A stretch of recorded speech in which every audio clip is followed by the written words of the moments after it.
Yeah, I just came to win, never will I lose. Long as I'm breathing, I'ma have something to prove. Ay, y'all can sink or swim, but I'ma make a move. Doing what it takes, I'ma always pay my dues. Yeah, I just came to win. Hopping off the shuttle and I'm staying locked in. I was always underrated, now I'm in the top 10, making big plays. I was going for the big stage, suited up, about to take it over. I'm going hard on the rampage. I'm back up on my grind. Y'all be on the grind, watching from the sideline while I'm steady getting mine. Yeah, even on the road, we've been on the winning streak. Every day and every week, I'm performing at my peak. You should know it's nothing sweet when I walk into the game. Poker face on, trying to get another ring. When my back against the wall, I'ma show up in the clutch. Y'all ain't doing nothing much, hold my team up like a crutch. We gon' eat them up for lunch, check my appetite. I'm the perfect prototype. Even with the odds stacked against me, I'ma win the fight. Ready for whatever, my skin tougher than leather. I'm on the bigger endeavors, my game plan is too clever. I came to win, never will I lose. Long as I'm breathing, I'ma have something to prove. Ay, y'all can sink or swim, but I'ma make a move. Doing what it takes, I'ma always pay my dues. I just came to win, never will I lose. Long as I'm breathing, I'ma have something to prove. Ay, y'all can sink or swim, but I'ma make a move. Doing what it takes, I'ma always pay my dues. I just came to win.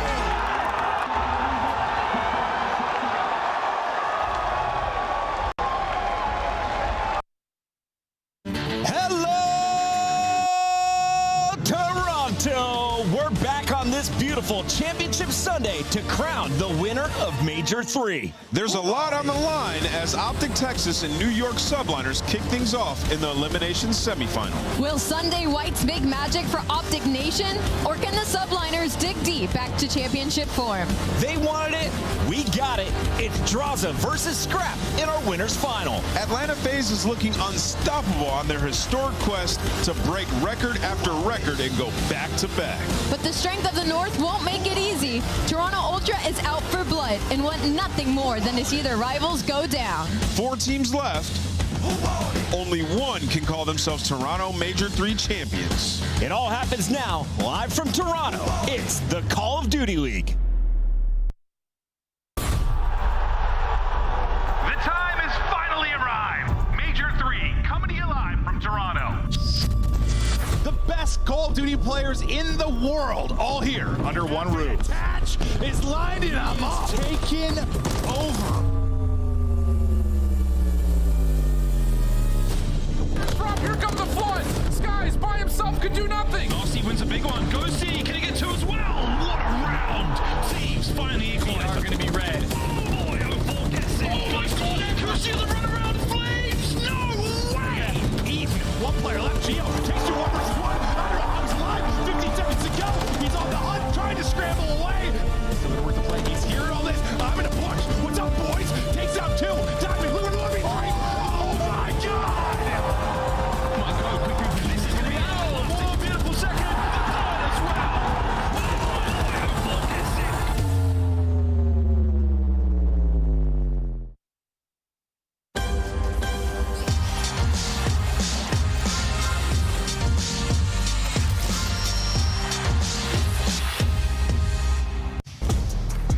Welcome into Toronto. It is Championship Sunday here at Major 3 for the 2024 Call of Duty League season.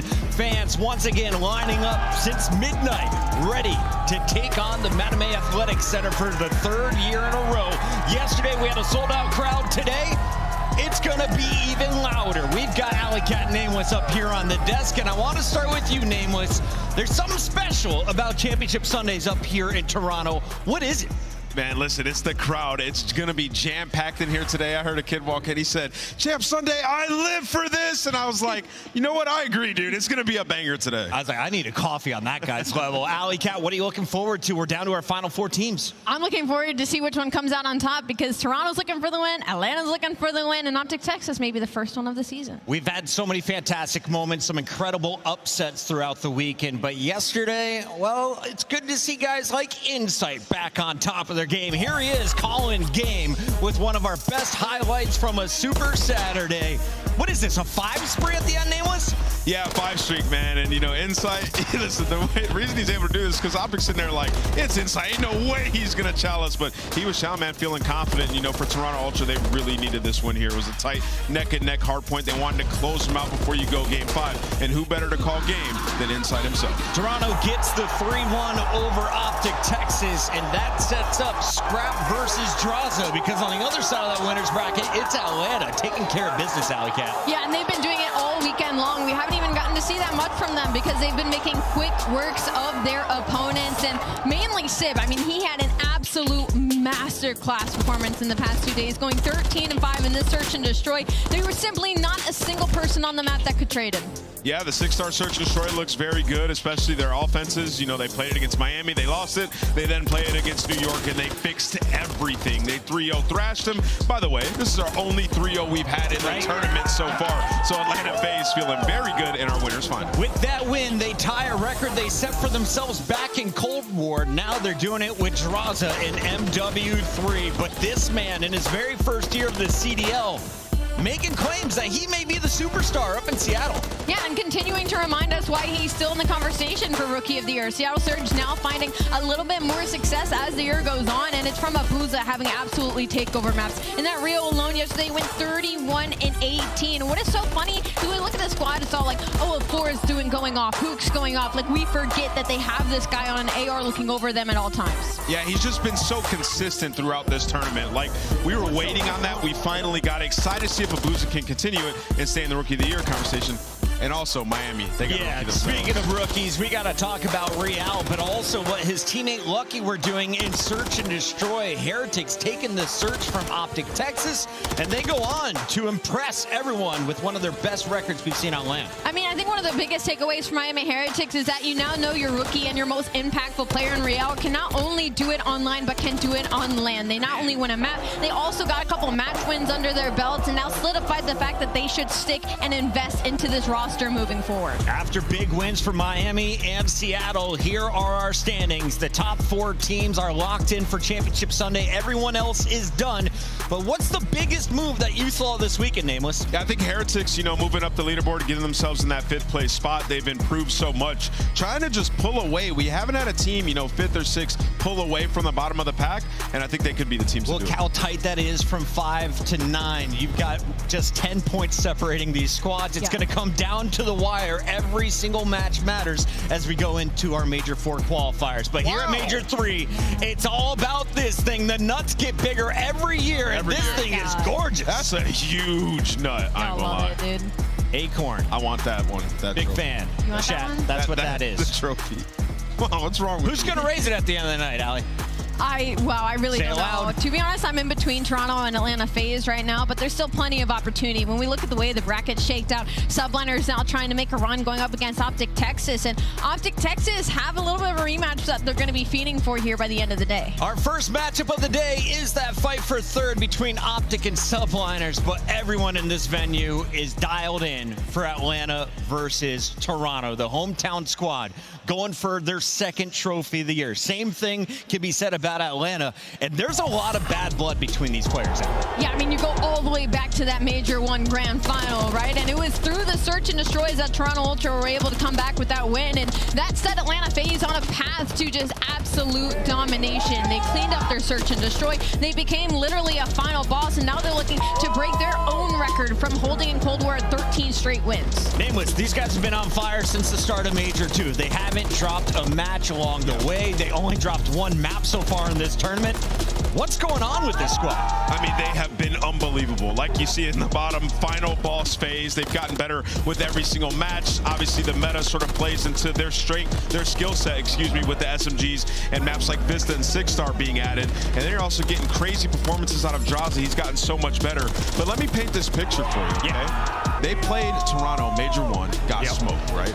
Guess what didn't happen at Major 2? They didn't Faze play. versus Toronto. They played Optic twice, but never Toronto. So when we talk about on land, they got to go through Toronto here. This is the match everybody's been waiting for. And when you talk about on the season, look at this. They're 13-0 right here, right? But versus the Toronto Ultra, 2-2 this year, and both matches lost on They've land. only dropped 3 hard points since starting this 13-match streak. You get 2 hard points in every single match. You keep those stats up, you're the shoo-in to take the dub, right, Allie? Maybe. It's a little bit worrisome because Atlanta Faze, where they have shown any sort of struggles, it's been in the search and destroy. But their respawn has been extremely confident. There is extra clips going to every single body It's on the so map. disrespectful, Allie. Like, I can't get over this. This I is the love it. New York Subliners, the world champs, and they have a literal montage of them shooting bodies on land when the stakes are at their highest. Like, this team is full of confidence, and more specifically, Celium's full of confidence. You can see Celium is getting more and more confident with every match in his Twitter game. Well, it's going up as well. What's going on in this one, Nameless? Listen, he said, ain't nobody barking today. I got that leash on you. Celium looks ridiculous. Celium and What is he Faze doing? sending subliners down to that loser's bracket, and afterwards we caught up with Draza to talk what it felt like to be moving on in winners. How awesome would it be to win back-to-back here in Toronto for these fans? Because it's been a while since we had a back-to-back champion. Yeah, I mean, I did it in Vanguard. I'm trying to do it once more, and back-to-back would be amazing. I'm hoping to get Toronto next round. Okay? I want them here. He wants you to run. I want them here. I want the chance. I want everything. I love this. He loves it, okay? I want it here. I want that chance. I want everything. Bring on the hate, says Draza, and he gets his wish because it's going to be Scrap and Toronto Ultra that they draw in our winners final. We caught up with Scrap after Toronto's win. Here's what he had to say about battling Draza in his hometown.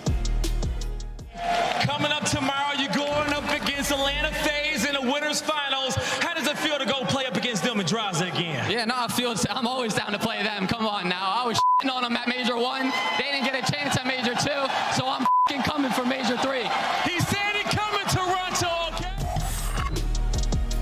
A lot of confidence, both sides of the ball tonight, and Toronto takes it to Twitter.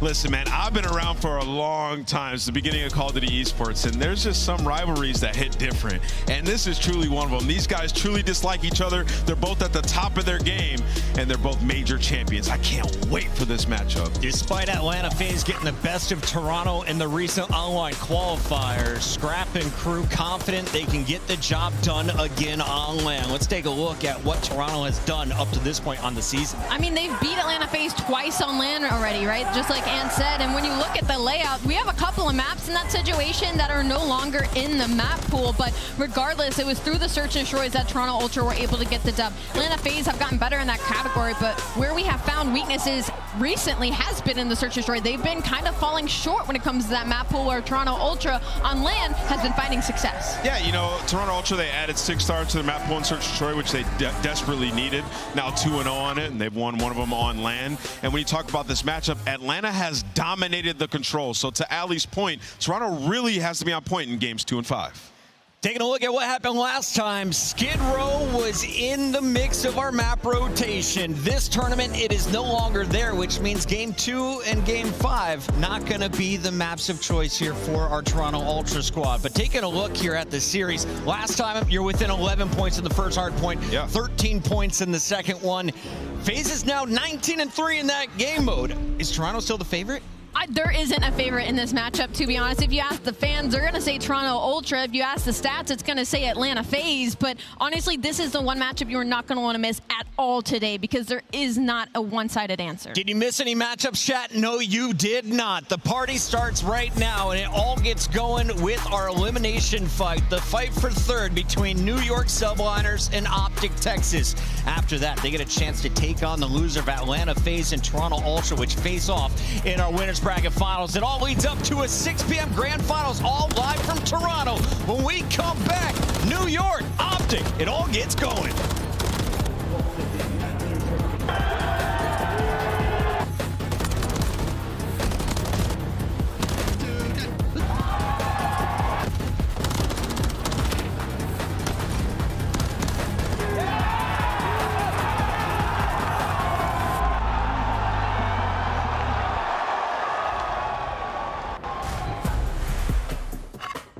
The Cataclysm Pack is available now. This bundle includes the Cataclysm Operator Skin, Dystopia Weapon Blueprint, Iron Lung Charm, Vroom Animated Calling Card, Alpha Vinyl Guiding Light Emblem, and Scratch Tally Weapon Sticker. Use these items in both Call of Duty Modern Warfare 3 and Call of Duty Warzone. Available in store now using Call of Duty points. Never miss a match of your favorite teams with the Call of Duty League Calendar Sync. Here's the fun part. When you add a calendar, you'll also receive a Squad Up calling card you can use in-game.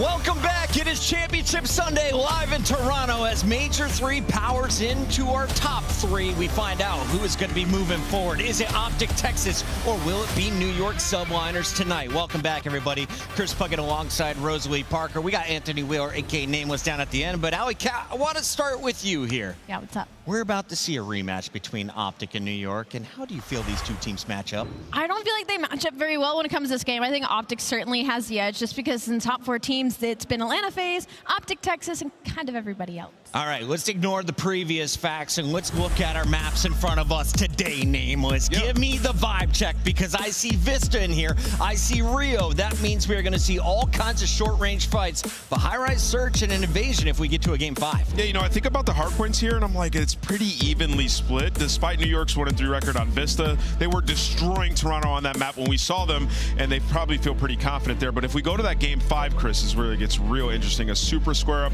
both them 4-0 and 3-0 respectively during this stage. I hope we go all the way to 5. Allie, give me a player to watch from each team across these 5 maps. I think for Optic Texas, it's going to be Kenny. He's kind of been the X factor for the squad, and he didn't have a great day yesterday, but we know what he can do on land. On the flip side for New York, it's kind of got to be Sib. I feel like everybody's put that big question mark on New York and their roster changes. So, and it works because they're both in the same roles. It was Sib getting the last laugh against 0-4 last night. We'll find out if he can keep it going against Pred and Optic Texas today. Let's get to our scuff pick'ems as the players are ready for the walkout. I'm starting with you, Nameless. It's time to make it a $120. I'm going with Optic Texas in this one. New York have struggled against the top 4 teams this year. Optic get it done. Alley Cat? I completely agree with him. I'm going to go with Optic Texas. I think they've shown me more. Optic has been so good. They've been so clutch. But New York has Hydra. I'm going with New York Subliners tonight. No bias at all, right? Well, my record sucks. Might as well go opposite as you guys. Let's send it down to the stage, Guy Blaze. Time for our Final 4. Let's get it, Chris! Toronto! It's Championship Sunday, and I know you ready to go. We got the 4 best Call of Duty teams in the building, and now today is time to crown a champion. The first squad coming to the stage, looking to lay down a foundation, brick by brick, for a championship. Get ready, Green Wall, because here comes Optic.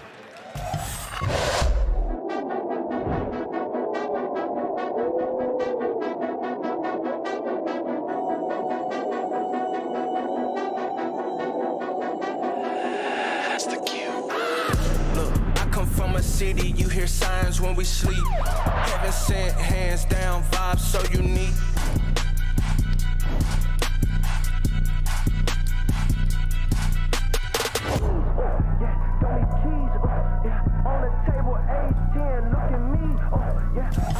Toronto, make some noise for Optic Texas! We got Shotzi, Kitty, Pred, and Dashy looking to tear down the competition. Optic Texas is here. The Green Wall has showed up. They made it to a Sunday. They had some tough games, but that man Pred was going off. But I'm going to focus on Kenny here. When I see him on Sunday, I expect championships. I want to see him pop off in this series. Let's bring out their opponents. It's time to bring them out, and because these boys, they don't play no games. Looking to stomp out the green wall. Get ready, New York fans. Stand clear, because your subliners are here.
It's been a roller coaster for New York Subliners fans. You have been the best in the world, and you have also been middle of the pack. But one thing you can't do is ever count them out of Championship Sunday. It's time to start the day against one of the toughest crowds they'll have to go through in the green wall.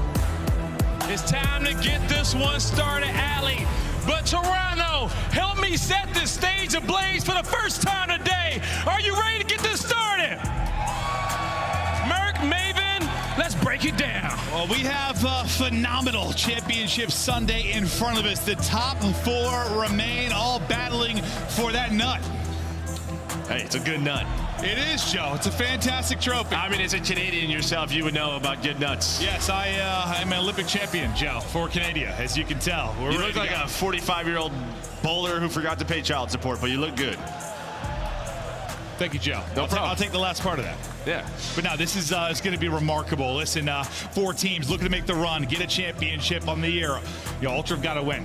Faze have got to win. Is it time for New York? Is it time for Optic to make that run, Joe? Just talk high level real quick about each team. Thoughts on New York coming into this? Well, I mean, listen, they've lost, 6 of the last, 6 series in a row versus the top 4 teams. They have been struggling against the top 4 to get things going really in those respawns. On the other side for Optic, if you look at this Major 3, you are 5-1 in Hardpoint. It has been unreal. Now the problem is you're 2-4 in both S&D and Control, right? Sitting at 1 and 2 between those. It just feels like if you're going to want to win today, Search and Destroy and Control have to be better against the top 4.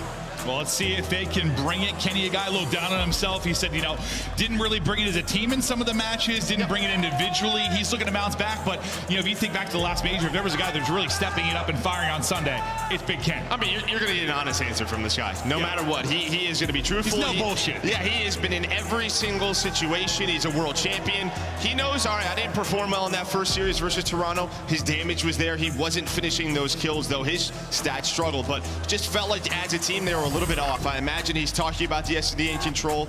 Pred was unreal in the hard points, but again, that 2-3-5 has to be better. It absolutely does. We're taking a look at some of the highlights. Pred going to be a big part of it. He was a monster. He was roaring. He was firing up the squad. The passion has certainly been flowing, but it's been some little mistakes, whether it's brains maybe turning off in the Search and Destroy, leaving open an A gap when you talk about an invasion control. There's just been these little moments that have been frustrating, and it has cost this team. Well, I guess, listen, if you're going to have those frustrating moments, I guess let it happen on a Friday, Saturday. True. Get into this Sunday, fix those mistakes, that defensive setup on invasion, right? We're going to have that here in that map 3 versus the subliners here today. So, yeah, I mean, listen, you got here. And before, right, there were some Optic rosters that couldn't get that to Sunday, where if they were making mistakes, they were out of the tournament before they could even put on those championship whites, but they have the talent. Just now, can that teamwork start to click? Well, talking about Canada, maybe it's being big on Sunday, specifically against New York overall this season, leading basically in every category for the team. But let's talk about the Monster Energy pregame now for Optic Texas. What are you seeing, Joe? I mean, map 1's, right? It was sort of this discussion around they're a team that starts slow, right? Throughout the year. where now you can see they have been fantastic. On the opposite end, again, struggling in response against the best.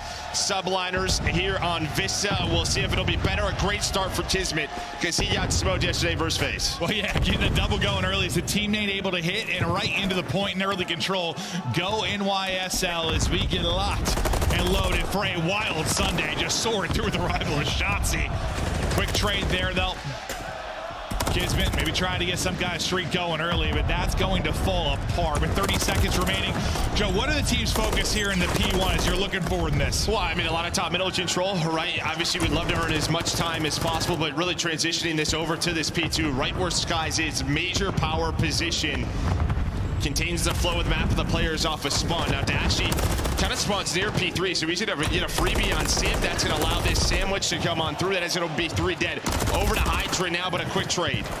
And they're trying to now push through if they can. Shotzi trying to get up the gut. It's Sid that's going to get eyes on and try to drop him. How long can he stay up in finesse? Just for a moment, but teammates getting kills on through. Kismet can't get the tracking on. Right over to Sid, we go and still a flurry of trades as no one really getting an early set at the double from Dashy. Will that be enough? More than likely not going to be the case for now, as you still have numbers here for a moment. I thought for NYSL, but it's another gunfight, goes the way of Optic. You get in, now you start to create some breathing room for your squad. Yeah, Skies and Sid with the MCWs looking over again, fighting top middle control. That is going to be the play call, but there's always one more player, and of course it is Shotzi this time through, just slowing them down.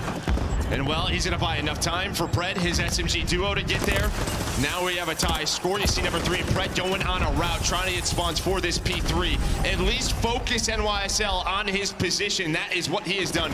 Created some room here from that play by Pred. Yeah, now can he make another play? Because obviously he gets one kill now. Everyone's going to try to isolate him. Spawning out deep is going to be the rest of Optic Texas. They'll be able to step private out. So the fact he gets that one kill with still 15 seconds remaining on the rotation, you have time to deal with it if you're NYSL, and you will do that. But a bit of an opening now for Optic Texas to surge on forward. Shotzi able to win one. Kenny follows it up, and you get right on through. You never get that perfect setup you wanted for NYSL. Too easy to crack there for Optic Texas. Yeah, but similar to Pred, his old duo and Sid was alive. Able to find one, maybe buys enough time for his teammates to put pressure on the hill. But Shotzi doing what he does best, finessing, playing his life. Now you have a 2-man push with Kenny. And he has the rival in hand. Big 10, 4 in a row. Bring it out to haymakers, up to 5 in a row. NYSL are on it, but that's what you want to see. 10 make it plays. Yeah, I think him getting fired up, maybe not just gassing the guys, but getting a little confidence in his own game early on a Sunday. Everything you want. On the other side of it, Hydra started a little bit slow. He's been a big part of why this team has seen some success, gotten to another Sunday. We'll see if he can start to rip and roar as we get later into this one. But you see P4 ready to pop. Teams locked and loaded. Pred and Dashing can be in position to hold on one side. Kenny is on the other, still kind of being a nuisance, trying to stagger this push across the map, at least delaying it for a moment. We'll see where his spawn comes in. Well, he's at his spawn, yeah, right next to Sib, right? His position really blocked one player there for NYSL, so it's a bit of a stagger, and then Kenny had to come off spawn and find Sib. And now you have Shotzi top middle, cutting off the reinforcements. Hydra, the last one through. You know, we see this at times from Hydra in these respawns starting slow. Vista is a map where if you don't have top mid control, it can be so difficult for your subs to roam out and slay, do what he does best. But NYSL now down 80. They're going to have to turn around here at this P5. Yeah, he's been the blender. I mean, ever since I even called it like 5 and 10 or whatever it was, 6 and 14 now, it has continued. He's going to have to turn it around. NYSL have to turn it around. You are down 80 right now. Optic Texas running away with this one early. If they approach 100-point advantage, let's get over to listen now with Optic Texas. Yeah. Get this behind P3 though. He's in power. I spawn P2. I'm off hit that side, hit that side. I'm off. Take it down. You guys, P1 on this. P1. Take it down. I'm off. Take it. Yo, what's up, P3? I can't take it down. One's P3. On top. Wait, on time. On the bridge. He's muted. On the bridge. Nice, kid. I'm dead. I'm one shot. I refresh it. I can't see him. I scaff one shot. Kids, man, absolutely. It was mid bridge and rails. I'm holding P1. Right there, AJ. He's rails. Gonna challenge right there. I'm looking for him. I'll send anytime. That's fine. Hold that. Nice shot. Native town. Low red. Look at his low pressure on time. I can't see on time. I'm in it. Absolute stairs. One shot. Hit again. He's absolute on the stairs. Absolute. One HP on the stairs. Run that guy, Brandon. Run that guy. I can help you. I'm helping you on time. P3. I got it. Low time, change it. One side, low time. Absolute time. And then rails. Nice. One on you, me. Run him, AJ. That's all you. Absolute rails. Good. Bridge on you. Listen, I'm taking a route left. What's the time? I hear you. I'm tower stairs. Give me a second. Wait for Ken, guys. Let me tower stairs. I got one. I stun your mid end. Let's go. I'm Vines late. I'm holding this time. All right. Bridge Paco. Live. Nice. I'm living. I'm one shot. Still bar, y'all, bro. Still bar. Pocket right enemy. Rails one shot. Argo one shot. He's couches. Take our time. Go together. Paco's couches. I return on you, bro. He's out there, couches aren't. I'm mapping the right. I push right now. I'm holding mid. I can't see him. You've chipped away at this a bit if you're NYSL, gotten some big time in state in this game. Going into listen, we're worried about them maybe being down 100. You battle back, and who need to pick it up? Hydra, 6 straight for him. You already earned a cruise if you are Kiz. The subs have got and going, and Hydra take it over nearly positive after getting smashed early. I mean, just, yeah, obviously Dre listening for Optic, but problem is they just couldn't really get a break. Had a couple of moments through that P5. That's able to get them off of it, but through that P1, yeah, we've seen so many comebacks on this map due to this P1, P2 combo. Team's so good at finding so much time, and then, yeah, the SMGs. A cruise on one side, one is called in, so you still have one to work with, but extra utility. Now for NYSL, they are only down 20. One cruise used, one more in the back pocket, bringing it back down, maybe looking for a lead change in this. It was all Optic Texas for the first half of this game. Second set of rotations, looking to do a bit more work, and who has come alive? It has absolutely been Hydra. Kismet was trying to carry the load early on, but Hydra to 18 and 17. What a turnaround it has been. On the other side, right, you were 16 and 9, I believe, for Shotzi. So this is just how this map plays out. But New York, they take the lead. Let's go to a listening with subliners. One's grill too old. I got hella streaks. I'm playing. I got your low right. I got your low right. He could be left. Heard you. Nice shot, man. On me. Yo, low left, Kenny. Nice. Missing. Brandon. He was in. Could be in the back. Nice, Paco. Nice, Paco. I'm getting the right. I'm helping towards time. Nice. Good job, Paco. Let me help. Nothing curved. Yo, one short. Dead. Last guy mid. I'm blocking. We can streak to bind them. No. We good. Middle dead. Yo, he's short, guys. Short dead, dark pillars. One shot, P1. Dark pillars on desk, One shot, Ant. I spawned back. Ant speaking. One guy's, yo, there's 2 on time. One more outer cat on you, Paco, I think. I need Back in, Zeke. One shot. Get in, Zeke, boys. He's looking at the back. He's there, Kenny. I'm waiting. Yeah, Kenny, one shot in the back. Hey, locate. We gotta focus Kenny if we can. I'm one shot in time. I spawned in the back, I'm living. I'm watching my I'm back. going back with you. We're missing kill. Get in the back, dead! One shot, Zeke, Brandon. He's one bullet, Zeke, on time. Nice. Looking for a Ped AG. Ped and AG. No. Ped and AG. For Ped and AG. Could be nice. Looking for AG now. I'm stunning the back. Middle, one shot on me. Absolute middle. Nice. Back into a 25-point advantage for NYSL. The comms are flowing. They're in the point now and trying to run away with this one. Optic Texas and a lot of the hardpoints you've been casting this weekend, when it's gotten to the late point, they have iced up. But can they bring it back here? I mean, you just have somebody cruising to deal with as well, right? Skies, right before we got to that listen, was able to earn another one. So the Slaying has just stepped it up, but maybe a break here. That's going to be all 4 dead. You do get a close one if you are Skies and Sib. Immediate pressure through that P3. Optic are ready for it, though. Stuns and nades are out. Can they at least bring this back a bit? Yeah, just waiting to see when these 2 cruises will come into play. Lead just still hanging around that 25-point advantage. 20 or so seconds remaining in the hardpoint. Now the rotation across the map. You see everybody trying to get in position. Kismet going to be the lead man here.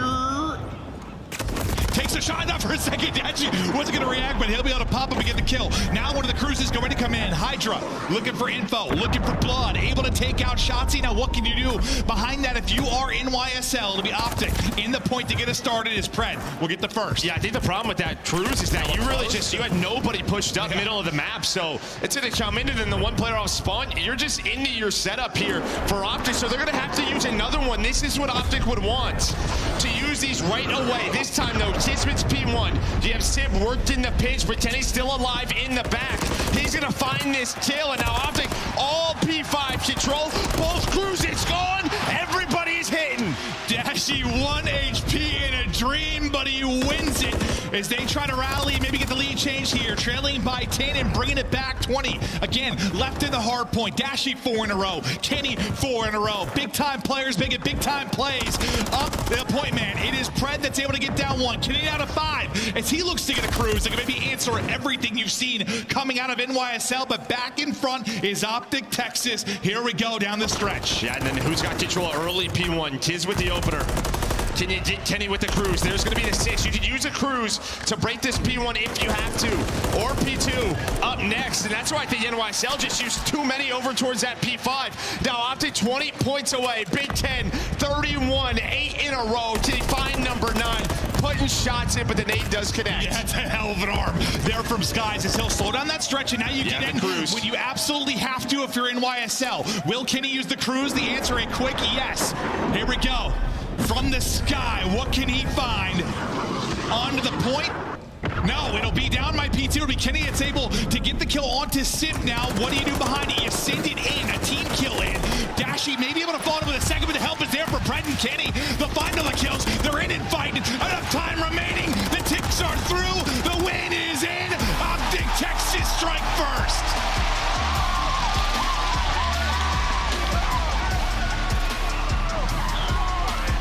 This is exactly what you would want to see if you're an Optic fan. Ken going off, leading the way with some of the series that he had yesterday. He's a Sunday guy, bro. Sunday guy. And he is. And he shows it here in this map number 1. But I think New York, I mean, great comeback on their end throughout that second rotation. But when you had 3 cruise missiles, and I just think you used too much towards that P5, we just saw Optic use it to break that P1. They had it in their hands, but they threw it away. Hey, listen, I know we haven't casted every one of their hard points, but several. It's just been a battle for Optic Texas, a absolute battle early on. Then when it is late, they have been able to clutch up. They do it again there, nearly 6K damage, plus 10 for Kenny. I saw a lot of critics on social yesterday with his, negative 30 series, but he was still right there. Everyone around 16K damage, like you said, in that matchup, so he was still putting in work. But that'll shut people up. A monster map 1 and a huge win here. And that was a fun one, 19-point victory. Yeah, I mean, Optic, they stay undefeated on Vista now up to 3-0. This has been another map that's coming to their arsenal. Maybe you will see that Faze, Optic Faze matchup later. Maybe we'll see some Vista, but throughout this one, yeah. I mean, this is just what happens between 2 top teams. Great nades off the start there for NYSL, but it was a slow start for the team. Optic get up to about 100 points. Then once we get back towards that second P1, New York, they get going. High just starts to go off. Kismet's having moments. Skies is earning streaks. But they kept it close enough. Yeah, it was right around 80, I think, and that's when we hopped to the listen in. And listen, I think you saw some good things from both teams in the sense of Optics start hot, right? You bring it back, but you're able to deal with that. The resilience is there to bring it back, cool the Jets, get a very clutch win. But for NYSL, I mean, if it continued the pace it was early on, you are just about to get pissed on. But you do come alive, the guns get hot, you make it very competitive, and you have your chances. You even take a lead. 2 top 4 teams, though, you got to expect some wars here. No, I mean, that's just what it's going to be. Right now, Optic up to 6-1 on the weekend in Hardpoint. Their Hardpoint has been fantastic, but what have New York been known for all year long? It's that search and destroy. It hasn't been the best this stage, but it is something with the players on this team, a world championship to their name. You can expect them to be ready for this Sunday. Well, you talked about some of the struggles for Optic Texas this weekend. Like, is it a search and destroys? Maybe were you expecting NYSL to find the upsets, to find the wins here? I think that's where, I mean, New York's going to make a run today. I think it has to be through search. Yeah. I mean, the respawns just haven't been stable enough. Really, I mean, that applies the entire year. Maybe beginning of, the stage 2 qualifier, we start to see it come together a bit, but it's been all over the map. So, you're just praying for some W's in those modes at times. You see the game flow, the lead changes, and the late stretch there from Optic Texas to get the victory. I mean, look at that second P5. You got 172 to 226. That's with 2 cruises. So, I mean, if you are Optic, that is just a phenomenal hill. I'd have to go back and watch the exact timing of it, but I imagine, it takes a while to get that cruise out, right? Like, you bring out the iPads, like your 87-year-old grandma working on the thing, but when we saw Kismet's POV, I think they're probably thinking, call it in, he thinks he has a freebie, he's in a spot, and then he takes a couple shots too early, Dashy turns and kills him, Cruz comes in, now you have nobody forward. If Kiz gets that kill, that probably goes very differently. Yeah, it might. Maybe I might not have to use a Cruz there, though, but maybe. I thought in the moment they were trying to combo that, but I'd have to see how the timing worked out exactly, but things obviously fall apart as that does not go through. But now you strap in. If you are the NYSL side, you obviously have 3 guys part of that World Championship run. You've been through it all. You have seen it all. You've been through your up and down years. You've been through your up and down series. You brush off that map 1. You look to fly forward in the search and destroy. We go to high rise, and what can you tell me about the high rise search, Joe? Well, I mean, listen, this is obviously one Opti has been working on for a long time. Is Hydra having a great search and destroy major. Game 2 last night when they're down on 1, he goes 15-4 on that invasion. Beast. But I mean, listen, overall, I think it's not great for Optic, but they're 2-2 throughout this stage, so trying to get better and better. And again, for NYSL, they've had their invasion, but this high rise is right around 50-50. Well, Hydra has been what seems to be auto double digits when it comes to search, when that man is playing well. I'm sure he will have his moments when he can get in behind enemy lines, makes better decisions than most, it seems, never feels the pressure, makes the right play, and well, there's a first blood for Hydra. As he finds one early, Hydra now going to find another one. 2-0 start for Hydra. He is picking them apart. Nearly buddy hop before another. Knocked to 65 HP is Dashy. Final kill will come through. And yeah, Sib had some kills top mid, but unfortunately, right as we hop off Hydra, he gets 2. I mean, Pred's working the outskirts there. That's just not something you see too often on the defense. He hits the hop up. That's just I mean, I don't know if that's VOD prep or what from Hydra, but he's in a position where he's able to watch that. He wins the first one and then wins the second gunfight. It just feels like, I mean, his mind it's a crazy one. His instinct for the game has always seemed supernatural ever since he came into the league. That's a good way to put it, supernatural. No, dude, it's unbelievable. You watch him, like, some of the top players' POVs, him especially, though, like, just his POV, it looks like the guy's falling. You're like, this guy's full of it. But it's just an instinct, man. But now you try to bring it back. If you are Optic Texas, we'll see where the approach will begin from. As they're backing up, wrapping out, looking for a new angle for now. As jump spotting will be Dashy. You are just holding deep with the MCWs. I mean, for subliners, yes, Hydra's a threat, but also it's one of the reasons they're the best high-rise control team in the game. Like, they can shoot at range. They can find their openers. Hydra MCW this time in his hand, not able to put it down. That's going to be the rival up close. That'll punish him. Shotzzy with the first blood. Yeah, I mean, Shotzzy able to just go right up the stairs. He's going to find the second. Hydra put a couple of shots at a few players. Thinks he probably should have had a first blood. Now we're in a 2-on-2. Somehow Kismet hits the headshots. Bomb is planted, but a lot of time here for Kiz and Skies. Now things slow down for just a second as they begin to look for the opener and the approach. Wrapping wide will be Skies. I don't think he saw him, though. Well, that timing, I think he saw Dashy. Forward. Yeah, but I don't think Dashy saw him, but he's going to work down forward. So Dashy's playing this wonderfully, where he just knows the different timings. Now he knows he's on the flank. Here comes the first gunfight, the second one. Optic win the round. At first, when I saw Skies approaching, I thought it was going to be like a beautiful opener for him, but not the case at all. Dashy plays it perfectly, as you said. Shotzzy able to get off the bomb plant, tuck away an elevator, and win his fight. But talk about supernatural. That is just, all right, 5 seconds has passed. We haven't seen anything. There's probably pressure on the flank. I'm going to switch up my position, my angle, and it works out perfectly there for Dashy. Yeah, it's like the Spidey senses start tingling. Reposition, lock it down, win the round is now. Will be tied up. Offense back over to NYSL. We'll see what they'll have to do with the opening round. The shots through on the cross early from Kismet. They're building this up towards B. Looking to chow it out wide. You'll have Shotzzy here. Shotzzy able to get the pick onto Hydra to start the last round, and he is just sitting it. Hydra gonna go. Hydra gonna go, and it's 2 to open the round again. A first blood machine as he's got 2 openers in rounds 1 and 3. It's not only openers, it's doubles, right? It's even more so. Pred is here, though, trying to make the play. There's a team kill. Not gonna matter. It has been these first bloods for both sides. For Optic round, it's like kill Hydra first good. Die to Hydra first bad. Bad, yep. But it's just the timings that he's able to find. Working that street, Optic think nobody maybe crossed the propane. You had Shotzzy and Dashy in sort of that back-to-back setup. We're going to look at a replay as he's just able to find, Dashy's just not even ready for this. Shotzzy repositions behind the barrel. And Hydra's like, hello. Yeah, and he's like awkwardly swapping, it looked like, as well in that moment. So a tough position, a great timing there for Hydra, but the guy has got a sense for those moments. Will he find many more, but a 4-2 start for him. tracking back, scooping bomb. That'll be Kenny as they start to push out. Aggressive early will be Hydra. So Shotzi, he spots this right away. Door is open. He's going to give that call out to Kenny. I mean, that is like a Shotzi route that we have seen him take time and time again. Now Hydra is trapped. So do his teammates get here to help him? They have to try to take another part of the map, and they do just that. They get aggressive behind the Hydra push.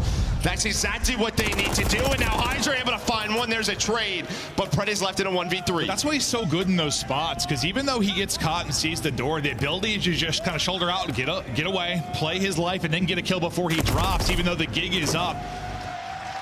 He seems to be able to make the play more often than not from that position, but also, well, you kind of rely on the team clutch. No, that's exactly what it is. We've seen, you know, through online where, you know, teams are starting to take that more aggressive route down low. If you don't get to that player, sooner or later he's gonna get trapped, and then, you know, obviously you lose that first blood, you lose a lot of map control. So the New York just sort of green light. We have to go, we have to get to him. Kisman wins a big one. Yeah, able to find those timings, catch Optic off guard. You have 3 first bloods currently for NYSL, 1 now for Optic, and that will be your score line, and that is how they've gone so far. I mean, pretty standard. No big comebacks, nothing crazy, just first domino drops, and you followed up behind that. I imagine we'll have some wacky moments, so maybe as we get deeper into this, but Hydra, 2 of those 3 first bloods. His POV early on to see if maybe he can find the entry, find the action. It'll be Pred, though, who's able to do it. The trade, though, is swift. Disguise takes him down.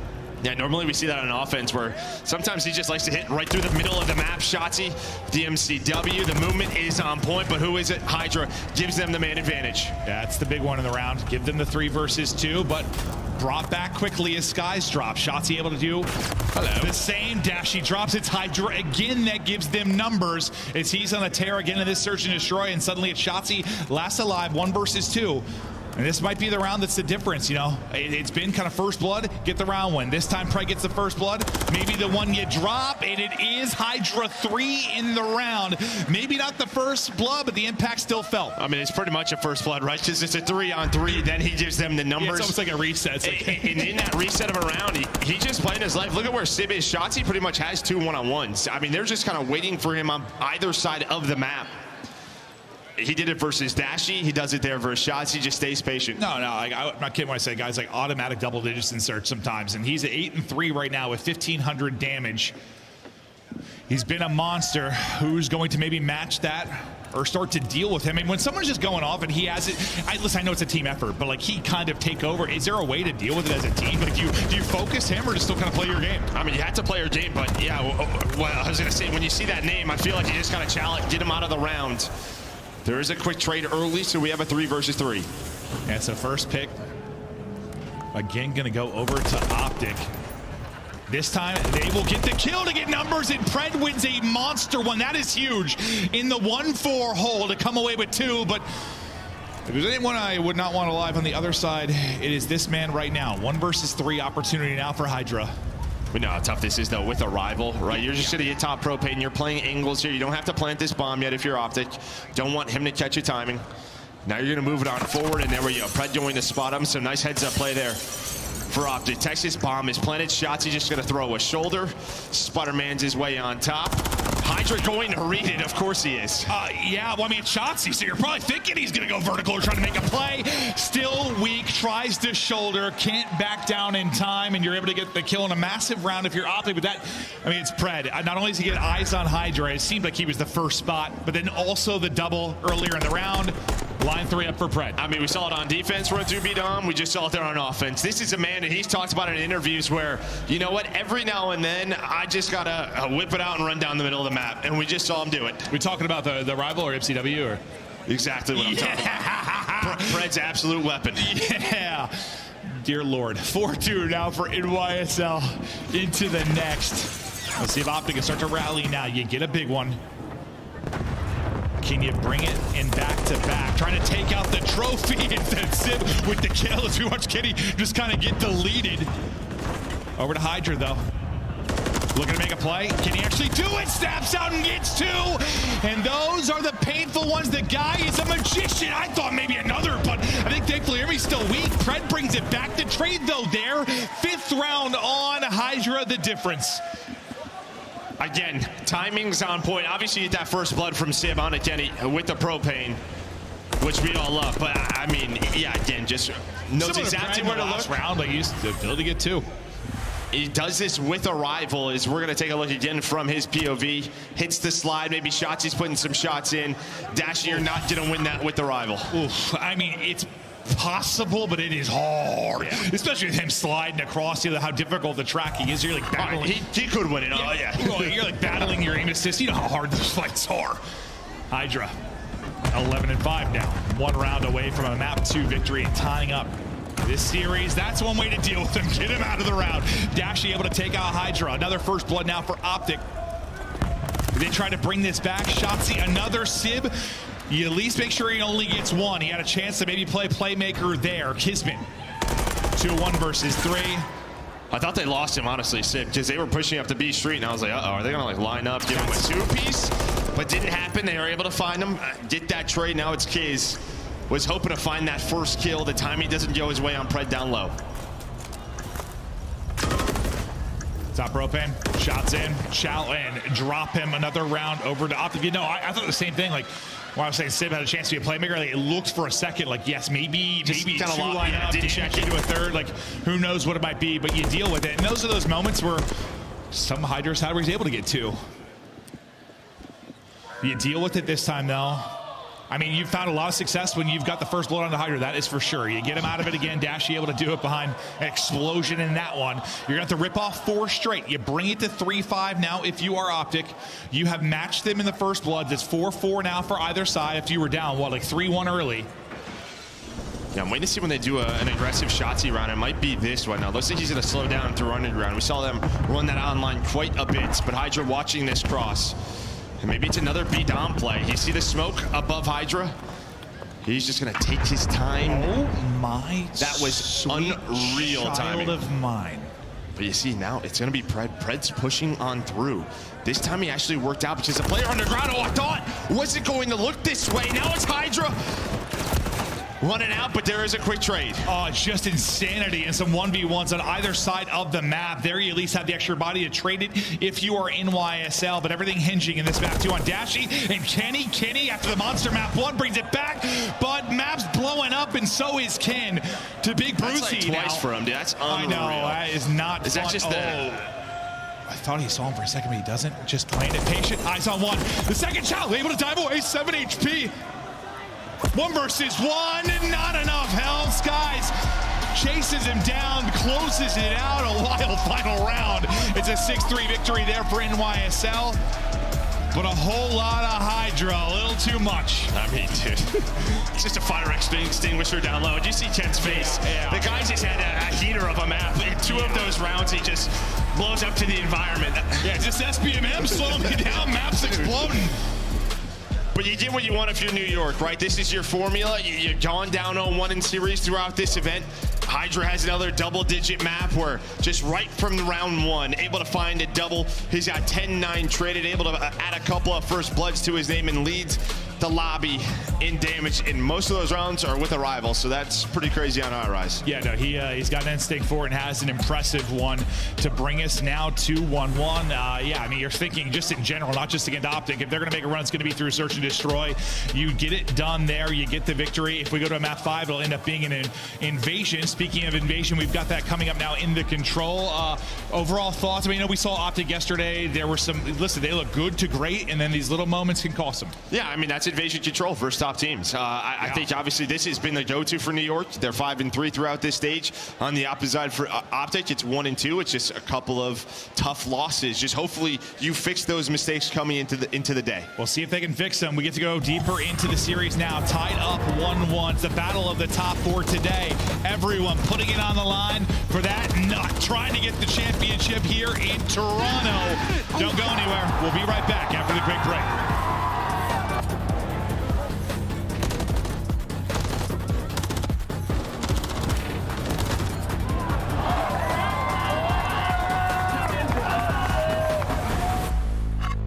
Upgrade your game with the Scuff, the official controller of the Call of Duty League. Scuff Gaming is doing an ultimate giveaway where you and a friend can win a chance to go to COD Champs this year. The giveaway includes 2 VIP tickets, travel expenses, and more. To enter, scan the QR code on the page or go to scuff.co/CDL and enter your email. Terms and conditions apply. The Call of Duty League is brought to you by Monster Energy, the official energy drink of the CDL. In Toronto, they turn it into a miracle. Unbelievable. Linz goes back to the bomb plant. I love it. Is Felony going to get hit fast enough? Oh my goodness, Renetti at the ready. Do it. Do it. Love it. Goodbye, Linz. The round is over. It doesn't get better. Like, your eyes light up when you catch him as he's running away from it. That's the instant call to hop the bomb. Nasty gonna get that trade, but a 3v2 for Surge, and they are still smooth. Oh, Nasty wins a big one. Go see. Can he get 2 as well? What a round. Thieves find the equalizer. You are dealing with players that are running you down. Toronto have to reset up again. This is their last hurrah. Only 2 defenders inside the zone. The others for New York. Worried about the overextension. Oh my God. Drop. Here comes the flood. Skies by himself could do nothing. Trophy system this time gets placed safely. On top of that, it's a 12v2. Toronto looking clear here at A, unless maybe some desperate nades land and popcorn them out of the zone. Hydra tries to step up, and Toronto takes the round 5 offensive win. Oh my God, Ultra. Nero on 3 straight. He'll be holding. He'll get the plant down. You lost a man early. This time you're able to get the first blood. Nero going big. 5 in a row. Looking for 6. Able to keep on eating. Maybe the ace. But I love this. It's all 4. Nero, a monster in that round, and he's on 7 in a row. I mean, with the score the way it is, Grab with the double through the hill. Still keeps the opportunity alive for Ultra. They get all 4 dead in the feed. They are potentially going to steal map 1 right now. but the last 8 seconds are coming through. Kleenex over the middle of the map. Oh! It works out. One more hit coming out of Save, and it's Kleenex doing his namesake. Wipes up the floor on the front side of the Hardpoint in Toronto. Turn it into a miracle. Unbelievable.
Hello out there, sexy people. Welcome back to Toronto as we continue on a championship Sunday. Looking for a bunch of bangers here as we continue on the top 4. Continue to shoot it out. We're tied up 1-1 in our current series. We got 3 more to follow after this, but who's going to get into the top 3? Who's got a shot? Bottom of your screen, where we stand so far and how it's gone. Invasion control up and against top 4 teams. I mean, I know there are times when it can be boring. Oh, it can be slow. It can also be insane. Like we had a nutty one yesterday. No, we did. Yeah, obviously Optic versus Ultra. There were some offensive round wins, some mistakes on the defensive side. I think for Optic, I mean, you win that offense, you had Shotzzy. The timings for them were fantastic. A lot of the times, the teamwork was on point. Just a couple of lapses on the defense where they struggled. And on the other side for New York, this has just been your go-to when it comes to control. Is it just an undisciplined moment, a lack of focus? Like what happens these little moments where teams get punished? They're just getting, I mean, sometimes unlucky. I think it's a little bit of unluckiness, right? Just maybe just some miscommunication on our setup. A lot of the thing yesterday was the defense couldn't control the A street. Yeah, no, it was tough. It's tough. You're trying to go all the way pushed out bridge side, trying to milk all that time. It can be so hard to do, but into the front and shooting it forward. Hydra just sending. I thought the damper goes into one teammate. Maybe the other going to focus it, but in a gunfight of his own, and it leads to Hydra getting 2 and right over to A. So you've got 1 sitting it through and number 6 on one side. Right onto the 8 point, you got 2 here as well. What progress can you get, Joe? I mean, you're probably trying to hope to get 1. You don't have a trophy. They should know Hydra is still here. Well, he's going to win it. Can he get a progress? There we go, able to hit the slide. The rival's so strong in this area. There is that tick of progress. Now, should be able to get him off this. The rest of New York, though, they're going to try and run and get here. If he hits 2 ticks, great work already for New York. Yeah, it's one of those, do you go to B and just make the progress Sim's flanking. Do you leave Hydra instead? You just send it on forward. Sim able to get another. The flank is on through. And now you are stacking the point. You got 2 here. 3rd coming. I mean, I'm thinking like, okay, A is done. Nothing we can do. That one is out. Focus over to B. Now, this is flipped on its head, but we have seen teams that have been able to hold this. It's just hard. No, it is. And you need broken control. And then off spawn, guess who's here first? It's going to be Hydra. So he just knows what Optic is going to try to do. And now it's going to be 3 dead. Another multi-kill here for Hydra with the rival. Shotzzy, the last player alive. Did it take his time? There's no trophy yet for New York on the point. Dude, Kismet's 0-3. They already have a point ton. He was like 7 or 8 for Hydra. He's like, all right, the boys are getting in work. Sacrificing his body as you bring it back, and that's exactly what you need. A 3-4 down, the ability to layer the map board, start to punish, because you can absolutely hold this. Listen, you just lose A, even some ticks at B, you're good. You just need to not lose the round. The problem, still 90 seconds. The positive, 17-17 live, so you didn't get like bullied in that department. Yeah, and I mean, New York, they're like, screw this. We're not going to try to retake it through that tank area. There's so many power positions. We're going to try to take some rounds. Kenny, 7 HP. He knows that Kismet was pushing him, so great play by Ken. Nice patience to be able to win the first. But of course, it's the man we've been saying time and time again, Hydra. It's just so different. It rarely goes in this order, right? Usually, like when you're trying to work offense towards A, B's done, you have to work up the B street all the way through because A's locked down. It just like flips and gives you some different situations. This time they kind of hit it just up the B street, not going to try to work their way around. They'll continue to fight here as Skies and Hydra able to get to. Yeah, but they get broken control. They get broken control. It was nice patience from Shotzzy, but he was the last player pushed on up. So he knew that he was still alive, and he was able to find the first. Tries to wrap back to help his team, so Optic's gonna have to retake this position again. You do get another tick. 11 versus 12, Hydra almost with another double. There's no way Kismet's gonna have a goose and they're gonna win an offense on invasion, yeah? It could happen. It's getting darn close, 0-8. He just dropped again, but you're still here and fighting if you are Sib. It's perfect bait. The clock. 9 versus 9, yeah, Kismet, get your body back in the mix. Get it on the line. It's the boys looking to hit through the stun. Fire and flame, Sib able to hit. Skies over the top. 2nd tick done, Kismet on the board as he'll get in and be the final body here. Well, he's got Skies to work with as well. That will end it. They strike. Hold on. First. Finally, a little lapse there, but they'll close it out. What a wild one. Hydra, massive impact early on. Sib with the flank to help them get A. Kismet ends up with 2 late big ones.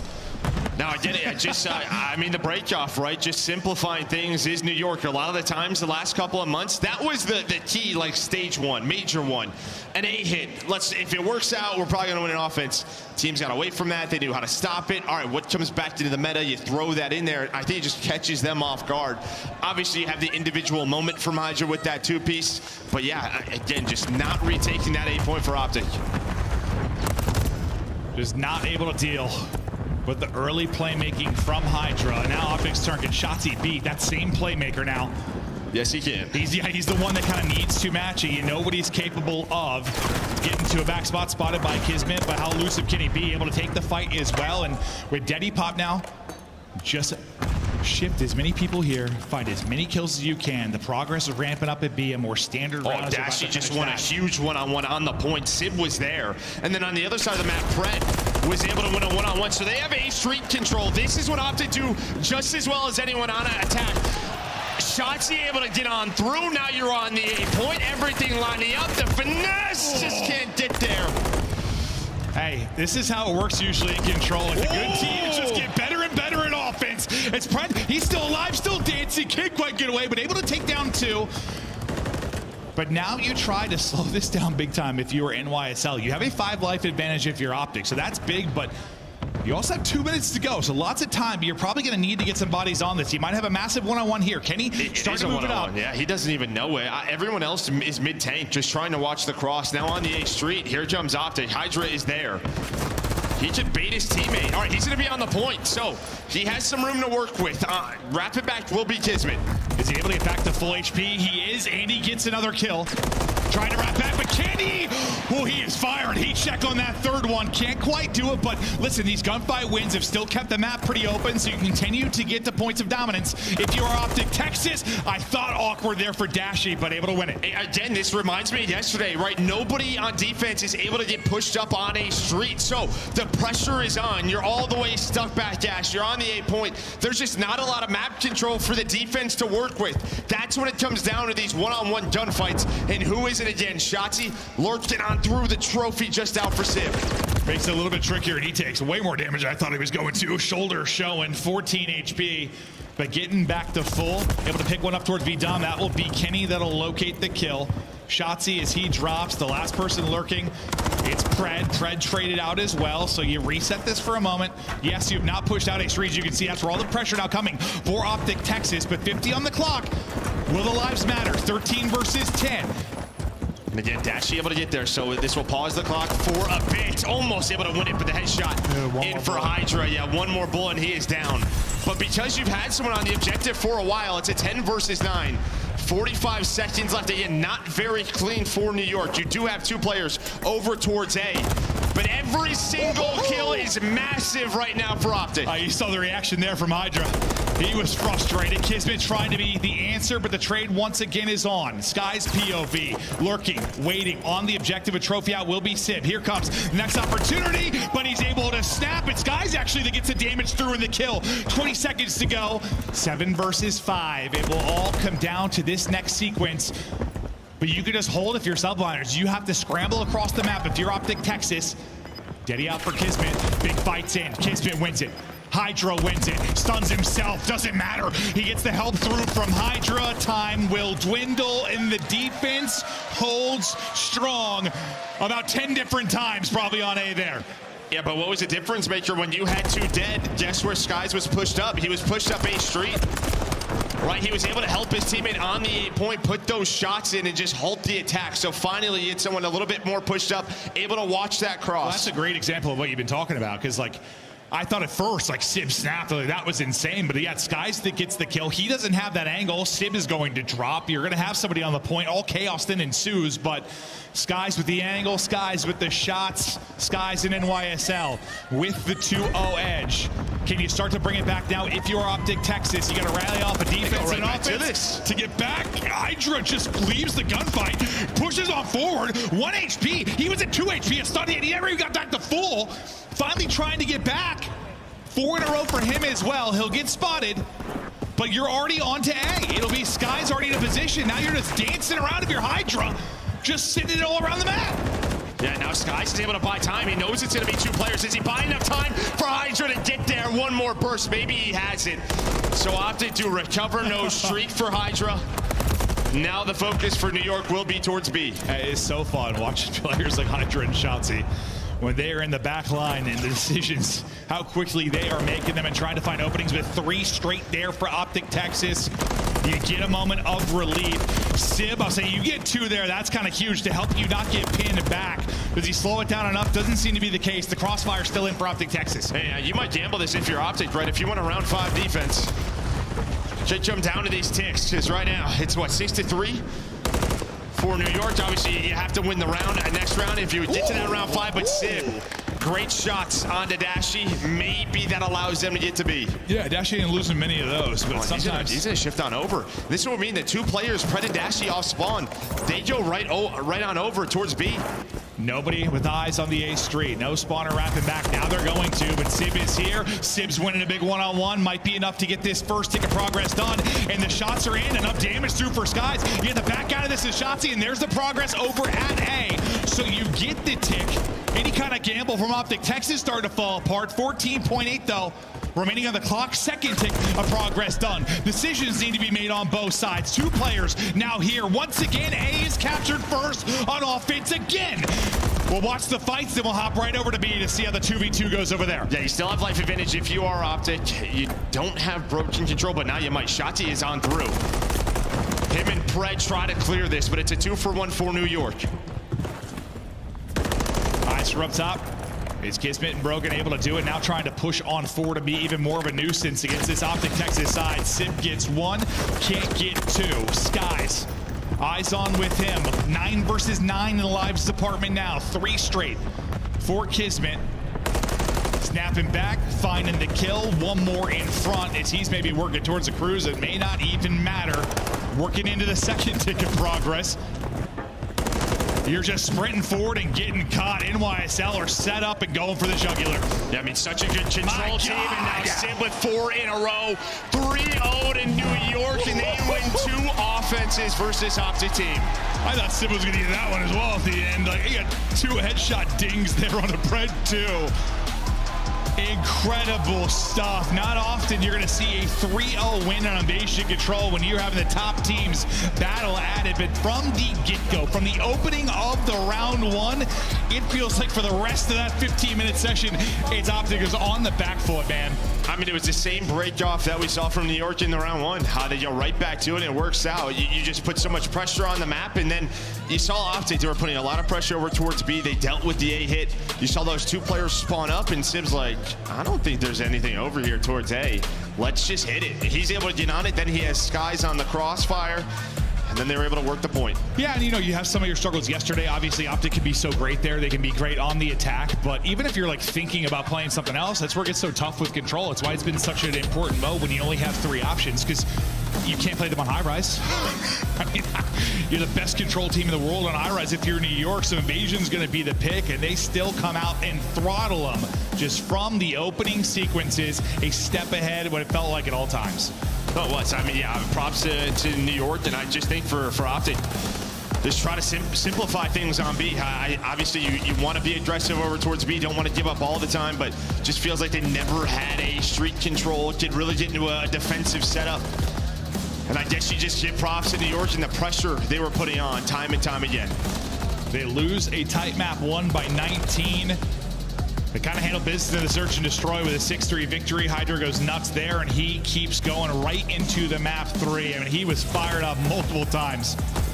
When you saw him on the player cam just shooting Sim.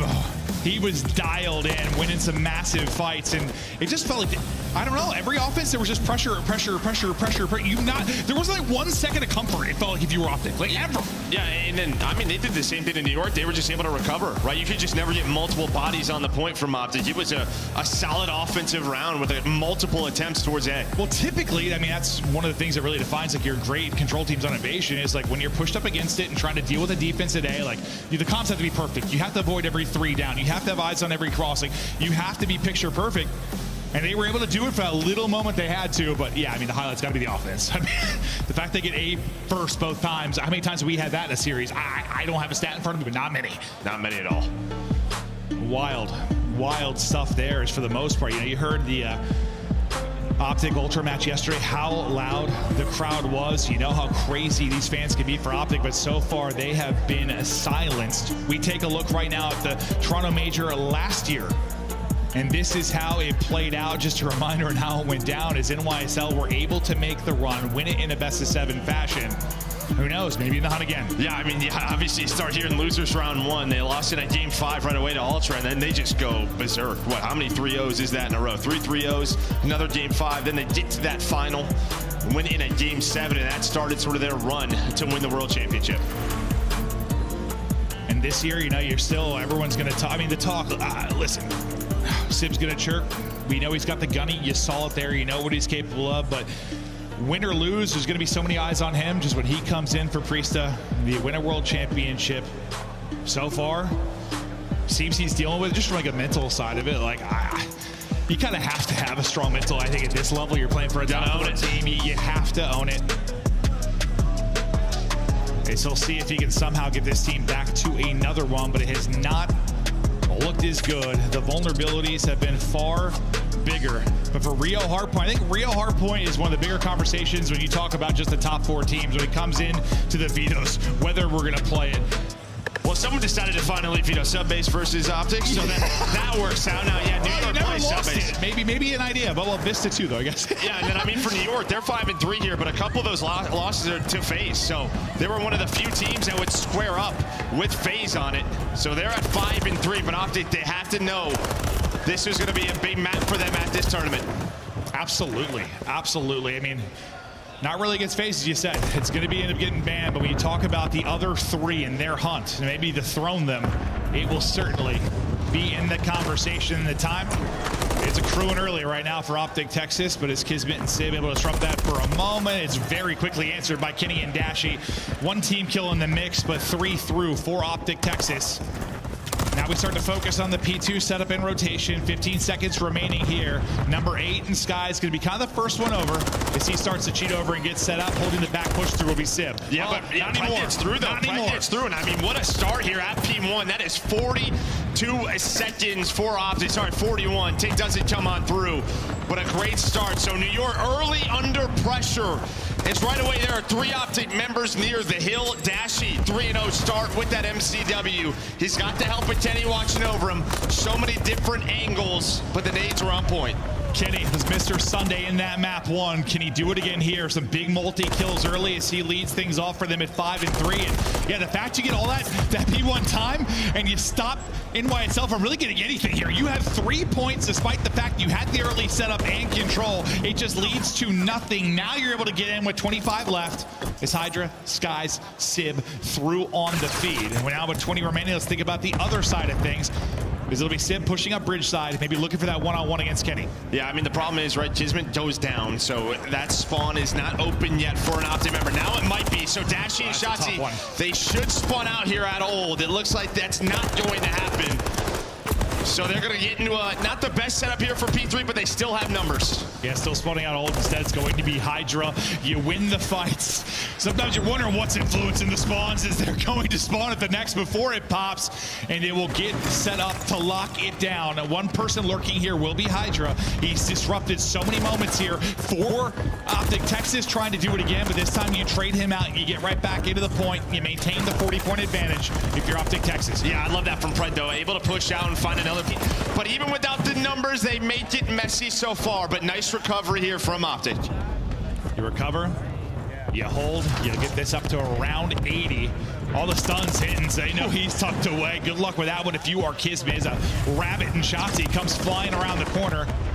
Next one ready to go. Inside the garage will be Hydra. Which corner is he going to be tucked away in? First kill there. Simtic's out to maybe slow pressure and trade. You're waiting on Sib here for the pinch, right? You see what New York's doing. They obviously are rotating, but number 4 in Dashy has been watching it this entire time. Great heads-up play, but from the hill. Can Optic get there? Hydra inside a garage, and I think the ARs have done it as Dashy. He is beaming. He was doing it since his first life on this map. 5 straight. You win it on the flank. You win it on the objective. Bruce shooting as the wallbang hits. Number 6 is in. The cruise is through. Sib's head sent to another dimension. It's actually going to be locked down now for Optic Texas. About to eclipse that 100-point mark. Continue to push this out. 7 straight for Dashy. How far can he push this, and when will the Crews come into play? And I mean, this is what you don't want if you're New York, right? When we see these leads get out of hand, it's really a P3, P4 combo, and now you have a streak as Kenny is 4 in a row, locking down rotation. Big time Ken doing it. Dashy making the plays while he's still on that streak. He's going to be rotating out towards Ol, or from Ol. We'll see when he gets involved in the action, but now you need this time desperately if you are in YSL. Down 80. Set up early at bridge, but here comes Dashy. Does he want to use this yet? Yeah, does he want to use it? Looks like they're just going to use their guns, their nades. He's trying to break this. Nobody is pinching. Bridge control. Both teams fighting for it. 8 in a row. Almost able to find number 9, but Hydra will slow things down. We'll see if maybe the streak comes in here. You have 30 seconds remaining, or really hold on to as we get deeper. I mean, you have the luxury of a lead, so really the option is yours when you start to invest it. With so little time left, he's going to hold on to it for now. Through our first set of rotations, it has been all Optic Texas. Kismet, he had a tough start to that map 3. 0-7 or so to start here, 6-17. Hot start to the map 1, but in the respawn sense, he cannot get any flow going. Yeah, you know, he's had a couple of those, right? Even versus Faze, just some slow starts in those hard points. Maybe just his timings are off a bit. Still have the Crews, not going to use it. Nice heads-up play from Skies. Those pinch plays, so important.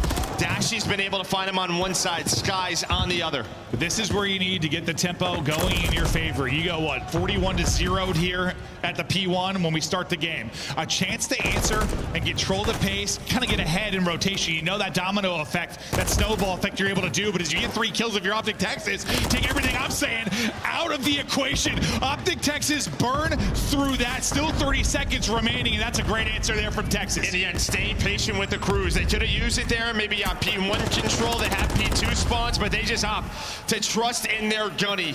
As Shotzi just alerted, has Dashy washing over him.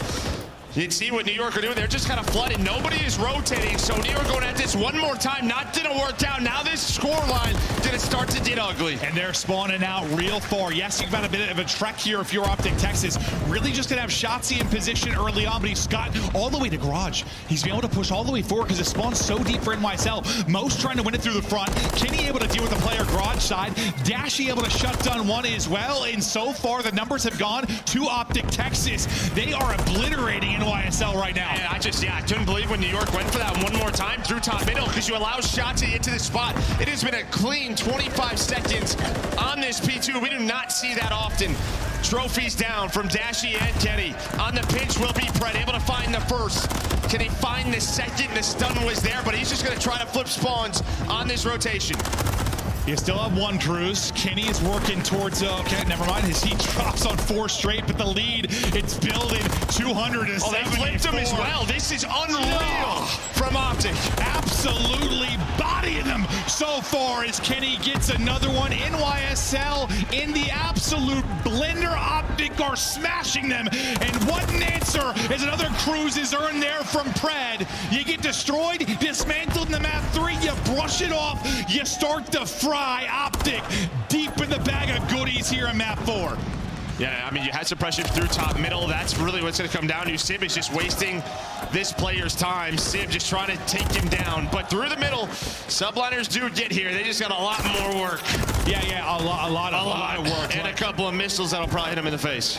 Yeah. You're working a double shift, maybe a triple. A 16-hour workday to try and bring this one back. As it has been so dominant, still streaks to use. Inside the hill for now, it'll be Optic again. Skies double, triple, still not enough as they're spawning out. Back spawns in. Skies was going for so long, but for now, a breath. There's just a few seconds left and we get over to next. Hydra able to win that opener, so another maybe setup here for NYSL. Yeah, but 2 cruises. You can just get 5 seconds at a time. You have the cruises to use. Yeah, and this is probably where you're going to use one of those, I would imagine. Through the middle of the map, though. Shotzi had some bad timing. Kids is going to flank. Where's the comm? The comm has to be there, and it is there. Nice play from Pred and Kenny. As Pred's able to find another, doesn't connect, but Shotzi's there on the pinch. Feels like you always have one more body, one more missile. Going in, finding its mark. Sib gone. 10 seconds away for the victory. Maybe not a 100-point club, but it is damn close. Holding the line is Optic Texas. 5 more for the win. Shotzi trying to dance, step it back. It's flashy. It's winning it. It's closing it out to a map 5. We go. And Shotzi shuts it down. And what a response from Optic, what you would want to see right after losing an insane invasion 3-0, losing 2 defenses.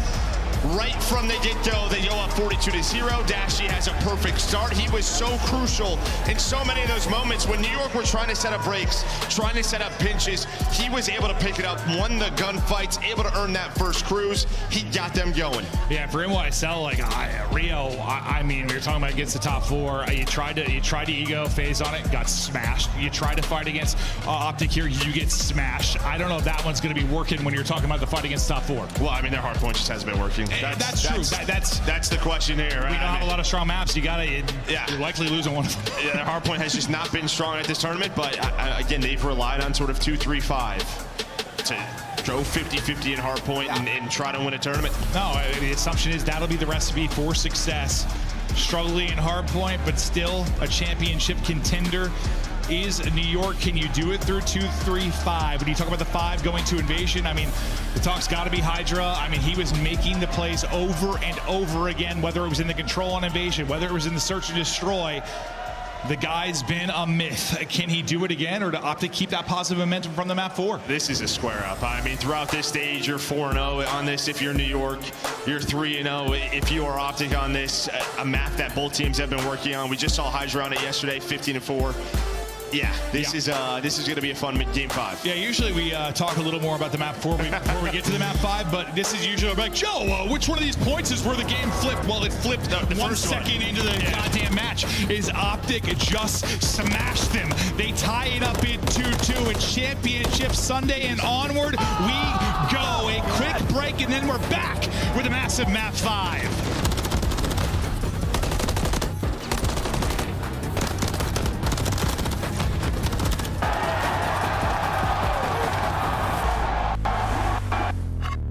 Upgrade your game with the Scuff, the official controller of the Call of Duty League. Slice up your competition with the Executive Chef Operator, now available in-game in the Call of Duty store.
Here we go, baby. Map 5 time. It's just the first match of the day, but here we go. The entire way. The ultimate map 5, Optic Texas, NYSL. NYSL trying to do it through 2-3-5. Can they get it done? To Invasion Search we go. You said it's an old-fashioned square-up. Talk to me about the final map. Yeah, again, I mean, this is sort of what New York is relying on throughout the year. It has been Invasion, but I mean, Optic are ready for it throughout Stage 3. 4-0 for New York, 3-0 for Optic. A map that they've improved and improved upon. Should be a fun one. Oh my God, one map. This is elimination match. Loser out of it, winner into the top 3, and they battle on Shotzi in map 5s this season, a 1.43. The man can be an absolute magician. No, again, and it could rely on a lot of the plays that he makes over towards Broken, right? We'll start to see how Hydra is playing, what openings he tries to find. But yeah, 6-4 overall, but again, 3-0 throughout this stage. Here we go. Here we go, everybody in attendance. The final map before we continue on this weekend. Hydra, can you deal with them early? It was big success for them in the map 2. Kismet maybe in trouble as well. So far, people able to squirrel away from the opening fights. Yeah, right. Obviously, just an early contest over towards Broken. We know that's where Shotzi likes to play, him and Kenny with that duo. This Pred will be around middle of the tank. Dashy over towards A Street, and everything's just kind of slowed down for now. Still a minute to work with. Not liking what they're seeing maybe on the B side of it, starting to wrap out, maybe work the other side of the map. The point man will be Pred, more than likely a mid-tank that will get info on this. You sort of have a 2-2 game set up for NYSL, but Hydra has already taken 200, 250 damage in this round. We'll get back to full, reevaluate. See what Sib can see is he might take the one-on-one, damage in, finally able to finish it off, though it's the other side of it. Sorry, it's Kismet that's able to get the kill, trying to snap back and not able to do it. Dashy, Kenny through, Sib winning 1, 2 versus 2, 20 seconds now to go. Bomb's got to get planted though. Starting to rally back, you're by yourself if you are Sib. Yes, you've got Bomb, but you've got no time. He might have some time. Now Dashy's gonna pick it up, and Dashy with 3 in the round.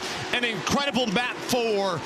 He holds it down, and honestly, you had Kismet inside of Broken who found a kill, but somehow out of all that, Pred stays alive. I have no idea how. He just ran through connector. It was like an awkward swap there on the observing side. Like we saw, like Pred get tagged, and I just saw a kill in the kill feed. I thought it was Pred dropping it first. Well, you know, it's Kenny, I think, because he tried to help Pred. He gets caught. You know, Shotzi's the one that ultimately died in Broken, and yeah, Pred stayed alive the whole time somehow. Like, I don't know.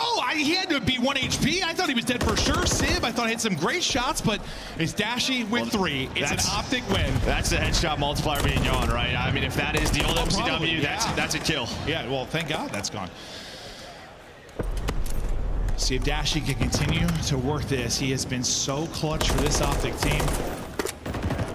As the opening fights maybe started having Shotzi able to get some information. He wants to go. He is flying, trying to catch one, but can't quite get the timing maybe to get the kill. But he's got a lot of information now for the Optic Texas team. Knows 1 rallied back towards B, 1 is inside of Broken. Trying to hit the nade, but instead his arm ripped clean off. Sib, that time, able to finish the kill. Yeah, and he just didn't know where he was inside of Broken. Obviously, you're cooking the nade, trying to just find out where he's sitting. And now behind that, Sib gets aggressive for his second, but trying to cook the nade, he gets caught. In New York, have Dashy left in a 1 versus 4. Dashy maybe just trying to play his life, earn a streak. Trying to do what he can as he is shooting straight. He is shooting. I don't know what straight of the straight is, but he is shooting. This guy is lights out right now. But can you carry the 4L, maybe work towards a cruise? Do you let him sit or do you try to hunt him down? They are trying to hunt and they're able to drop him. I think Hydra gets the kill. So you can't take that 4-0 stretch into the next round if you are Dashy. And after the chaos of that first round, Sib able to kind of stabilize things and get stuff going early for NYSL. Well, and I think on both sides, right, throughout both rounds, New York's saying we are going to contest this Broken setup, whether it's you on defense, or whether it's us, like we're going to play for this point of the map, right? Sib was able to do it throughout that round. We saw Kismet try to get Shotzi out in the first round. So it's like, do you leave him there and ignore him, or do you deal with it? New York's going for it. We'll see how things switch up. Round three now underway. Kenny, an opener. Big first blood for him, and that'll be bomb drop deep in spawn. Hydra in a tough situation as well. They are swarming. They're getting Hydra off the map. Don't allow him to make a play. Massive numbers here for Optic Texas. In a corner is Shotzi at Broken. Shocker. As he's able to find the kill, suddenly Sky's on an island, and it's island, you're likely dead. Yeah, I've heard of that island. Yeah, don't recommend it for a vacation. Not great. I thought maybe he's 180ing someone, but even not going to happen. Skies falls. Optic take it. Back and forth we continue to go in this map 5. Yeah, I mean, obviously the round barely develops. It's a great first blood for Optic. They're able to find Sib on that street, maybe with a nade, a little team shot combo comes on in. And I think Hydra's just like, all right, we're down a man already. I'm going to try to make a play. Well, I think that's like, you know, a lot of his like doubles he had in the playmaking ability was usually the first blood, opening of the round. Like if you were able to pick one of his teammates, yeah, but I think it puts more pressure on him to not maybe take his time, maybe not be patient. Exactly, try to make that play and things unravel. So even if you don't take Hydra out, just get the first blood. Get me big. Just due to how it changes the pacing maybe for NYSL. Can they continue to do it though? They struggled with the first bloods early in the map too and started to ramp it up. Now with the 2-1 advantage. Look at this setup. You have nobody far towards the B bomb. It's really only Sib Connector. That's your B player. The other 3 over towards A. So Sib just trying to gain info. He's got to be careful with this. Is he throwing shoulders? Fine, but yeah, just gonna wrap all the way back. Well, this is one where you hope you waste time, but you kept showing pressure at Broken, and you kept sitting it and taking that fight. Like, how much do you maybe just slow this down by them trying to clear everything? But it's Kenny again with a first blood. Where did he even shoot him from? But he's able to find a middle courtyard, maybe just like an angle. Able to take down Kiz, and now bomb already planted. Kenny safe with this plant. You see Pred just kind of playing safe over towards Cafe, watching the flank, but maybe setting up a play for himself. The rest of Optic locking this down. I mean, you set this up for a retake here. You just wish you don't wait on lose Pred. one in the process. Shotzzy takes down another. Pred, by the time he gets involved, this round may be done. A difficult one there at the tree. He almost gets fried by Hydra, but he wins it. Skies, again, on island, likely dead.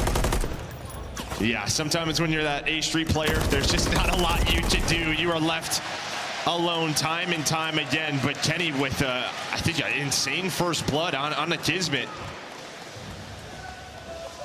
Gives them so much room on the B Street. And yeah, I mean, it was just Sib spotting. He rotates back. He doesn't have an angle on the bomb. Kind of gets bullied away. They use their numbers to go up. What, 3-1? This place was quiet after the map 3. Things not looking great for Optic, but a massive map for the troops. Rallying in the audience for the map 5 as you are up 3-1. Skies on a goose. Everybody making plays on the side of Optic Texas. You got 3 straight for Kenny and Shotzzy. You try to take a defense here to get a 4-1 edge. You need an answer right now if you're in YSL. Hydra has been kept out of this one so far, not able to be the playmaker he wants to be, but at some point you got to think he's going to start to make those plays. Pred going to have pressure to him here mid-map. We'll see if that will be the case. You're starting to play this 2-man game towards the A-bomb. Yeah, obviously Pred just watching that cross. Now Kenny, eyes on the bomb. Is trying to set up the crossfire. Both players so weak. But on the other side of the map, Optic get active. They're able to isolate Sib. So another first blood here for Optic. They have played this one great. Kenny has all 3 first bloods in this map 5. He is 5-2 on 4 straight, trying to give haircuts on either side.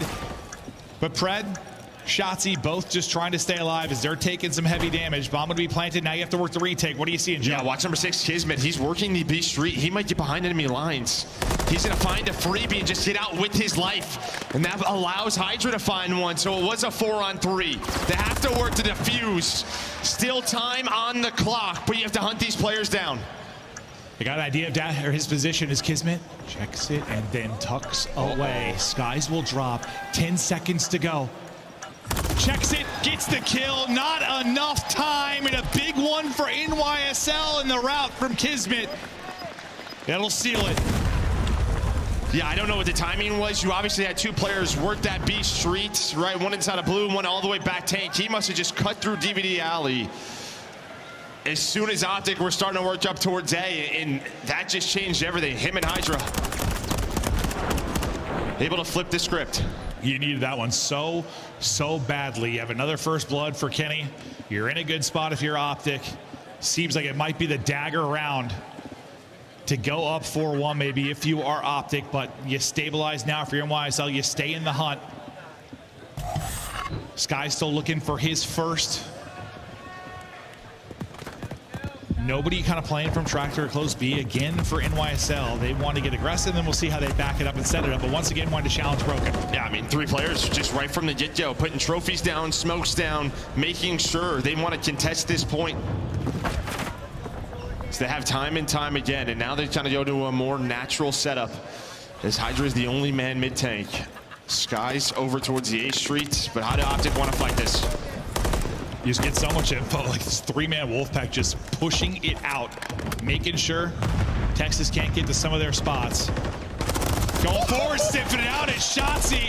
It's Mr. Broken, who's able to get the first blood and the kill. Now another 4v3 scenario for Optic Texas. This time, can you get it done? Sib brings it back, and it's Sib trying to stay up. Dashy, though, able to give them numbers. Kenny following it up. Hydra left alone in Texas. It's round number 4 up on the board. Yeah, I mean, they're just saying, all right, going to Broken, like, we're just going to contest this with our nades, right? Put shots into Sib from Treehouse, and then let Shotzi do his thing. Worst case, we trade that out. Kismet has to turn that a little bit more play. Maybe he just needs a little bit more help, or if you're New York, maybe just give that up. Yeah, I mean, that's such a tough gunfight on both sides. Like, you're kind of guessing where the position is as you slide in. If you're Shotzi, you're dealing with the movement of Shotzi. If you're, getting cambered, if you're Kismet, it's so tough. But as Shotzi, it's able to find the first blood. 2-round advantage again for Optic Texas. At some point, NYSL have got to rally together multiple rounds. They've yet been able to do it. Knock through the door. This time, the Bulldog ready and waiting. A little bit of revenge. Yeah, I mean, you try to get aggressive through B, you're up a couple of rounds, maybe you just kind of go for the jugular there, but they take the risk, doesn't pay off. Still a 3 versus 4. And Kenny trying to find number 70. Will Kismet, he gets impatient. Kenny almost able to take down 3. The guy's done 1,200 damage in the round or something. I don't know. He's hitting everybody, but Hydra's somehow going to win it. Dashy's still on 4 straight, maybe working towards the cruise. But you've just kind of left Hydra over towards B. Bombs still just taking their time. That's going to be Skies. But there is Hydra. He gets caught. And now on the run is Skies. He's yet to find a kill, so he's just going to try to play the objective. Maybe not using the gunny, but trying to use his feet. Bomb. Getting planted and under 30 to go, so plenty of time to do that. And now we get into this 2v2 scenario. And look, Optic know, like, all right, A Street has been open this entire time. They have no idea where Sib is set up. But it looks like they have now they have a pretty good idea. Because you're going to have Pred work all the way through. And that might be the play. You have to wait on Pred.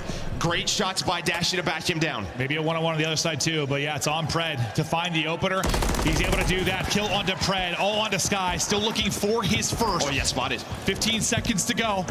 Now, what do they do behind this spot? Pred and Dashy, an awkward moment. The search and destroy yesterday. This time, can they ice up? Hops on it, gets dropped. Not going to happen once again. I think he might have it. I thought it was 7.2. It is so close.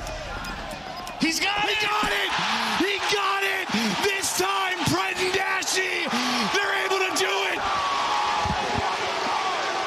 He knew I saw the fist bump. That man said, I got it, baby. Just milliseconds late yesterday in this same duo. This time, they get it done, and now a round away from moving on. We'll take one more look at this scoop here from Dashy. Kill in, slide in. God. It is picture perfect. And you're also on 5 straight. Woo!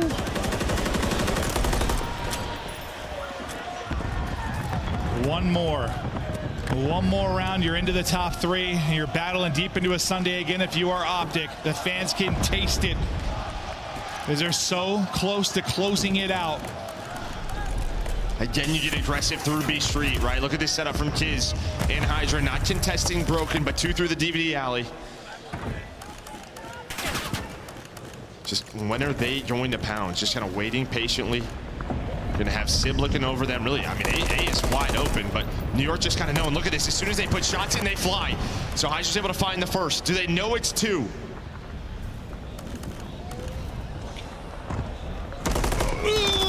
God, Kitty is here. Shotzi and Pred, though, through with the kills. Kismet up top.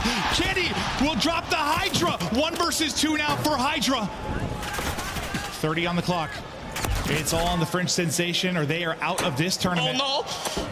It gets a little scary for a moment. He gets tagged on the cross as well. Wants to use the smoke, maybe for a little bit of chaos. There's a smoke on the other side. He gets him off the bomb. Just a threat. Stops it down. He'll go for the plant. These timings again. are unbelievable. Oh my God. Hydra, the magician. Does he find a brilliant moment again, or does he get spotted? I don't think he was spotted yet. Well, now the gig is up. Shotzi toying with his food. Brilliant shots over the top. And Optic move on.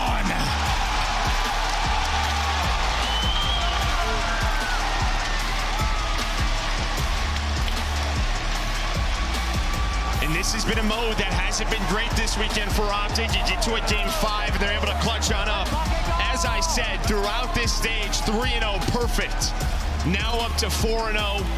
It is such a strength for them. But I'm gonna give so much props to Dashy, the way he stepped up games 4 and 5. He took over. He said, I'm not losing today. Dude, if that round was a perfect example. Like when I saw him and Pred alive, the time of that clock, I'm like, oh God, here we go again. Like I know it was Karachi, but I know it was a very different round, but still, I'm like, oh God, this is deja vu. But this time he gets on it. He ices up in multiple scenarios. I mean, if it was Dashy late, though, it was Kenny early, 3 or 4 first bloods. He had some massive gunfight wins, but it is a team effort. You neutralize the playmaker in Hydra, keep him to 6 and 7. You shut down a great search player in Skies who goes 1 and 7 in that one. It is an all-around effort. And Dashy leading the lobby in damage as well. And again, I mean, for New York, it was just we're going to contest B Street, offense, defense, go for it again and again. It just never worked out. Even when they found a first blood in that last round, it got chaotic, and who comes out on top? It's Optic. And for Optic, you know, when the search has been maybe struggling a little bit, you know, you're going to need that search to click if you're going to win a tournament today. If you're going to win it, it has to get better. Is a map like that, a big map 5 in front of this crowd, going to be huge for you? No, absolutely. Yeah, and I think Invasion Control, they just have to get back on the same page. Again, maybe just simplify the defense, give up B from time to time, just win a couple of easy rounds. Yeah, it's just tough. You don't have a lot of time to work through things. If you're Optic going to make this run, the difficult part of being the first match on Sunday, you're going to keep playing. You are going to be playing and playing and playing. Not a ton of time to work on things. It is what it is. Can you improve? Can you fix those minor moments? But Shotzi was going nuts on the stage after that victory. The boys are firing. Let's kick it to an interview now with Shotzi. Thank you so much, Merc and Maven. Toronto, show some love to Optic Texas as they secure top 3. Job not done yet, Shotzi, but just initial feelings to take down that Subliners team. How you feeling? Feeling amazing. You know, we were up 1-0, somehow got down 1-2. You know, we bounced back.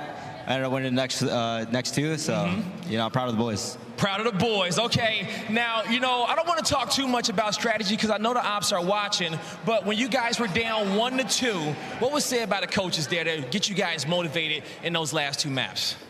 I mean, we were playing good. We were just doing fundamental mistakes that we weren't used to doing, and I feel like once we just, you know, we're making sure we weren't doing mistakes, and we were just, you know, fine. So now, at the end of that, you know, towards the S&D rounds, you know, 4-3 versus 5-2, completely different scenario. What was y'all saying to Dashy to gas him up after he hit that defuse?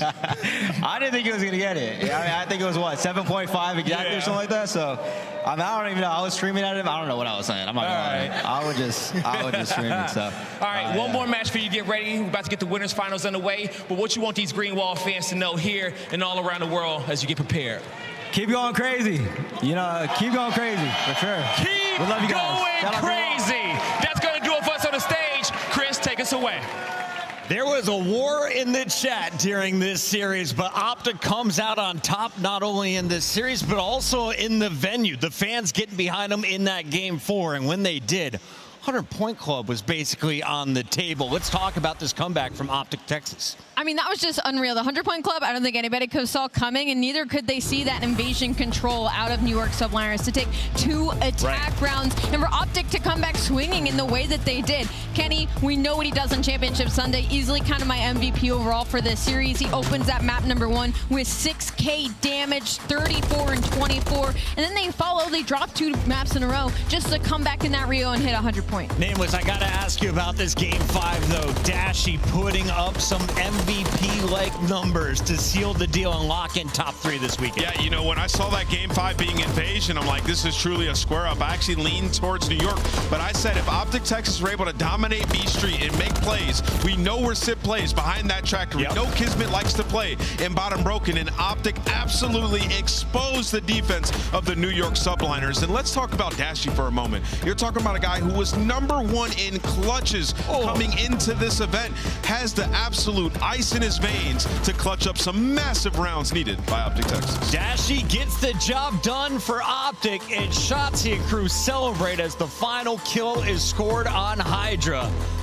And now they power into our top 3. The question is, if you're Optic, do you want to play Atlanta or Toronto next, Allie? I had to pick your poison in that matchup. Maybe just they want to get the revenge on Atlanta, but maybe wait for the grand final on that one. Might be a good business decision right there. Good luck to whoever they draw. Optic is looking very confident, and we have their scuff play of the game. Not only is the final kills, it's also the reaction. We wanted you all to be able to listen to this one at home, Nameless. Yeah, you know, just an incredible round here by Optic Texas. It gets down to the wire. You're thinking the timing, like, this guy's going to be able to clutch up, but he gets the kill, and Dashy gets there at the very end. And you saw earlier in the game, too, it was tough where they didn't get there in time. Retribution. I got it. I think I got it. You got it? I don't know.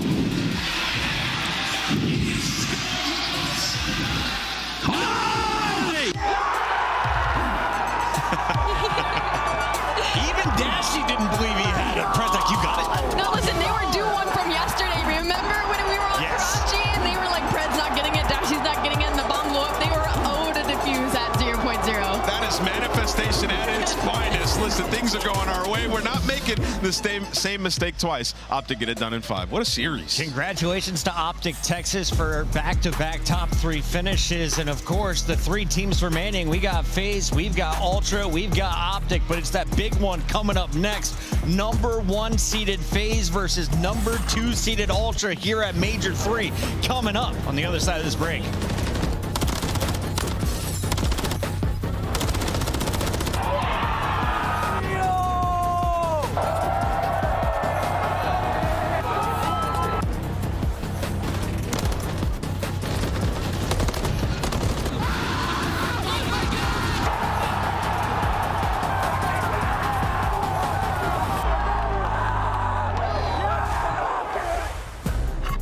Upgrade your game with the Scuff, the official controller of the Call of Duty League. Start the season strong with the Call of Duty League pack. Grab yourself the CDL operator, weapon blueprint, and so much more. Check out the Call of Duty store in-game now.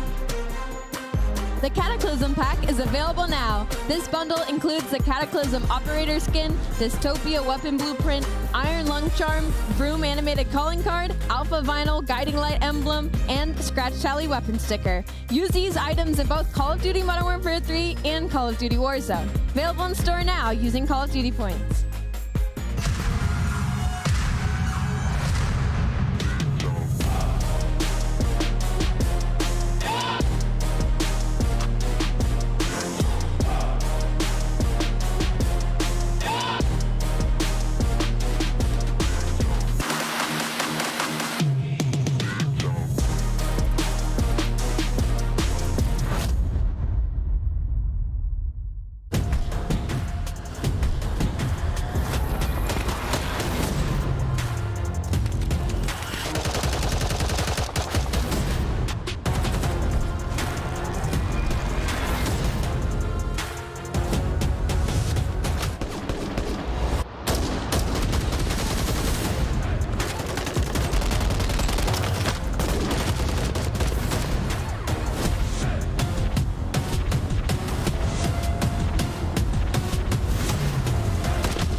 Take a sip of syrup now. Oh, do I need to? Okay, all right, I can. Okay, here we go. Can I open? Am I strong enough to open this? Yeah. You can open it for me? I'm not strong enough. Are you serious? I need you. Well, we got to take this You're off. my work husband. We got to take this off. Oh, that helped. Now can I do it? Yeah, probably.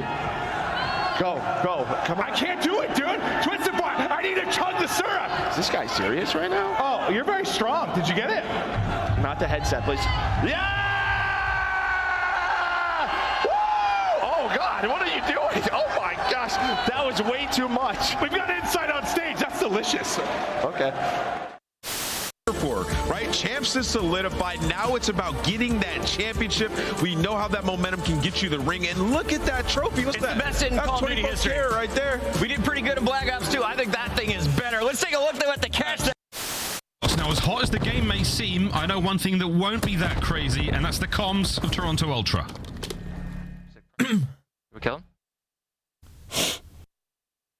him?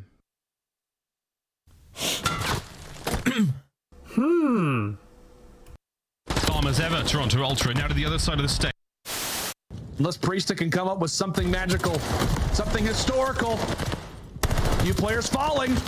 Priesta ends up getting traded out, but Standy's still here. No respawns right now for Rocker, but hey, we've got to put ourselves on pause. 1.5 seconds on the clock. Atlanta Faze, they've got to push their way in. They've got to dig their way through. Nades, tacticals, utility tossed out. But take a look at this. Take a look at right now from Minnesota, and they do not push on to the picking up Zig as you watch the white arrow start to funnel out. Simp and RCs have that crossfire. It's a lot for Simp to deal with, and he is dealing with it. 4-0 start. Just sensational.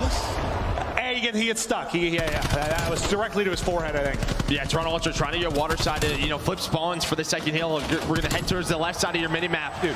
Over towards Kitchen. All right, but at least they're sticking them. Was that deja vu? It's like 4 in a row.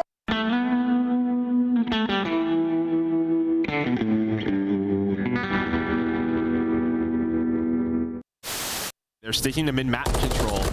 Vico trying to find it, but doesn't check for scrap inside a bending corner. He's able to take down 2. Okay, this guy is just trying to get sassy with it now. 10 and 6, and you are seeing it here. Give him all 4. He is dialed.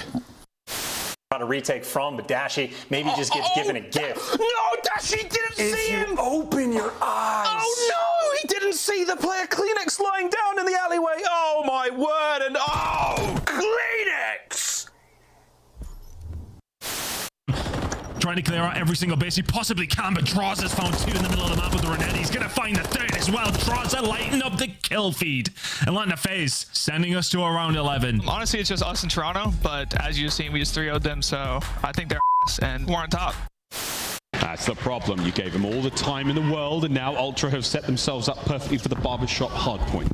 The apartments, the alleyways, all the nooks and crannies are now full of Canadians. And you have a BZ at 9 and 22, and this is only a 20-point game. You're looking at big plays in the final moments, but Envoy takes down 2. Envoy the front line. Craziest play I have ever seen in my entire life. I don't know if anything will ever stack up to this play. I mean, I can't believe he had time to reload for the first, part of that at all. And the fact that Priesta accidentally mantles the Godheady. Top blue on point. 7 AR. All right, one's already close our side.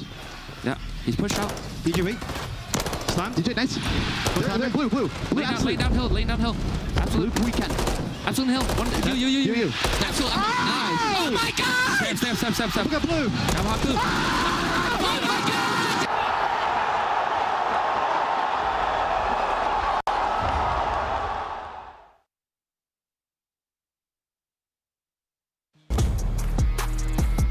Last night, this place was roaring. Tonight, it gets even louder. Welcome back to Major 3 for the Winners Bracket Finals. Just 2 teams remain unscathed in our Winners Bracket as Atlanta Faze puts their #1 seed on the line against our #2 Toronto Ultra. Welcome back in, everybody. It's Chris Puckett alongside Alley Cat. We've got Nameless down there at the end. And Nameless, I want to start with you.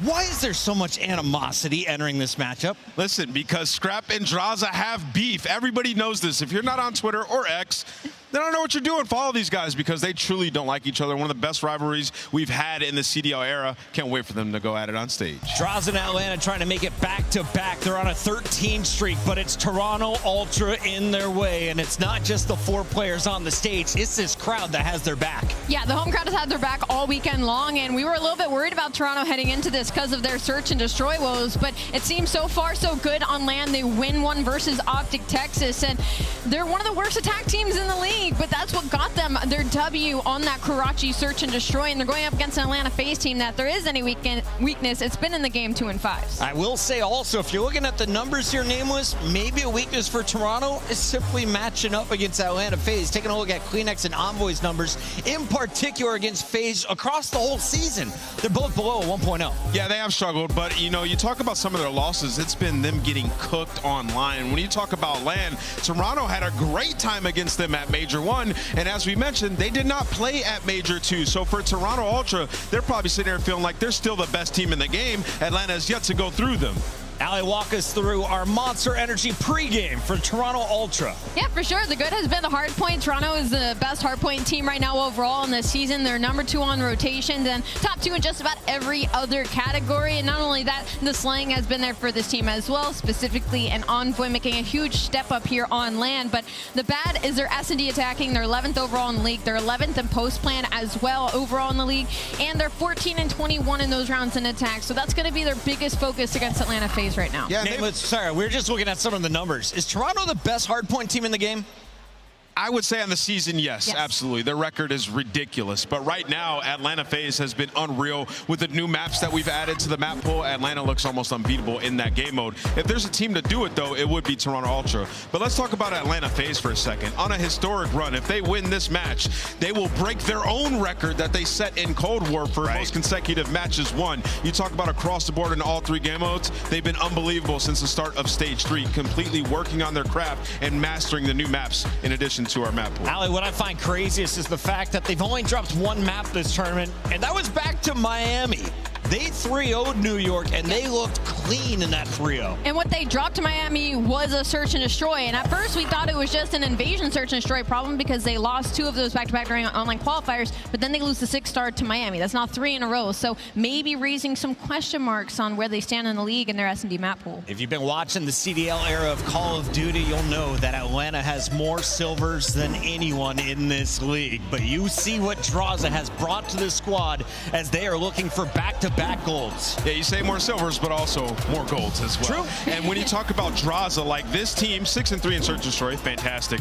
But he's been unbelievable also in control. They're 8-1 in that game mode. He's 5th overall in the league. So you added a heavy hitter when it comes to just downright slaying, right? Like if you need a guy, you want to call upon his jersey to take over, make game easy for yourself, he can do it. And we've seen it in this tournament so far, which is why in this matchup, Atlanta is 4-0 when it comes to the control game mode, a lot due to Draza. And for the Atlanta Faze pregame, the good is still the Hardpoint 13-1 record with an active 12-map win streak. They have been the best team during the split in that game mode. But on the flip side, for the bad, like I just talked about, their vetoes haven't really been there for Search and Destroy. They're 0-2 on Invasion, and they haven't played Karachi, and 1 has to be put into this series. So we could see some glaring issues for Faze in this situation, but these are the 2 best S&D defense teams that over the course of the league. So it really just depends on who has the attack today. Yeah, you know, and 3 Faze fans out there looking at the Invasion 0-2, like it's been tough throughout the stage, but on the season, they've been great at that map mode specifically. Right. And then also, they've been working on their map mode and playing a lot of 6-star, which I believe we will see in this series. We got to take a look at the numbers one more time before this best of 5 kicks off. If you're looking for the best slayers in the game, well, they got the top 4 spots. Draza, Scrap, Abizi, and Celium have been putting in work, and you got all 4 members of Faze here with Simp coming in at the number 8 spot. Yeah, all this the leaderboard really tells me is that Scrap needs his teammates to step up a bit in the slaying department, and we saw it a little bit yesterday. We saw what Insight was capable to do to close out that final map 4 versus Optic Texas and close out, so they're going to need to have those guns hot and ready versus Atlanta Faze. Draza and Celium, 2 ARs in your top 4. Scrap looking for Insight to join him with some more ridiculous numbers like he did against Optic to close things out. As we take a look at our maps and modes, who's got the statistical advantage here, Allie? I want to say both of them are kind of trading off here. They both don't mind to play that Vista in the map number 1. It leans a little bit more heavily in Atlanta Faze just because they just played it versus New York, but the 6-star could be either one's game. Yeah, I mean, I think it's interesting. If we go all the way to that Game 5, that Rio S&D, man, it's going to be so tough for Toronto to beat Atlanta Faze on it. But I hope we make it there. I think it could be special. Toronto, are you guys hoping for a Game 5 tonight? Oh, yeah. That's what we like to hear. It's time to take a look at our Scuff Pick'ems. Nameless is leading everybody, and he is now up over 120 correct predictions before Major 4.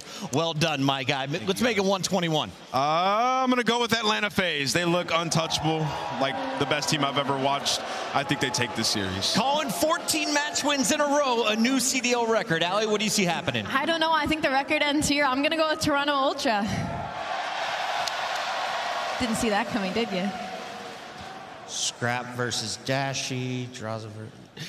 I'm going to go Atlanta right now, but Toronto's coming back. Don't y'all worry about it. Fans not happy with me right now, Blaze, but I know that Chad is because the winner's bracket finals starts right now. I'm hoping to get Toronto next round. I want them here. I want the chance. I want everything. I love this. Phase the up. Let's get it. Come on. I was on them at Major 1. They didn't get a chance at Major 2, so I'm coming for Major 3. Looking for the full 10 point. Sure, why not? Let him know about it. Dials up a triple. It's over. Ultra champ. Hey, let's come out and win this right? Let's win this.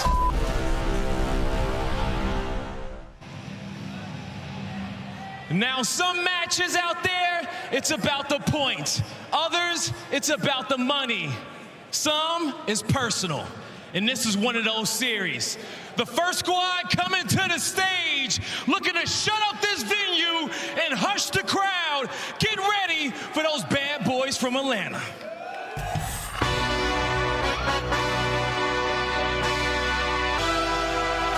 Yeah, let's see how you do under pressure.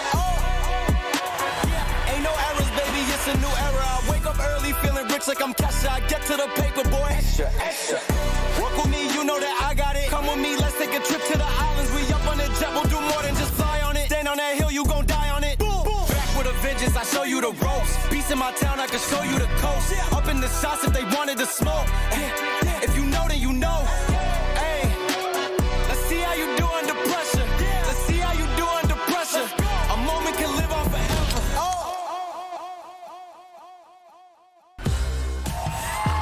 You can love them or you can hate them, but get loud for Atlanta Faze! Here comes Celium, Simp, Abizi, and Draza, the bad boys of the CDL, Atlanta Faze. They're looking to go back to back, and you heard their intro. I feel like Atlanta Faze has just been saying, man, who wants smoke? Somebody give us some competition. And it's been Scrap in the background like, hey, I do. So it's time for that matchup to finally happen. Draza versus Scrap. Let's bring out Toronto and the hometown team. I'm so ready to do it, Ant. But Toronto, help me out. When I say Toronto, you say Ultra. Toronto! Toronto! Here comes the home squad. I love when the news coming in on a day-to-day. Already know what's happening, I don't gotta shake the hay. Big moves, big stepper in the right direction. The trip continues, every double use a psychedelic. I think they gon' need a minute. Look, I'm interested in making as opposed to making friends. Double bags, I've been paranoid, having the safe. So take a check, finishing his drink should only take a sec. But Mark just cut me off, he told me that I go on stage and tan.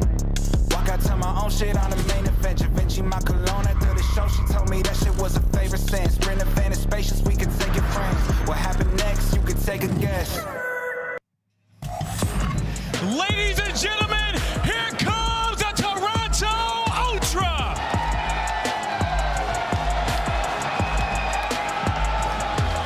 We got Scrap, Envoy, Insight, and Kleenex.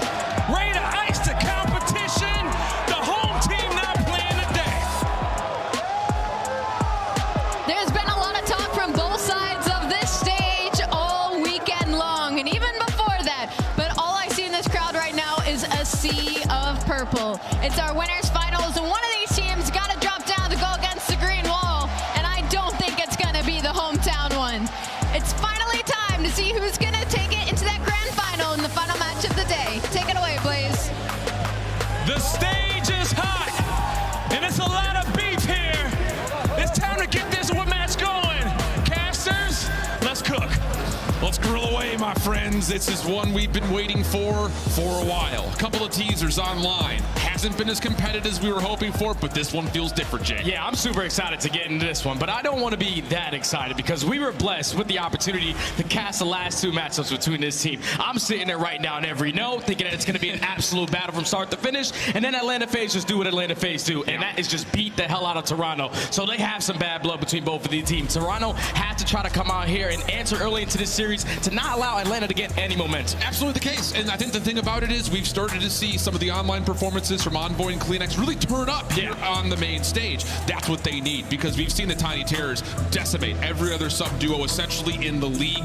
That has to be different here if Toronto want to find a way to essentially upset. Yeah, all throughout Major 3 qualifiers, Atlanta played all the top 4 teams. And every single time I go back and look at the numbers, it's the SMGs on the opposing side sitting around a 0.8. So that's what Atlanta Faze are so damn well at doing, is neutralizing the SMG pressure on the opposing side. So with Envoy playing the way that he has been all weekend long, same thing with Kleenex. Those guys need to be able to perform here. It was a 0.5 and a 0.6 for 2 of them respectively last time they met online. But again, that was online. Yeah. We've seen the SMGs across the league really step up and bring a different form. So that feels like win condition for Toronto. On the same front though, you have a map pool here that does allow you some opportunities to possibly take away, especially some respawns from this very strong Atlanta squad. Yeah, Atlanta, they have figured out how to play the new maps really well. Vista Hardpoint to start this one off. That's been a bread and butter one for them all season long. Ever since it's been added, they're sitting at a perfect 4-0. They are great in the hold percentage, great in the break percentage, but in the back of their minds, they have to start thinking about that rotation.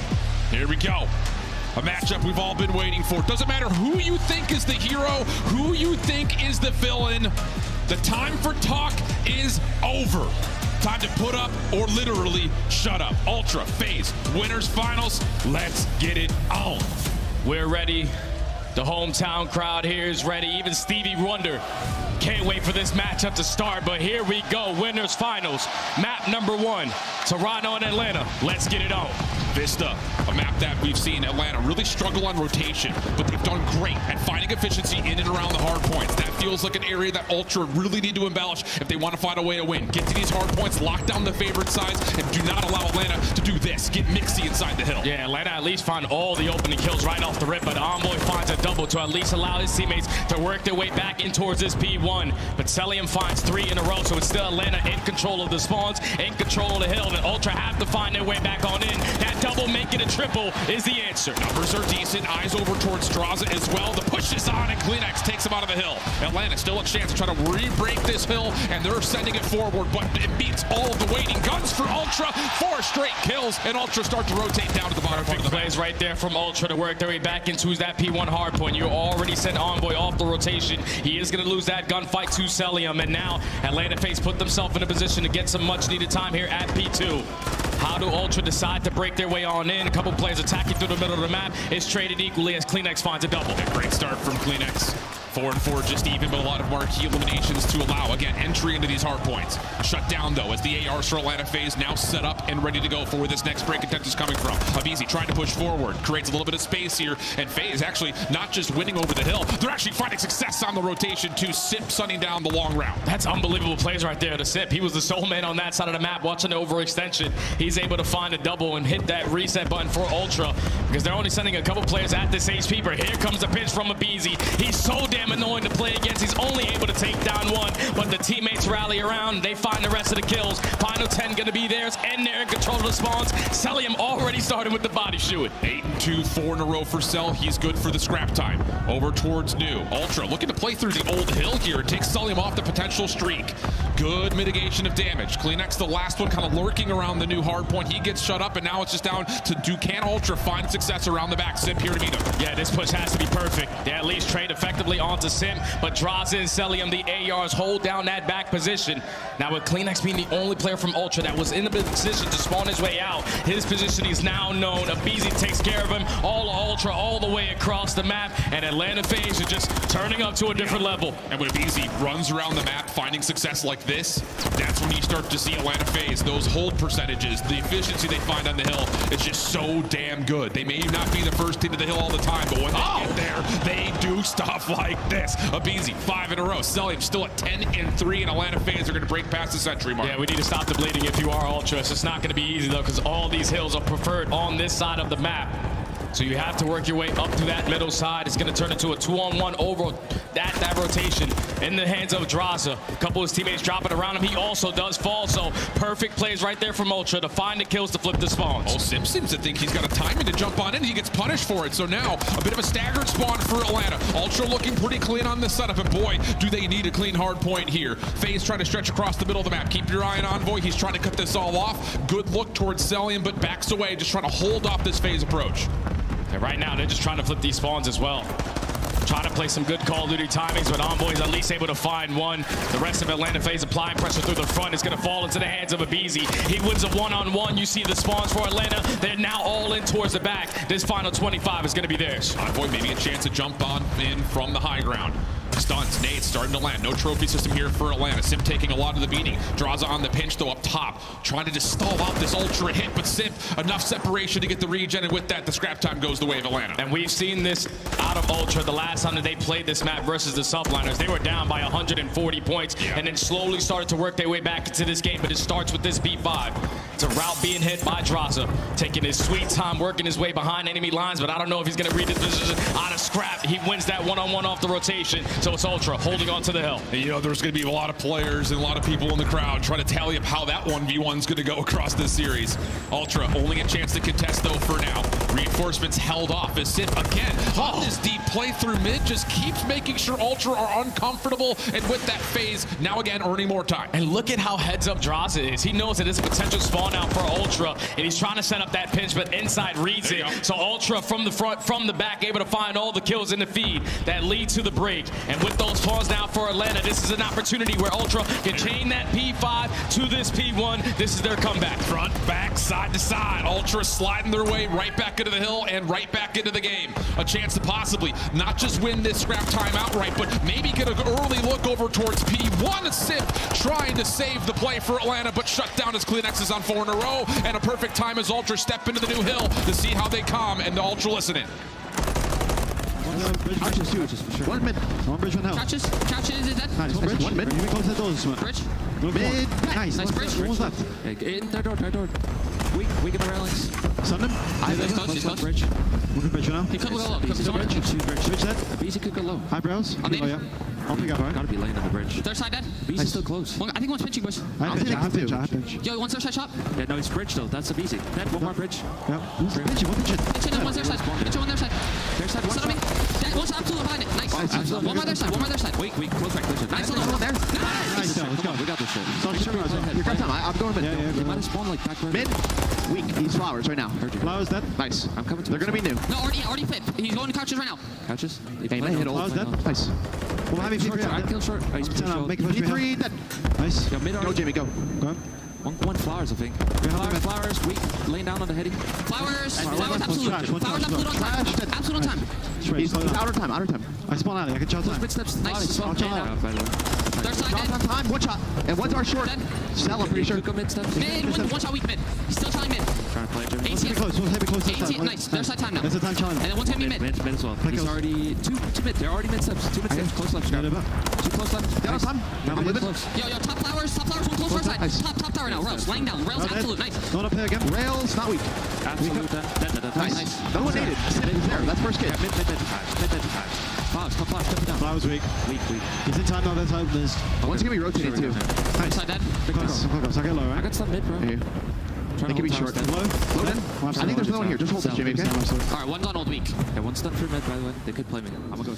Ultra doing exactly what they need to do. Keep that P2 rotation a bit more mixy, and now as we head to 3, 50-50 battle for the opening time. Yeah, this is fantastic so far to Ultra on this potential comeback.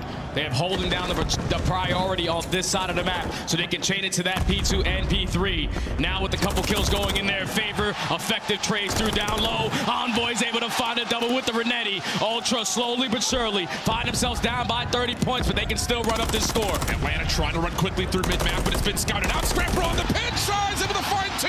Huge shutdown for Ultra. Back 30 looking good as Atlanta default into playing over through mid with eyes over towards 4. They have to give up that old hill. They know that they have to potentially try to flip out these spawns. You can see that spawn there for Scrap all the way over towards that bridge side. So Envoy's going to have his hands full. He's able to take down one, puts in a couple shots onto Simp, but he gives the info to his teammates. They try to set up a pinch, and Atlanta Faze just have too many bodies on that side of the map, but it's a tie game. It's going to be another photo finish. Big one for Scrap.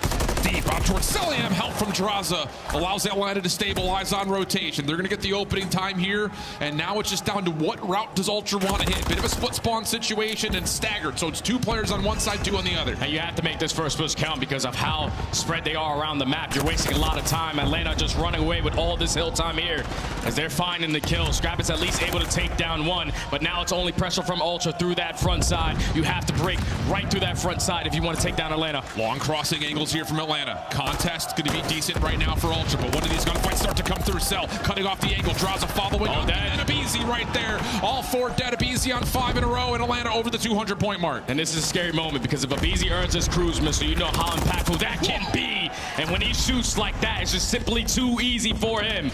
Is now off the rotation. Inside at least wins a big one-on-one gunfight to potentially set his team on up, but Abizi's here to instantly find that trade, and now Atlanta Faze have grown this lead again by 50. Decent stretch of kills though as the Hardpoint starts to move over towards bridge for Ultra. The big factor here is that cruise missile. When does Atlanta want to pop this? Sooner rather than later, or do you hold it for an emergency situation? Time will tell. Draws a mid-map, only takes 1 insight tag, but still Ultra in the Hardpoint. Yeah, they just don't have any map control right now, so Atlanta Faze are trying to send someone on this deep pinch, but Abizi's going to be in an engagement, and Kleenex is able to pick it on up.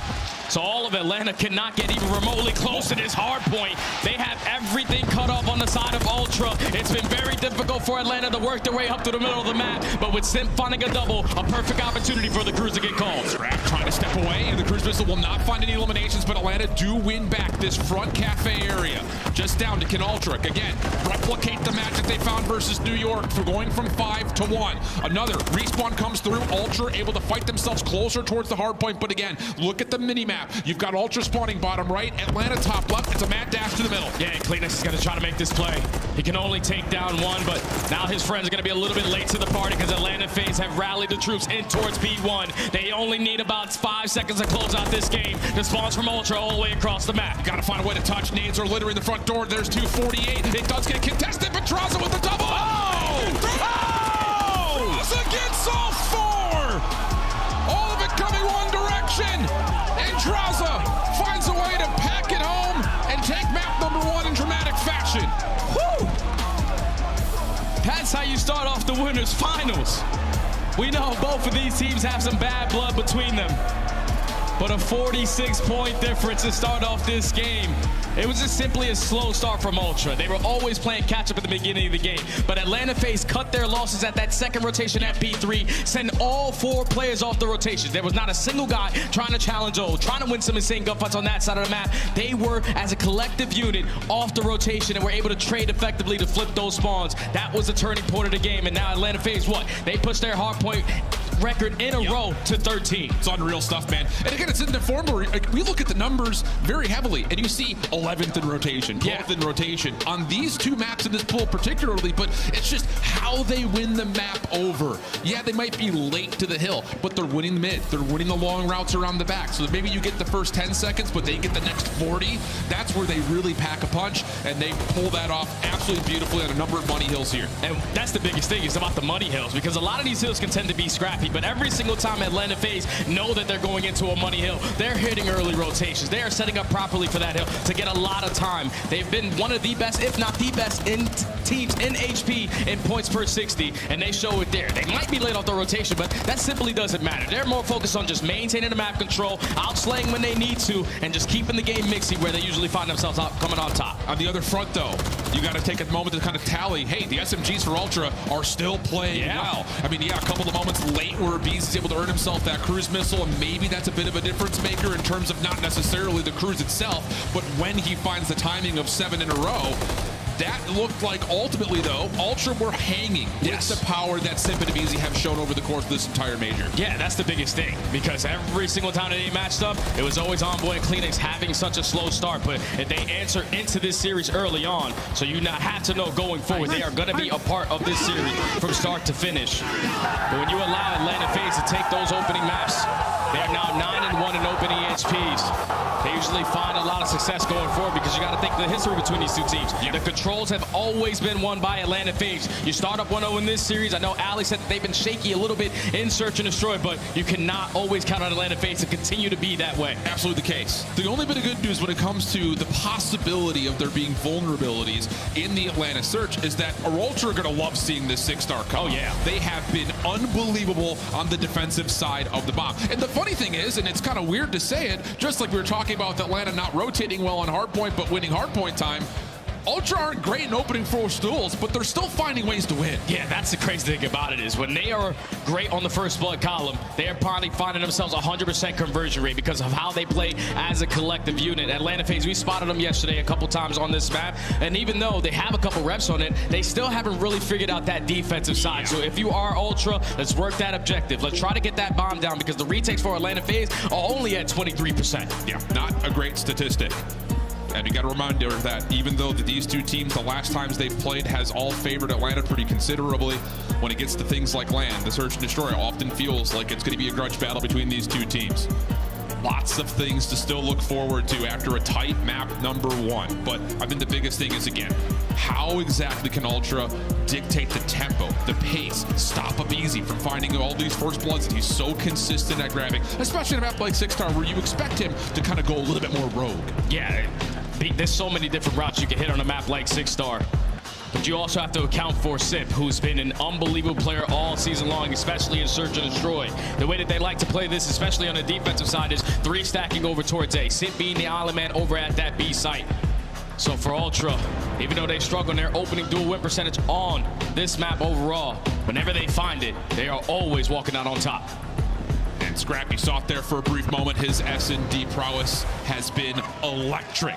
So looking to bounce back and eliminate after that first map loss. Ultra back to what will be their Search and Destroy map selection, and they will start on the offensive side with a little bit of a feel-out play here at B early. Yeah, there's no trophy systems to work with, so no one wants to drop early on for that first blood. But you have Ultra slowly trying to take a little bit of space at this B site. Atlanta have yet to bite on that play call, but the rotation coming in at A, it sets up Envoy for the first blood. Yeah, Dross though quickly trades it back. Early 3v3. Bomb easily collected. Dross is seen over the top of the bar heady, but Kleenex can't quite find the final shot needed to secure the kill. So everything resets and everything starts to pivot back towards Scrap's direction. He just gets caught trying to jump peek to see if someone was close, and now numbers go the way of Faze. And now if you are Atlanta, you simply do not have to move, because you can tell that Scrap was just trying to take a little bit of ground at this A site, so they can potentially work that objective. But you gain info onto Insight, you have to know that they're sitting right next to each other. Now you just have to trade, and that's exactly what Atlanta do. Yeah. They trade efficiently to start off with that first blood, but then are able to cast the timing on the Scrap, keep the numbers in their advantage. Atlanta take the first. Quick trade back at mid also. We've seen that be a very highlighted battleground for these two squads, trying to win out that bar position. How much of a focus will that continue to be throughout this particular search? Atlanta now off to the offensive side. This is where you really have seen them find success, especially on this map. Looking to go 2-0 to start this one off.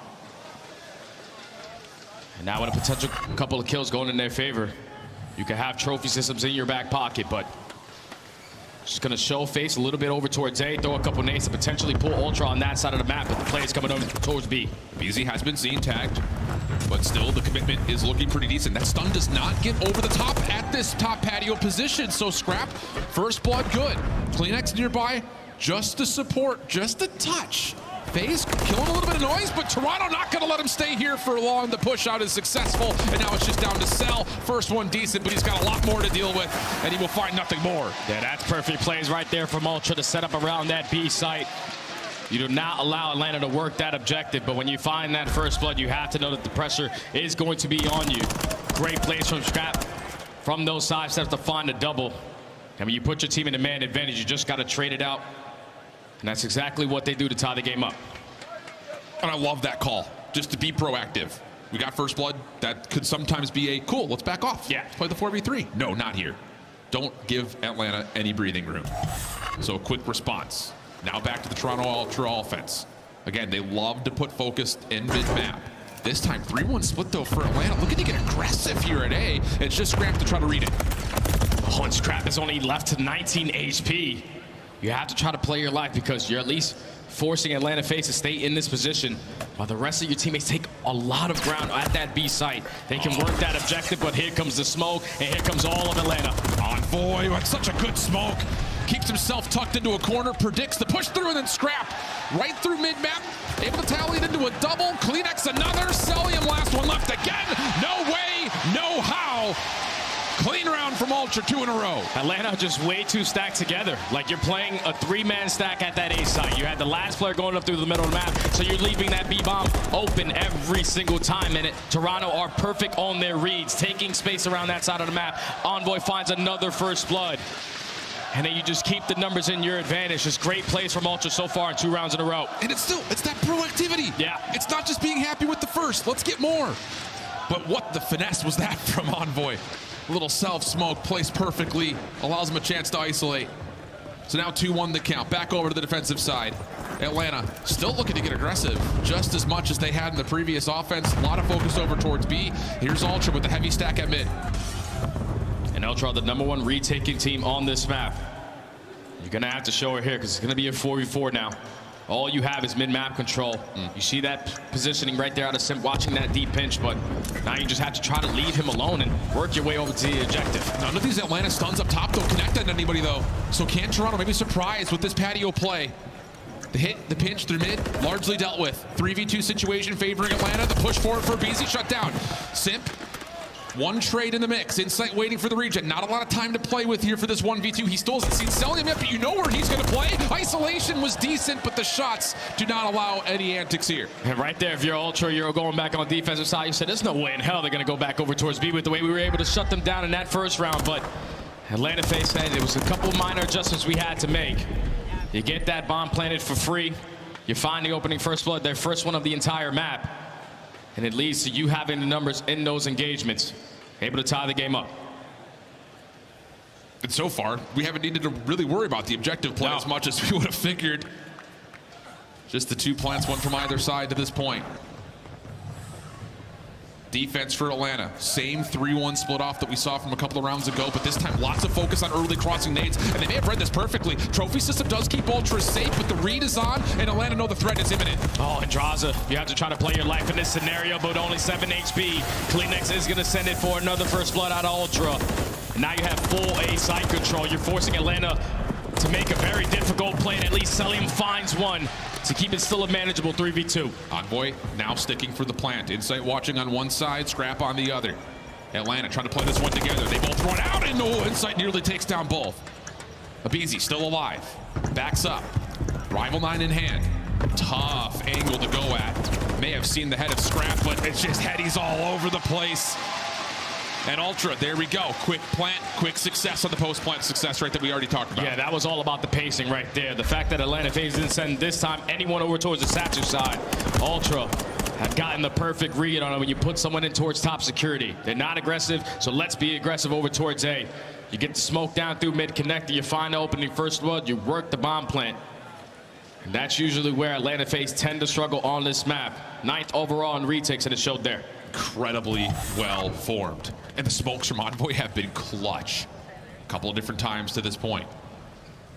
Atlanta still not hesitating to try to get their playbook going. Quick hit across. Envoy is able to see one on the transition. There is no actual defender here though from Ultra, but the nades look like they've staved off this Atlanta hit for now. They're going to slow them down, but Abizi still finds a first blood.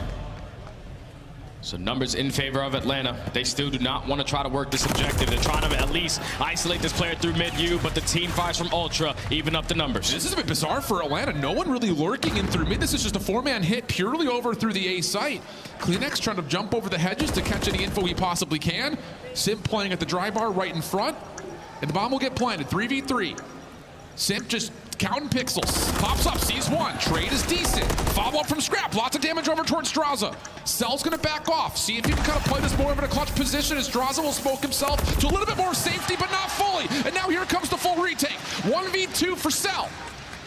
Does he even bother to give this a check? Ultra, still looking, still hunting. Then finally, we'll track him out. Shots on the response, still time is ticking. 14 seconds, you gotta make a call here if you're Ultra. Cell trying to push forward, but Insight catches him off guard. And that will turn it into a 4-2 tally, a small cushion here for Toronto. The best retake team that we have on the map. You see how patient they were when it turns into a 2-1-2. All they wanted to do is get info onto one player. Even with Draza investing that smoke grenade to try to stay alive from that angle out of scrap. Insight was fully ready for that gunfight. And then once he takes care of him in the 2v1, Draza was just trying to throw a couple soldiers left and right. And unfortunately, just simply not enough time for him to work with. Toronto starting to pull away. First time we've seen the First Bloods not go the way of Atlanta yet. Again, talking about that opening duel win percentage, it has not been statistically great for Ultra. That has been different so far in this search, and they've used it to great accord. 3-1 split off here for Toronto. A little bit more of a patient approach over towards A, waiting for these nades to come through. Not pulling the trigger on theirs yet, but Atlanta in a 2-2 split still feeling largely safe in this setup. Yeah, they're just trying to get info early on where the hell they're trying to get that objective done at. Last time it was everyone through the middle of the map, and it came back to bite them. So a 2-2 split, trying to play for some early info, but all the time being wasted right now out of Ultra. Basically putting Atlanta Faze still in the pickle, like where the hell are they? Yeah, both teams really just executing on some patience, but now that First Blood goes the way of Toronto. Keep your eye to see what timing Kleenex can find over through mid-map while the bomb is simultaneously going to get planted. Kleenex on the hunt. Dole holds off for just long enough. He was about to run into the waiting arms of 3 Atlanta defenders. We go 4v3 retake now. And I think Dross was at least able to spot Kleenex. If he can get this kill, such a big one, he's able to turn it into a 3v3. Now all of Ultra trapped over towards the site. You have Envoy playing in towards security, but Sip and Selim working their way through mid-connector. Not good. Envoy has to decide, does he commit forward or does he hold the pinch? He's going to commit forward. 1v2 situation. Smoke comes through. He's got both weapons, I believe, now to work with. Oh, and I think he may have seen Cell on the cross. Scope is up. First shots are decent. Steps away. Bang! 1v2 for Envoy. And a 5-2 tally now for Toronto. The playmaker is always going to make plays in the biggest moments. You invest the smoke grenade, you're able to get the info as well as they cross through that middle connector. We got to take a look at it again. It's only 14 seconds left. Atlanta Faze, no, we have to try to find this kill. Someone has to work that defuse, but Envoy getting it done leads to Ultra now at game point. How big has he been for this squad this weekend? Oh, mercy. 5-2 tally. Crowd can feel it. Trophy system denying a lot of this Atlanta utility, who's still trying to play on the up and up, trying to get close and really for a really early plan today, and they may have it. Because Ultra are playing this a little bit different now. Going to put themselves in a situation to at least hold down all of that mid-map, just in case anyone from Atlanta Faze try to make an individual play. But they have still yet to work that objective. And Insight's seen these crosses, so he's at least able to count one. Simp will still stick for the plan. If he's playing up, Simp going to join him. Semtex held closely though, and that's going to work out for a 2-for-2. Where are the rest of Faze though? That's the question. Draza, nice double over the top of Statue. Has a little bit of sanctuary off the regen. Insight has not left this position yet, hoping he can get an isolated 1v1 versus Draza. There's the initial push. Prediction towards Cell, decent, but doesn't lock him up, and Atlanta extended to another round. Yeah, that's good plays right there from Atlanta to not rush that objective plan over towards A.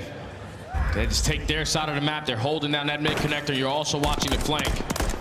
Then when the engagement started, it was equal trades, and then Draza was able to find a double to put them in a man advantage. You know, the last time around, Insight loved to play around that mid-U. Draza just simply throws a shoulder. He sets up Selim for that final kill. Atlanta Faze still alive. Cool as ever. But it has to be 4 in total in a row. First one checked off the list. Defense coming up next now for Atlanta. Same 3-1 split. A lot of focus in towards mid-map. Draza, trophy system denying Toronto from finding any utility early. So this setup should still be pretty concealed here for Atlanta. They at least know that Ultra aren't super aggressive this time around over towards that A site. So now they're going to back down from all that mid-map control. Start to spread out. It's not a single player from Atlanta was pushed over towards this B bomb, so that's why Beezy's still holding down his angle just in case anyone's deciding to push through. Yeah, Kleenex going to step up in towards mid-stairs just a touch. Insight still watching through the security push on the flank. Plant will be successful. How do Atlanta set up this retake? Does Insight see the cross right there from Draza? Spotted him, yes, he's on the hunt. Now it's just down to can Atlanta find the kills from the front fast enough? And Insight's got to work.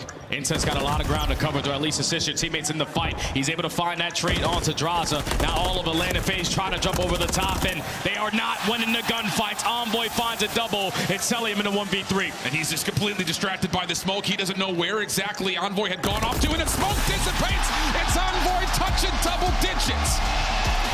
Huge response from Toronto. And all the questions about, whoa, was the Atlanta search not as clean as it may needed to have been, comes to fruition here as Ultra tie up 1-1. And they take full advantage of that first blood column. That's what led to early success for Ultra. Every time they found that kill, they always put themselves in the advantage where they're trading efficiently to always come out on top. But in those final moments, Envoy again just gets it done. I don't know if that was Batman, Robin, anything with all the smokes he was able to invest in on that map, but the playmakers are always going to make big-time plays, and he gets it done there for Ultra to tie the series up. 10-4, 8 non-traded as a Rival 9 player. Big plays, man. That's absolutely massive. 3 first bloods as well. 3 first bloods. Absolutely the case. Again, that was the one category where Ultra really have not provided the success that we've needed to see. Now you all of a sudden have that, plus the success on the retakes, like you mentioned, gets us to a level series and an absolute square-up. Invasion control, plus also a second hardpoint that will look a little bit better for Ultra overall. Oh yeah, I'm excited that we're going to be able to get to that Karachi hardpoint guaranteed in this series, but this invasion control is going to be everything because Atlanta so far all throughout the season have got the better of Toronto in this game mode. If you are Ultra, you have to just figure out how to make sure you keep those guns hot because Atlanta simply never get outslayed in control. Absolutely the case. It's definitely a lot of things to look forward to, especially if you're a Faze fan, because defensively they've been perfect there. So you got to change something up if you're Ultra. They played it a lot on the weekend. Can they take the swing map and fuel this home crowd? We'll find out when we come back.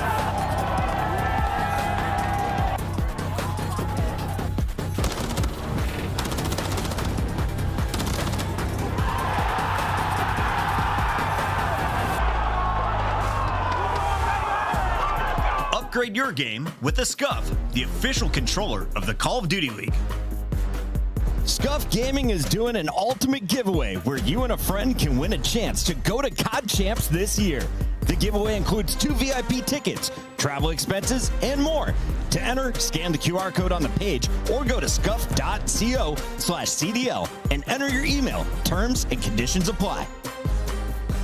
The Call of Duty League is brought to you by Monster Energy, the official energy drink of the CDL.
In case you needed it, the heat is up.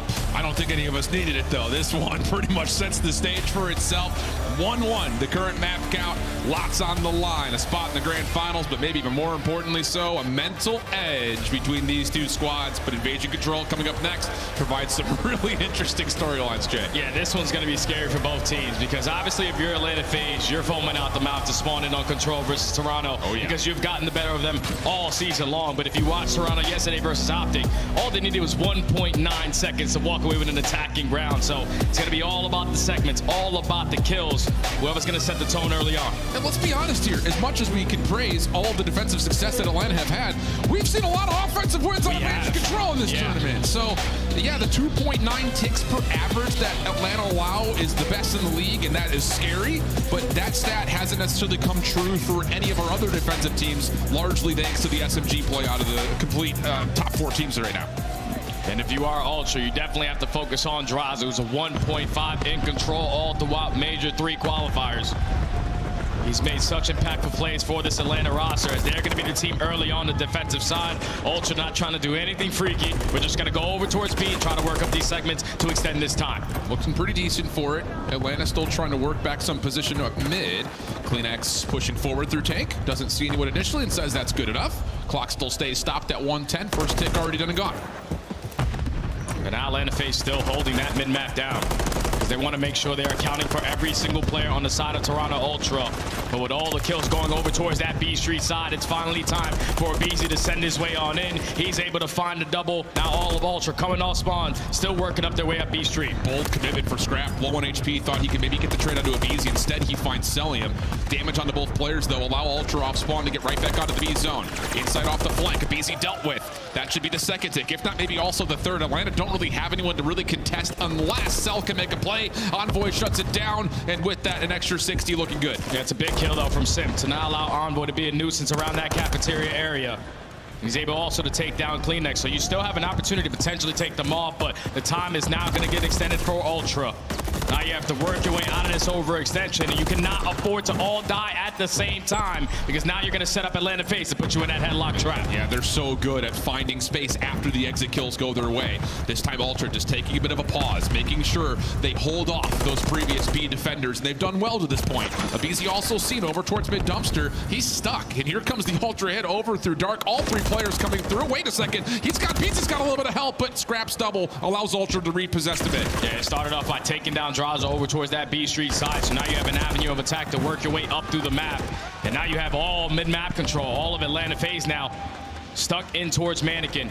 Have to iron up and clutch up in these fights because this is an opportunity that Ultra are trying to take advantage of. The play front in towards Ruggs is good. Clock stops again. Scrap on the point. Draza seen, and he's in no man's land. The fact that he gets one almost feels like a miracle, but it doesn't stop this Toronto Ultra from continuing to find success on the zone itself. Faze a bit split spawn, trying to make the most of it, and they will find recovery on A. And the first segment is not going to get complete. So you allow Atlanta Faze to reinforce their way back on in, keep that time continuously dwindling down. And now all of Ultra working that overextension. You sort of have a little bit of mid-map control, but this route from Envoy has to make a play. Oh, Simp reads it absolutely perfectly. So the defense holds strong. Those forward positions getting more forward, but a little bit of a self trade out of CleanX's Semtex. Stalls out the Atlanta push forward for a spawn trap, but still the mid-map control, so good.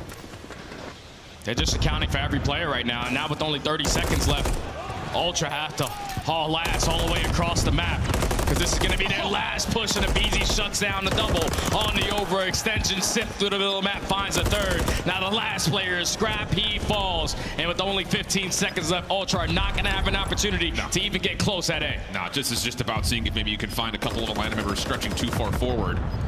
And we're going to see 3 ticks tallied, 9 for the current lives. Atlanta still trying to pack a little bit of punch here over through this topside Palace wall, but no more action will occur. So the defense largely still good, but hey, 3 ticks not bad for Toronto. Yeah, 3 ticks are definitely not bad, but now you cannot afford to give up anything over at that A point.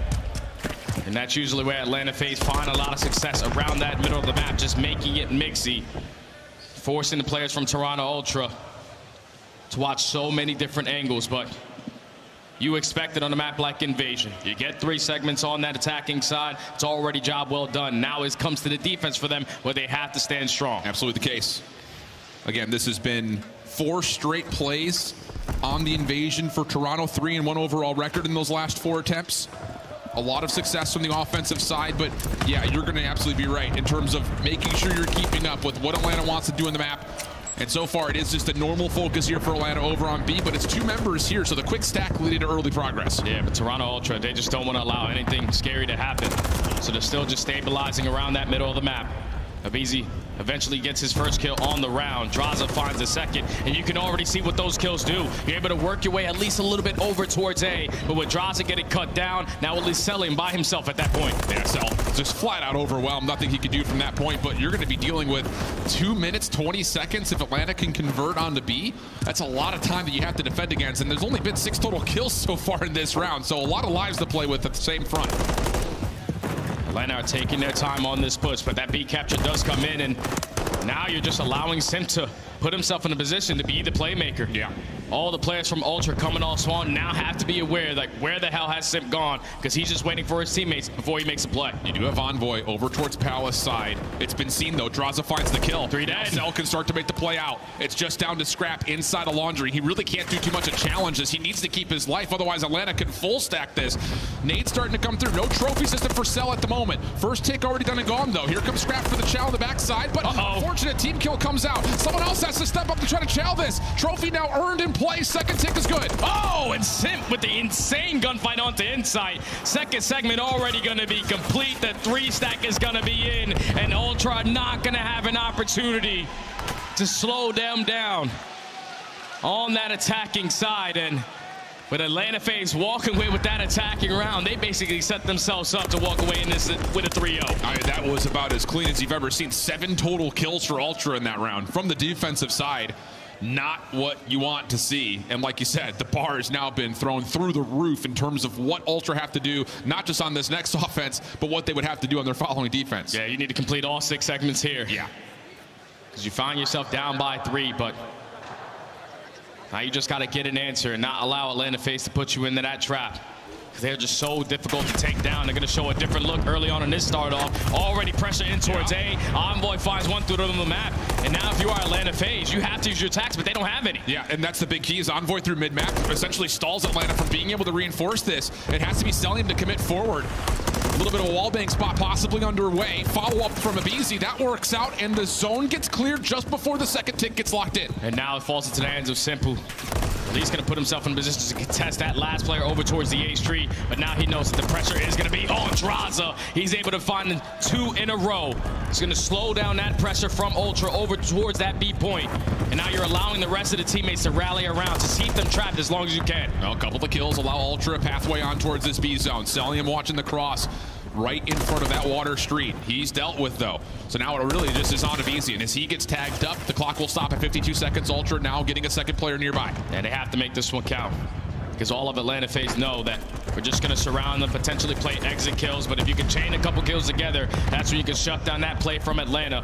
2-2 is the split, but Selim makes it a 3rd for Atlanta Faze. Now only on to the point, you have to try to play your life. Yeah, he's got help on the way, but it's going to be a little bit staggering. Abizi right through mid-park, draws it behind him. They're trying to envelop this player, Atlanta, but it's not finding as much success as they were hoping for. Now Envoy can try to step up. Follow-up fight from Sip. How does he get 2? Insight, not having a great map, trying to secure the trade, but he's lost track. Simp's already out of there, and Cell will find the kill. A 3-16 start for Insight. The clock's starting to dwindle. Oh, and Simp just taking ground, knowing that Ultra have to run right into his pre-aim. Not able to lead to any kills, but it's going to slow down their aggression over towards B. There's only 20 seconds left. You have to make this push count if you're Ultra. Not looking good. Cell on 4 in a row, just holding this cross, waiting to see when the zone starts to get touched. Maybe he'll make his move. He may not even need to.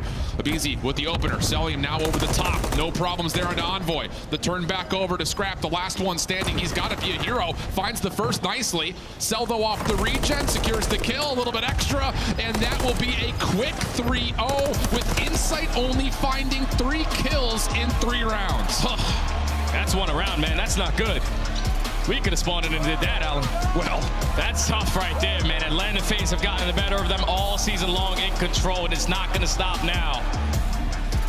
It's just when you're the team early on, on the attacking side, you're thinking, okay, 3 segments is good enough. But then now, for the second team going on that attacking side, they have trophy systems to work with. They can slowly work up that progression over towards B, but Ultra, every single time on their defensive side, when Atlanta Faze were taking a lot of that mid-map control, they were just way too slow working out of their spawn, not really taking the map back. No one pushing over towards that Water Street side. No one finding themselves at B Street to contest that point. They were just so worried where the hell Atlanta Faze were, and that was just very hard to keep track of.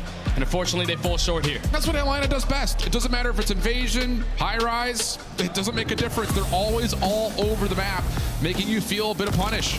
And that was absolutely the case. I mean, it's not often you see Insight feel that lost on the map. And that is, again, I think a lot of credit to the fact that Atlanta wasn't just finding success with Easy and Sip. Draza was getting forward. Cell was in your base. There's just so many obstacles at so many different moments. And that's what they do every single time in control. They're just so hard to keep track of. And then when you're losing track of those guys, they also win some insane gunfights around the map. So you were just affording yourself to not go 2 to 3 dead. But that's where Atlanta Faze every single time take advantage of that moment. You saw how fast they were on their attacking rounds. They just kept one person at B. Everyone else was fighting around that middle of the map. And as once they found 2 to 3 kills, they instantly pounce over at that 8 point. They get the job done, spun all the way across the map for Ultra. And it just comes down to the slaying and the big picture things, because you just simply could not keep up with the pace in that Atlanta Faze set. That's been the case for every opponent that gets control. Every time. The defense has been suffocating. The life differential has usually always turned up in favor of Atlanta. And that was absolutely the case here. So a quick invasion control. But the Karachi Hardpoint, both teams well rehearsed on this map. It really just comes down to execution in my mind here. It's simply all it comes down to. We know that Atlanta Faze, another map where they don't find themselves successful in that rotation. Sure. But points per 60, #1 team in the game. In breaks, they're 3rd overall. In holds, they are 4th on this map. And in the opposing side for Ultra, they are actually #1 in hold percentage on Karachi. Yep. You have to make sure you're doing the same exact things you did in map #1, just not starting off as slow as you did. Yeah, that's absolutely the case, because again, when it comes to watching Faze play Hardpoint, especially in this map, you look at them dominating on things like P2 or P3. You know, they find ways to get full 60s in spots that you need to have them. You know, if you want to be the best team on the map in any given hardpoint, you need to be able to take advantage of key hardpoints. And Atlanta is the exhibit of that. Yeah, they put their main focus on this map. We have 5 hills. The Cafe Hill is a money one for them. The P3 to chain that is also a money one for them. They keep P4 and P1 scrappy, but then they also rotate early on at that P5, which can turn out to be another money hill for them. So that's where Atlanta Faze start to take over in Hardpoint, is that you can keep it scrappy, everything else. But the money hills, they're always going to guarantee themselves to play the fundamentals correctly, hit that early rotation, and put themselves in an ideal setup to shut down that first push. Okay. Lots to look at, and I think most importantly, without the ability of putting the headset down and stepping away, Insight needs to have a rubber band match here. He needs to bounce back in a big way, because he's going to be, I think, again, a critical player, and trying to slow down Celium from finding his 1 point a million. It feels like KD he gets in every hard point that we have. He only has 1 negative series all season long underneath for 1.0. KD, I don't know how the hell he's able to stay so consistent, but now you are just 1 map away from, again, having another dance in that grand finals. Trying to go back-to-back is Atlanta Faze, but Ultra trying to respond here to force that game 5 at their own home major. The lowest respawn map, KD, a .18. Yeah, let's just forget about that. Yeah, absolutely. Well, that don't even matter. Shake it off, back into the next one. Well rehearsed, both of these teams are on this map again. And this is the thing, is this map has been kind of the storyline for all of our top 4 teams. Is if you're going to beat Atlanta Faze, you better know how to play Karachi. So the work has to have already been done. The lab is shut down for now. It's just down to execution. Ultra starting off on the right side of the map, trying to get in quickly over towards Rebel, but Abizi already inside. Draza up top. The setup for Atlanta looking pretty good. They find the initial kill. They're finding the initial time. Now Ultra have to work their way back on in. Currently have top 3 in control, but Simp finds a double somehow, some way. Now all of Atlanta Faze, this is exactly what you want. You're soaking all this P1 time. You still have the spawns over towards the next, and Ultra have yet to find a kill. You got to find something early here if you're Ultra. Like you said, you just cannot afford to start slow. Not on this map, not from this side of the map. And as Draza shuts down Scrap from rotating, you're already up to 35 plus, and you have members looking at rotation to 2. Ultra need to find a stretch of kills, and they need to find it right here. At least they're able to take down Abizi to not allow Atlanta Faze to walk up away with 50 seconds here at P1. But now they're going to be late off the rotation. Big gunfight went out of Scrap. Kleenex also finds a double. Now Abizi is going to fall. That's 3 dead off the rotation. Simp, you got to iron up. 50-50 fights coming forward, but Simp on the corner deals with the opener. Atlanta trying to get in through backside yellow alley to help out, and Simple will get taken out of the picture. So Ultra will get in for some time here. Follow-up shots from Envoy are decent, but Atlanta starting to battle back. Now they're the ones who've got numbers with the favorite spawns. Can they get to the hill, though? Insight just locking things down from top single. That will do nicely as Ultra find a little bit extra time. Yeah, this is good stuff from Ultra because you can see a couple players from Atlanta Faze. They're trying to potentially flip these spawns over towards next. They do not like to fight in towards this cafeteria area when they're jumping over that backside dumpster. We're asking for a response out of Ultra. They're able to tie the game up. It's going to be a 2-on-1 in towards the HP. Scrap's only able to take down one, but at least if you're Ultra, you win the rotation to next. You got all 4 players spawning up right at this cafe. Draza testing it. Only able to get one. Should still be a favorite spawn here for Ultra, and it is. It's over towards Drunk. So we're going to have his 4-man set up here for Toronto, down 15 points. And now you can allow anyone to slip on by. Going to put Envoy in the position towards top 3. Sip is working his way to potentially find that kill, and he might have read it to perfection. Now the first one goes their way. You also have a BZ going on that pinch. Where's the spawn for Envoy? Now he has a re-pinch as well. He's got to get here quickly, though. Scrap able to find the first on towards Simp, but the contester draws it decent. Kleenex doing what he needs to do best, which is get him out of the hill and get him out of it quickly. BZ also drops in the hold. Is good with the follow-up kill from Scrap now on 3 in a row. Number 1 whole team on Karachi so far throughout Major 3 qualifiers. They were able to stabilize in that moment, shut down that push from Atlanta Faze, and now with only 25 seconds left, they know that they're going into a P4, where neither team is going to fight for a majority of that hill time, so they're going to attempt a break once again. Sim flies in, he's able to find 1 kill. Kleenex trying to watch the cross, he's going to fall as well. So the final 20 is going to go in favor of Atlanta. Draza just had a takeover moment. Yeah, the stuns from his teammates allow him a chance to finesse, dance around the Ultra, and with that, we've got essentially a dead-tie game.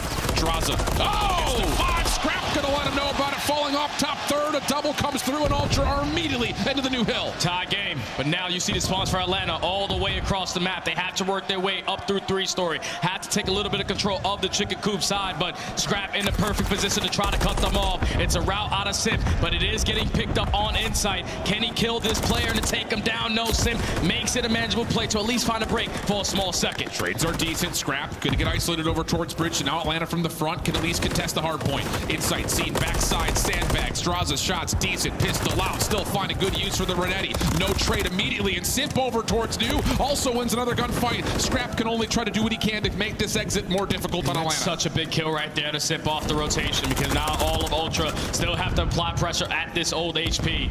It's only 10 seconds here, so they're going to be able to walk away with it, but Atlanta Faze are giving it up for free. They know that they have the spawns for next. They're trying to trap Ultra as much as they can through the backside of this milk truck. Simp can just be an absolute devil from this position. God.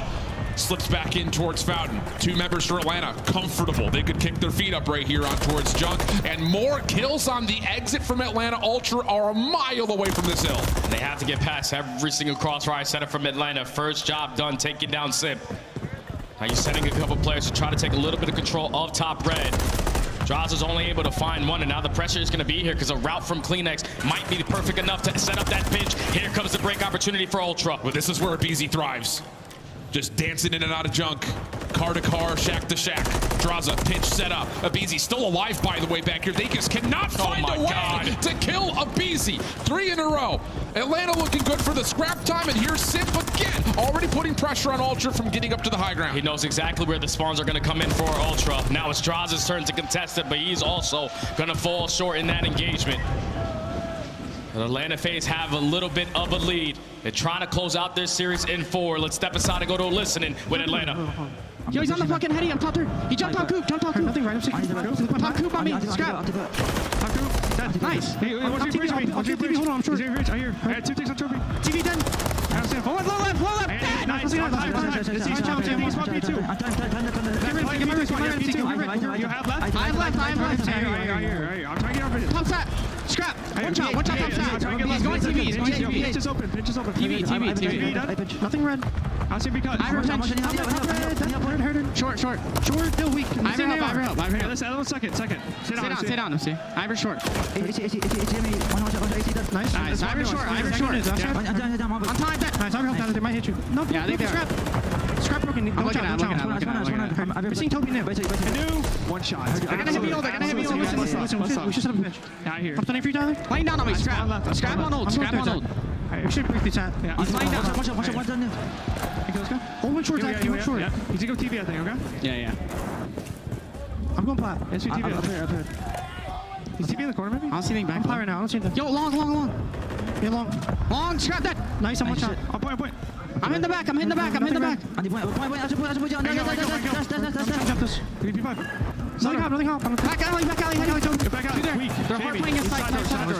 Yeah, they're playing a tight side. Okay, we spawn you. There's 20 milk trucks. Push out red. I'm one shot. Bottom out, pushing out. Or he's going back. I'm one shot. Yeah, hit over. Nice, good shit, Chris. That's good time. That's really good time. Nice. Another short. Oh my god! This is spawning out. This should be spawning out. I killed him before. He's top third. Dead. Out red Jamie. Alright, I'm back here. I think he's just him. I spawned down. Listen. Okay, I'm staying down. I'm spawning out with you guys. Yeah, no. I'm getting in there. Two middle. It just doesn't feel like on any given day, if the SMGs for Atlanta are playing like this, anyone's going to hold a candle to them, both Simp and Beezy in takeover mode.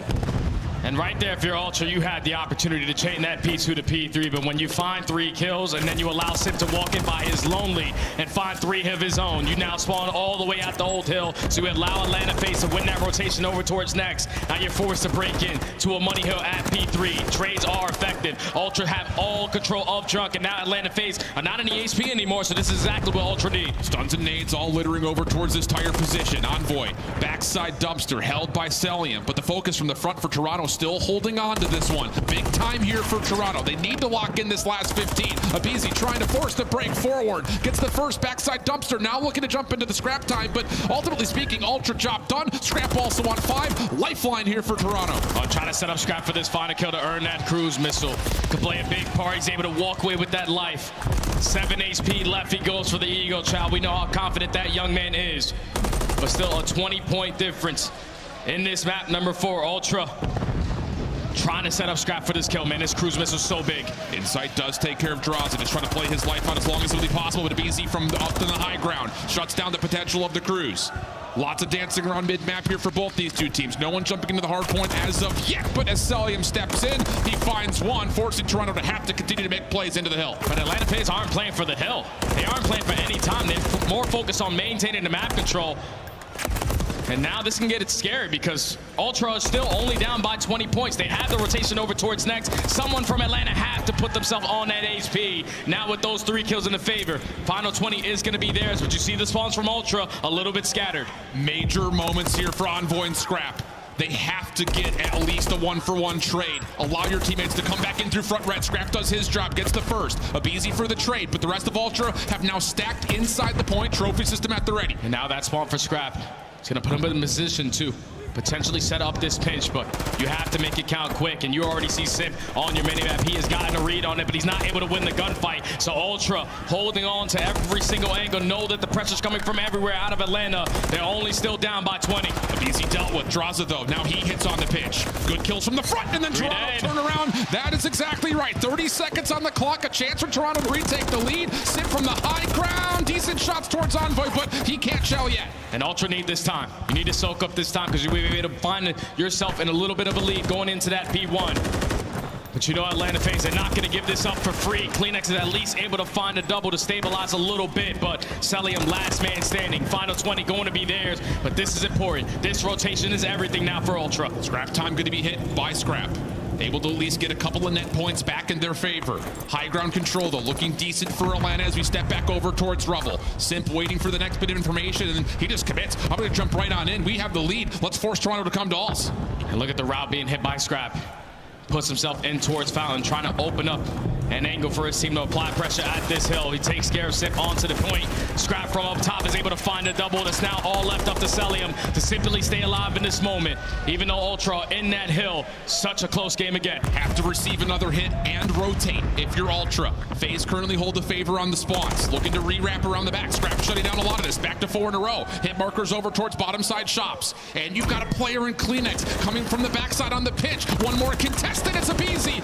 Should be overwhelmed, and he is. 5 in a row for Scrap. Rotation going to be challenged for both teams. Oh, but I'm pretty sure Kleenex is able to slip behind enemy lines. So are you going to be able to spot him off the cross? And I think Draza is able to gain that info. But Scrap, if you can find one kill, that cruise missile could play a big part at this moment in the game. He's trying to line up the kill onto Celium. Only 8 HP left. The Renetti is out. Everyone is losing gunfights around the map. And Atlanta Faze stabilize and win the rotation anew. Couple of players on this backside spawn could maybe help Ultra set up some sort of a break, but Atlanta have numbers, at least for now, inside the hard point. Draza trying to play his life. Assistance from Faze coming from the junk side. Can they get nades over towards this jump wall? May not be able to. Insight seems to have an idea that Draza's playing in the back closet, but they can't find him. Draza's still alive, able to go 1 for 1. Oh my God. The trade is in. Ultra can win here. They can win it here. Look at the spawns for Atlanta Faze. It's so far away. Ultra trying to force game 5. Hardpoint from the front. He's able to take down 1. Not able to do more. Can anyone touch in time? No. And we're going the distance in the grudge match. Let's go 5. The ice in the veins for Toronto Ultra in those final moments. Scrappy's been the MVP all season long for this roster. He found himself on 2 different 5 sprees in those closing moments of that game. But if you're Atlanta, that's an opportunity you want back. You found 3 kills off the rotation. You just couldn't find that first wave of kills when you were actually in the HP.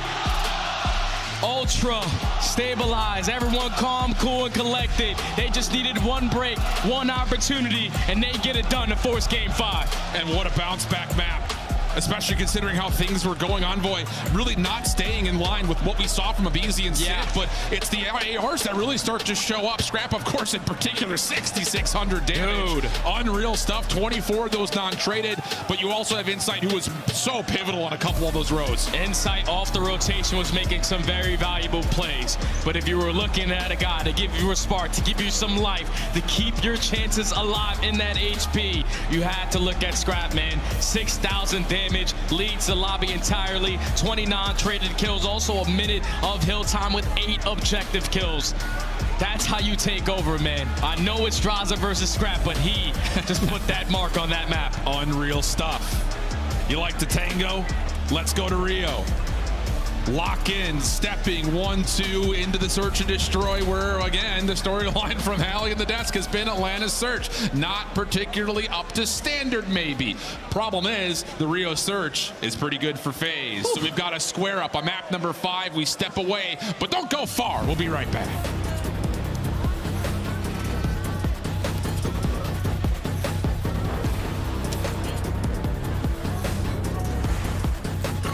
Upgrade your game with the Scuff, the official controller of the Call of Duty League. Slice up your competition with the Executive Chef Operator, now available in-game in the Call of Duty store.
Welcome back to Toronto and the Winners Finals, where the storylines, well, they're thicker than mud. And if you haven't tuned into this point, what the hell have you been doing? A huge comeback effort for Ultra in the map number 4. It looked like Faze were taking over with the SMGs, but oh boy, wouldn't you ever want it to be scrapped to take Ultra past the finish line into a map 5? Yeah, he started off with a double in these engagements. He sets his team up in the man advantage. All you have to do is trade equally onto the players at the point, because you know the spawns for Atlanta Faze are all the way across the map. But that's the Hardpoint win streak snapped in half from great plays out of Ultra.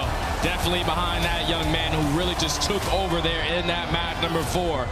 But now if you're Ultra, the job doesn't get any easier. You're going into this Rio Search and Destroy where Atlanta Faze are basically #1 in every single category. The best team at finding first bloods. When they find that first blood, they convert 92% of the time. They are unbelievable in their post plants. They are unbelievable in their retakes. But if anything's going to say the stats, Toronto don't give a damn about none of those, because we saw it in map number 2. It was a story of the first bloods. Ultra have to do it again. Absolutely the case. Last time these two teams played, this was in the pool, and well, you know what? Atlanta absolutely swept the floor with Ultra's 6-1 tally. So any stats through Major 3 qualifiers for Ultra essentially wipe them away. Yeah. It's just one play time, and it was versus Atlanta team. But we'll see, because map 5, you want Scrap to show up, and he has provided for you in the past. Ultra on the offense first. Map 5, let's get it on. You can already see from Atlanta Faze, no trophy systems early into this map. So you're going to play it nice and slow through the top side of the middle of the map. Couple shots coming down from Scrap, getting info onto Draza, but now it's an opportunity for Ultra to take that mid map right on back. A little bit of shots coming through for Envoy, just to say, hey, we're here. Never mind, no, we're not. Atlanta looking to contest early, and Insight's going to get a look over towards Cell. Nades, stuns, all going his direction. Now the focus back towards boxes, and this should lead to a plant here for Envoy. Yeah, the bomb's going to go down, and then also on the front side as well. The rest of Atlanta Faze rallying over at this flank area. Scrap trying to choose the right angle to watch, but there's just so many players from Atlanta around him. Double, and that's the second, but the trades are quick. Scrap shuts down the play. Now it's just up to Cell. 1v2 situation. They know exactly where he is, and Scrap not going to give him an inch of daylight. First blood in favor of Ultra, but even better strategies right there. To spread the map early on, show a little bit of presence through top mid to force that rotation to come in for Atlanta Faze, and then instantly pounce over towards that A site. You back down, selling him, you work the objective, and then the team crossfire set up out of the ARs on Ultra. Get it done on that flank area to secure the first round. Clean stuff. Good communication, especially watching that flank. A little bit of supplying of support was Insight, and it works out absolutely perfect. But now we go to Atlanta. Offense has been so damn good for them. Stuns, nades, exchanged over the middle of the map. A lot of it mitigated by trophy systems, so not much gain, not much loss for either team. But Ultra, they're taking the map control away from Atlanta. As long as they control top mid, it's going to be very difficult to work over towards this B site, but they have chalked that one up. They're slowly but surely working their way over towards mid, trying to play a timing. And honestly speaking, considering that Atlanta have killed noise to create doubt, Toronto have some members on the extremities that can get a read on this. Madraza crossing angle backside bridge. First blood is good, and with that bomb will be planted at B. And now all of Ultra rallying around this flank area. Celium's going to get the info, simply throw a shoulder, close the door, because he has manners. But now he knows he's going to give the comms to his teammates. We can take control of their side of the map, and that's exactly what they're doing. Yeah, this is a perfect post-plant setup from Atlanta. Can Ultra still find a way to force the square peg into the round hole and get this thing through? That will help. Celium will drop. Inside has to be out of the play while he waits for the regen. Easy backside stairs. Good damage over towards Scrap, but can't confirm the kill. CleanX up top, right there in position, waiting for it. Now the smoke retake on the way. Scraps for another, and how about it? Retake good, 3v4 for Ultra, 2-0 up. And that play could have worked out a lot better for Atlanta Faze if they found that initial kill. But since they lose that, they lose all top mid control. Ultra able to walk their way up through top mid at that B site. They gain only info that no one's playing around this bomb site. CleanX holds down the angle from bridge. They knew eventually that smoke grenade was going to have to come in because Ultra had to check for that defuse. They usually stellar in their post-plant scenario, but Ultra stripped that away. Retake percentage continues to be the vehicle for success for Ultra, but to do it in a 3v4 with the time against you, whoa, here we go. Atlanta needs something you'd think early to kind of shrug off The little bit of a comeback in map 4, plus the fiery start here. Nades, shots from Scrap, all directed towards Straza, but everyone stays alive. Now Ultra going to do the same exact thing they did on their previous attacking round. It's just going to be a little bit more difficult now that stun is going to connect for Atlanta. Now they gain a little bit of info that Toronto have top mid. Potentially going to work for that B plant because at the same time, Sip is slowly working his way up through that deep pinch alongside Selly. Late trophy system down here for Ultra on this commit for the plant. Abizi on the staircase. He does get the exit on towards Envoy, but his job is done. Bomb planted, 3v4. Can Atlanta find a way for the odd man situation retake? Scrap 4 in a row. Good look at number 5, but Sip jumps right into the picture, finds the kill. Follow from CleanX, decent. We go 2v3. There's still only 25 seconds left. If you are Atlanta, you got to try to locate where these players are. CleanX is at least able to find one, but Sip and Celium execute perfectly. Find the first blood on the round. You trade effectively over towards that bridge area. You're able to secure your first with that bomb defuse coming in. Great plays from Atlanta. Yeah, quick calls, I think, just the most important part about that. As soon as you get that exit kill, the only win condition that Ultra largely have is playing off the clock, right? Yeah. So you go quick, you isolate the players towards bridge, you don't allow that post plant to get more dynamic than it already was. So great recovery round there from Atlanta.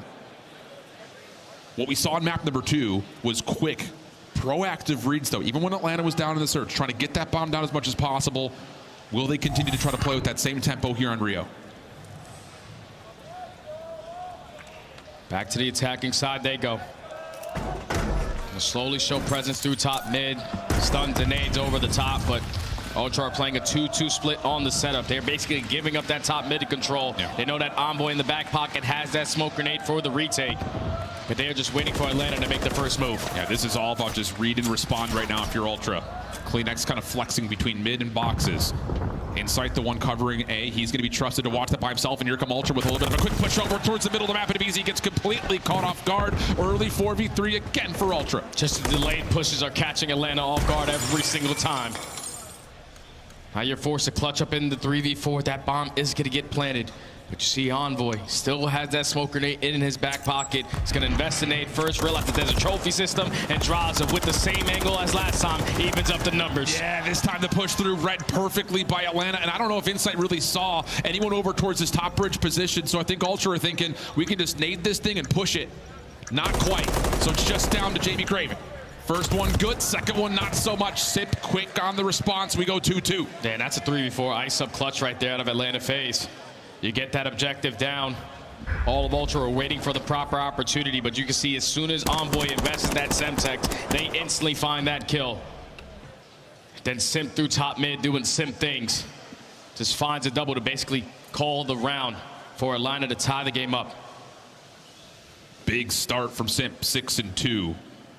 Also 2 of the plants coming from him in particular, so he's really trying to get this Atlanta team back in the mix, and he's been successful in doing so, at least to this point. Envoy an 0-4 start, but similarly so, he's been just the guy trusted to get the bomb planted. He's going to carry it out of spawn as usual, and it looks like for Ultra, once again, just trying to find some focus in towards an early mid play. Abizi, response frag, up and out, does not tag anything at all. And now that objective is getting planted. I don't know if they're going to be fast enough in this scenario because Sip also finds himself on 5 in a row, but draws it with the first blood this time around. You get your trophy system down. Now it's time to hit that go button. Shots are decent, though. Envoy for the first. That will work out. Smoke also placed. Abizi waiting to see if anyone pushes through this. And now all of a sudden, maybe a chance to try to hop on over. As Draza's been able to take down 2 from the outside of the map. Just down to CleanX. Double play coming in from Atlanta. And the 2v1 goes the way of Faze. And that's Draza finding 3 on the round. He realizes that every time they attack over towards this B side, they are working a lot of players over towards bridge. He finds that opening pick through Eskies and then rotates back, knowing that where the pressure was going to come in, and single-handedly gains that round for Atlanta. Couple in a row now, puts them in the advantage. 3 straight. And that's in the face of a couple of, like you said, first bloods going the way of Ultra. Conversion percentage not turning up yet. Feel like you have to kind of cauterize the wounds here. Get something going in your direction if you're Ultra. Change up the trends and patterns, which is favored. Really Faze playing off the backside of these bombs, whether it's on defense or offense. Back to the attacking side we go for Atlanta. This time a lot faster on this retake, on this objective work at this B site. Ultra is simply not going to be ready for it. It's a 4v4 retake opportunity. No chance to contest on the exit either.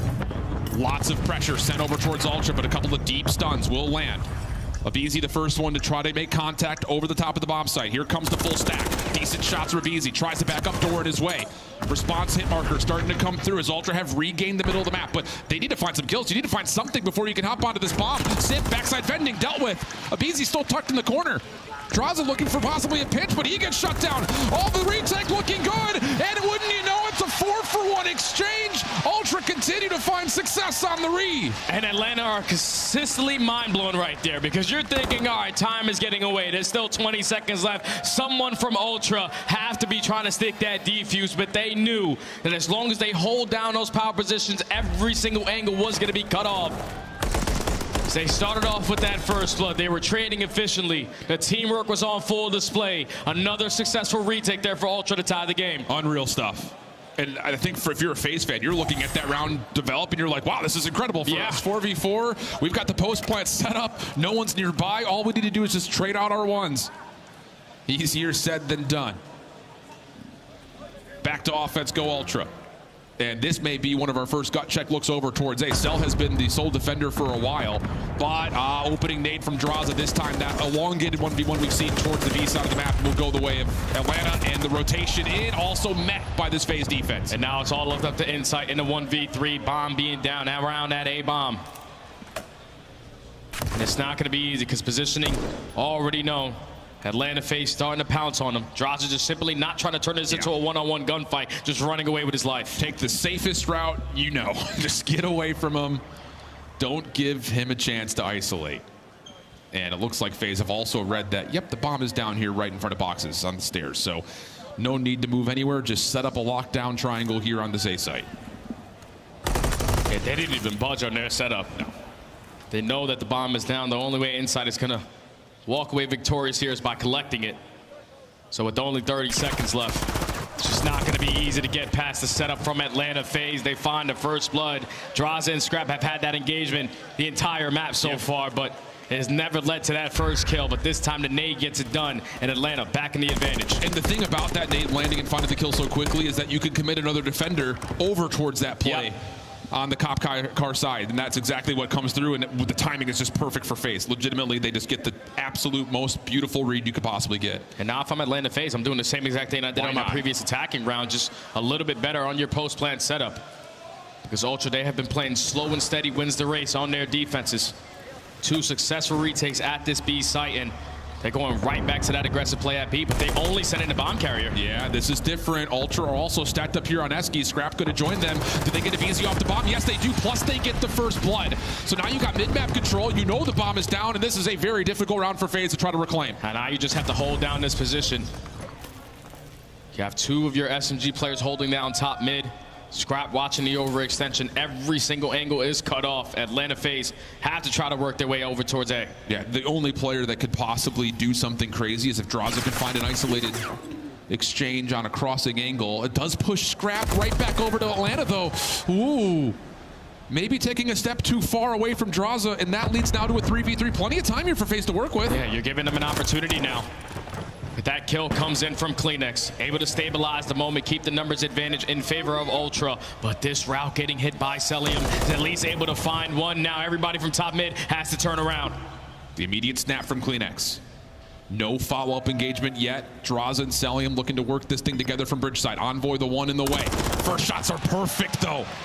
And now it's just down to Cell. 3 in a row, pistol out. He finds himself the 4th. There is still enough time for him to collect the bomb and possibly plant if he wants to. But instead, he's looking for the timing on the kill.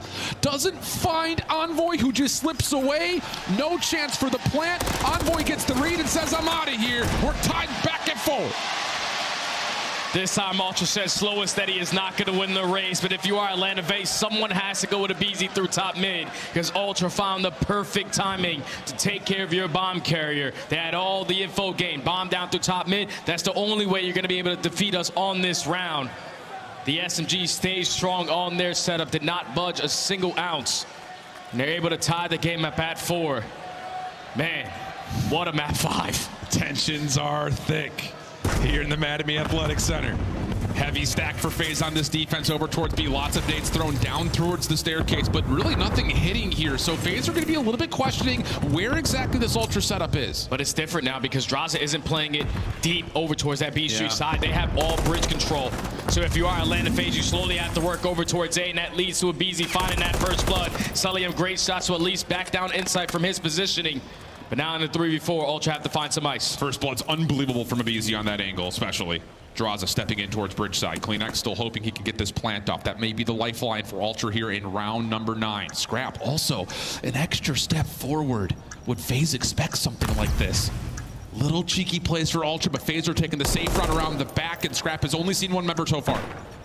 He gains info onto one player, but now you have to get a read that Atlanta Faze are sending 3 players on the pinch. Unfortunately, Inside is not able to get out. Kleenex is only able to find one. Now it's Scrap in a 1v2.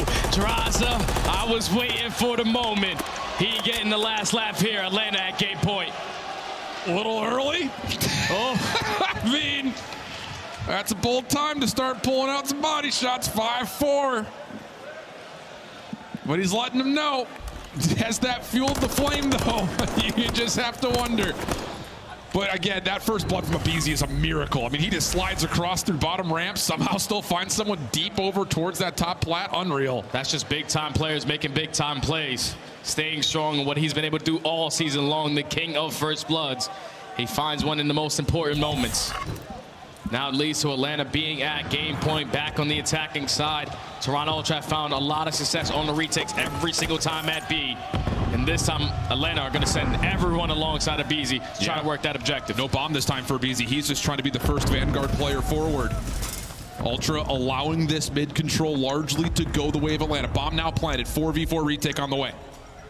Need to try to make it 3 successful retakes if you want to stay alive here. Envoy finds the first blood. A BZ instantly there for the trade. Kleenex keeps the numbers in favor of Ultra. And Draza gets pushed off, but keep your eye on number 8. Kleenex gonna hop on for the bomb. Is the going to check this in time? Draza can't challenge. The nades are so good for Ultra. And Kleenex just says, give me that thing.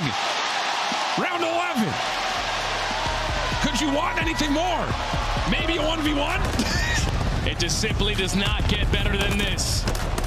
Ultra, every single time Atlanta Faze have gotten that bomb down at B, they have been successful off of that retake. You get the smoke down, you find the initial kill, but the cojones right there out of Kleenex to instantly hop that bomb, knowing that Atlanta Faze were playing for the kills. They did not have an opportunity to work their way back in, but round 11 for it all. The rise of the crowd, both vocally and in person standing. Or is everyone here in Toronto? Offense, round 11 for Ultra. And you have to think there's no way we're going to give a BZ a chance towards A again. We can't. So Insight's just going to hold down this angle. Watch the overextension. Ultra slow and steady around this B site. But you can see a BZ and Draza just ready to pounce at any given moment. A little bit of a prod forward here from Toronto, but they see there is resistance nearby. The thing that's different here, Scrap has not seen anything topside bridge. And now all of a sudden he's playing forward. It just comes down to, does he get any timing to make good on this position? May not matter. Here comes the plant. Plant's gonna go down. This is the opportunity where Atlanta had to take advantage, and a BZ with the angle onto Envoy finds that first kill. Immediately pick back up and immediately plant again. Atlanta's trying to play off the long flank. Wait a second, the timing here could allow Toronto a chance to kill a little bit of extra time. It's all 4 members from Faze around the back. Insight's not going to see it. It's Kleenex going to get caught off guard, or is he? He gets one. That's a decent 1-for-1 trade. Insight right back over, looking for a little bit of help from Scrap. 2v3, selling the cross, dealt with by Scrap. Sip also seen on the cross. 22 seconds. Draza trying to work this with Sip. Oh! Scrap able to turn this down to a 2v1. Just down to Sip. Not gonna happen. Shut your mouth. Toronto in the grand finals here at home.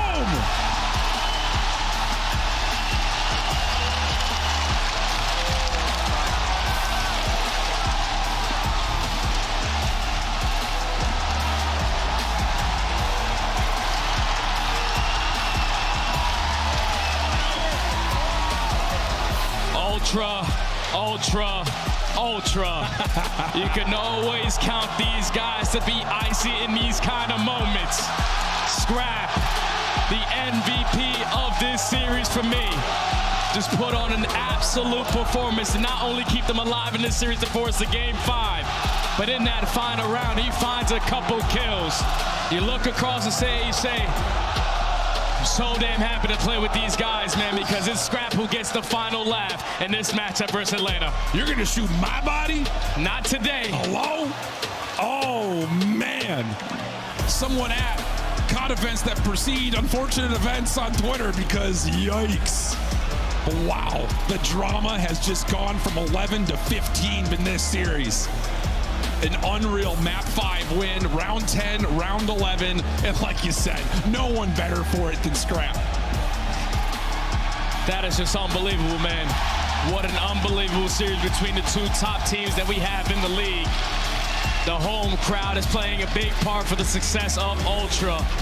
They're letting their team know, you guys are the best. This is your tournament to try to make it two-time champion on the year. And Toronto's got a chance for both sides. Unbelievable series.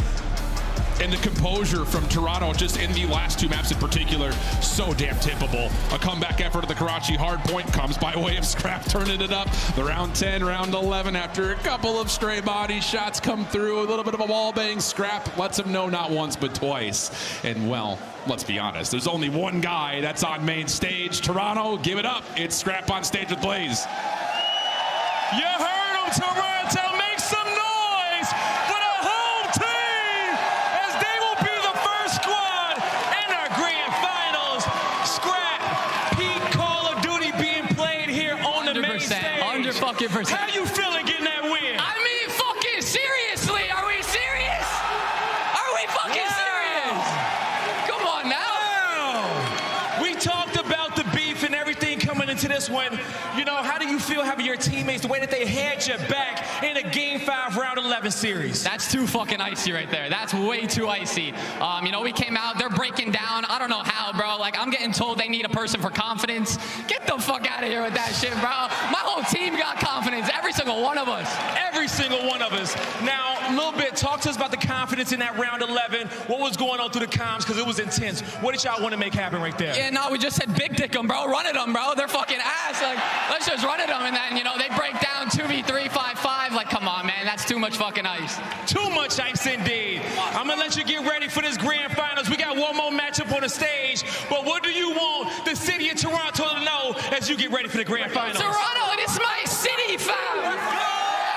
It's my city, fam. Give it up for Ultra one more time. Chris, let's break it down. Thank you so much, Blaze. And we just started a GoFundMe to help Scrap pay for his fines. What a fantastic finish, though, as Ultra gets the dub, ending Atlanta's incredible 13-match winning streak.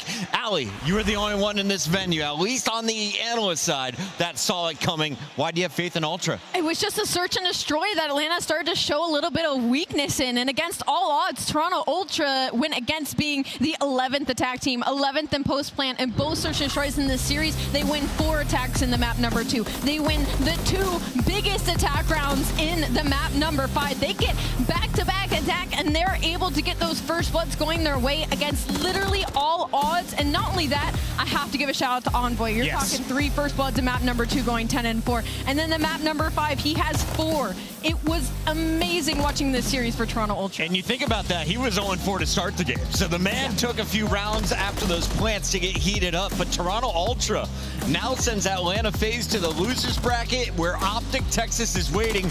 And we've got the fans going wild in the chat. Nameless, it doesn't matter who moves on to play Toronto in this grand finals. We're going to have an amazing end to this tournament. Yeah, this is a special event, man. These teams have been delivering. But let's talk about Toronto Ultra and their growth throughout this stage. You know, they win Major 1, and then it's a tough one throughout Stage 2. This time here, they finally get to play Atlanta Faze on the main stage, and Scrap and team delivered. Scrap specifically in that Game 4. I haven't seen many players will their team into a victory like that when the stakes are so high, just massive plays. And then you talk about the very last round of the Search and Destroy. He takes over huge 2 kills, exactly what they needed, the right place, the right time. The kid is a superstar. He gets it done.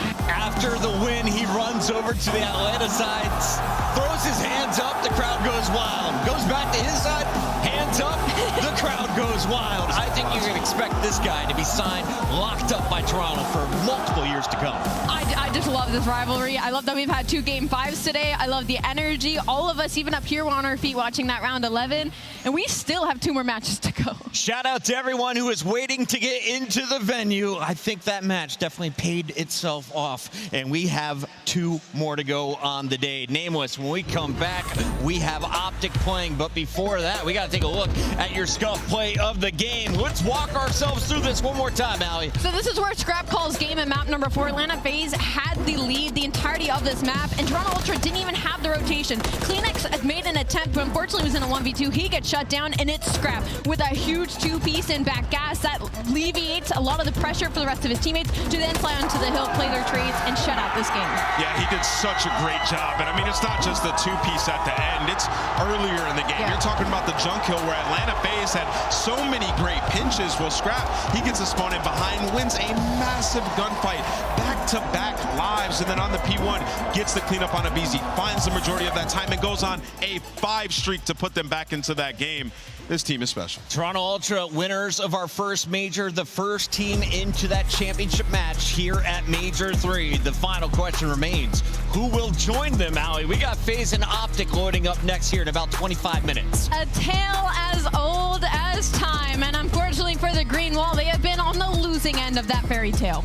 We're going to give the players a moment to recompose before they take the stage. We go back to the elimination bracket when we return live from Toronto. This is the Call of Duty League Major 3.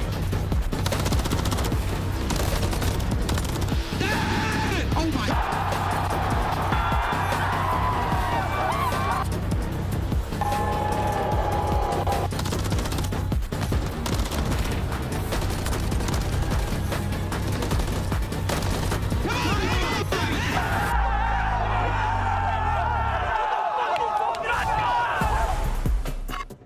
Upgrade your game with the Scuff, the official controller of the Call of Duty League. Start the season strong with the Call of Duty League pack. Grab yourself the CDL operator, weapon blueprint, and so much more. Check out the Call of Duty store in-game now. The Cataclysm pack is available now. This bundle includes the Cataclysm Operator skin, Dystopia Weapon Blueprint, Iron Lung Charm, Vroom Animated Calling Card, Alpha Vinyl Guiding Light Emblem, and Scratch Tally Weapon Sticker. Use these items in both Call of Duty Modern Warfare 3 and Call of Duty Warzone. Available in store now using Call of Duty points.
To find out and in a very quick manner. Arshne's putting in a few bullets toward the tractor as here comes the nade. That could be big. That's massive as Octane's able to find the first classic. Everybody explodes and that will be it. That will be it, Seattle. Getting one of the biggest upsets in CDL history.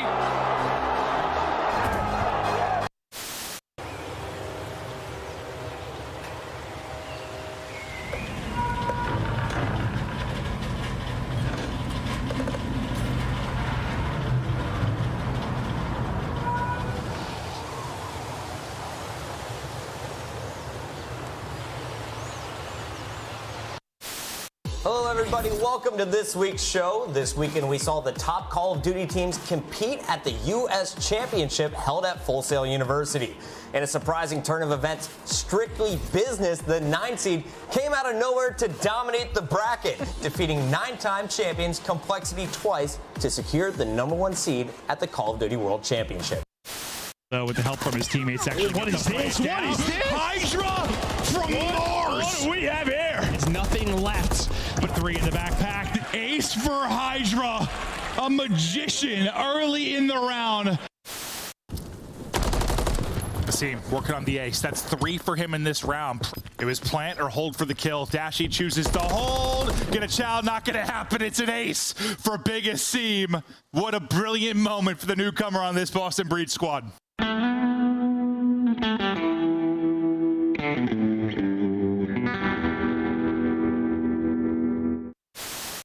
Now 16-9 and forcing the issue on the flank. He's inside of their face as that's going to be 5 in a row. How about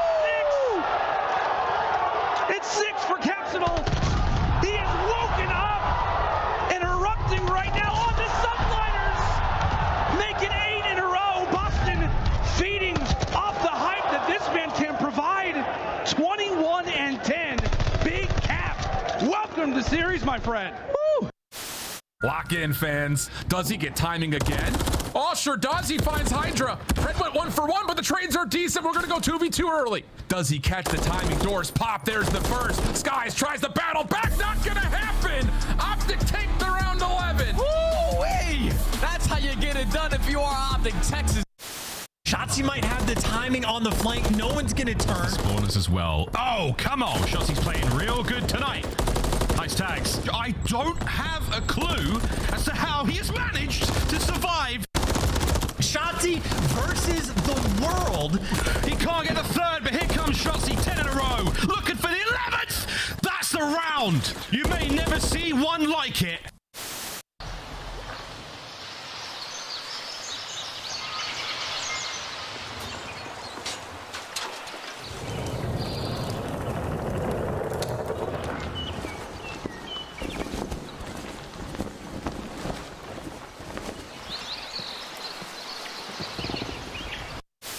This is what we want to see. I mean, right? I mean, with how well he has been playing in Challengers, winning them situations in map 1 and now doing it here in map 3. Papa Seam get another one in the window. That'll be 2. He'll earn another.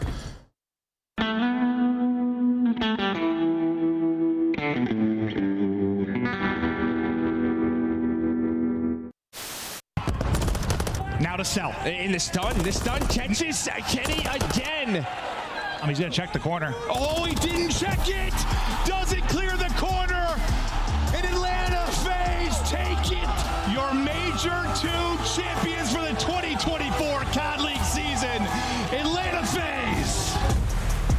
Atlanta Faze, our Major 2 champions, will be taking on Optic Texas. And if you're an Optic Texas fan, the bad news, Atlanta's beat you 5 times. The good news, you got luck on your side today, Allie. The diffuses are starting to work for Dashy. Yeah, unfortunately, it did not work out yesterday, but today that luck got handed back in twofold. And one of the bigger rounds in the series during game number 5, Dashy gets that perfect timing and defuse. This was against the New York Subliners to lock in for the top 3, and Optic fans went wild nameless. Yeah, they went absolutely insane, and Optic Texas needed that, man. You got a huge series from Kenny, and then Dashy in the clutch.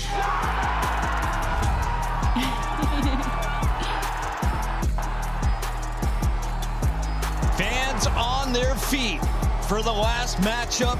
I expect it to get even louder in here as we close out the night.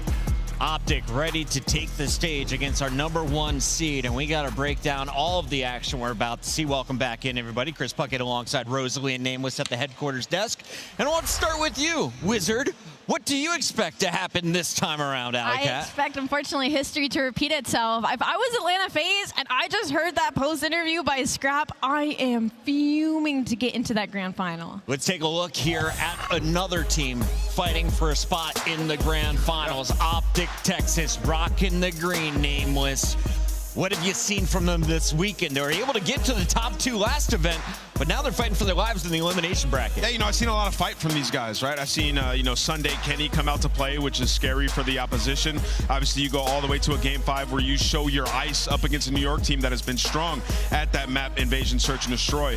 For Optic Texas, though, it's all been preparation for this specific match. You're anticipating making it all the way to that grand final and playing Atlanta Faze. We are late in the tournament, and they prepared their map pool for that specifically. And you can see the ice leaderboard. Dashy is leading it so far in the 1v1s and 1v2s. 14 clutches.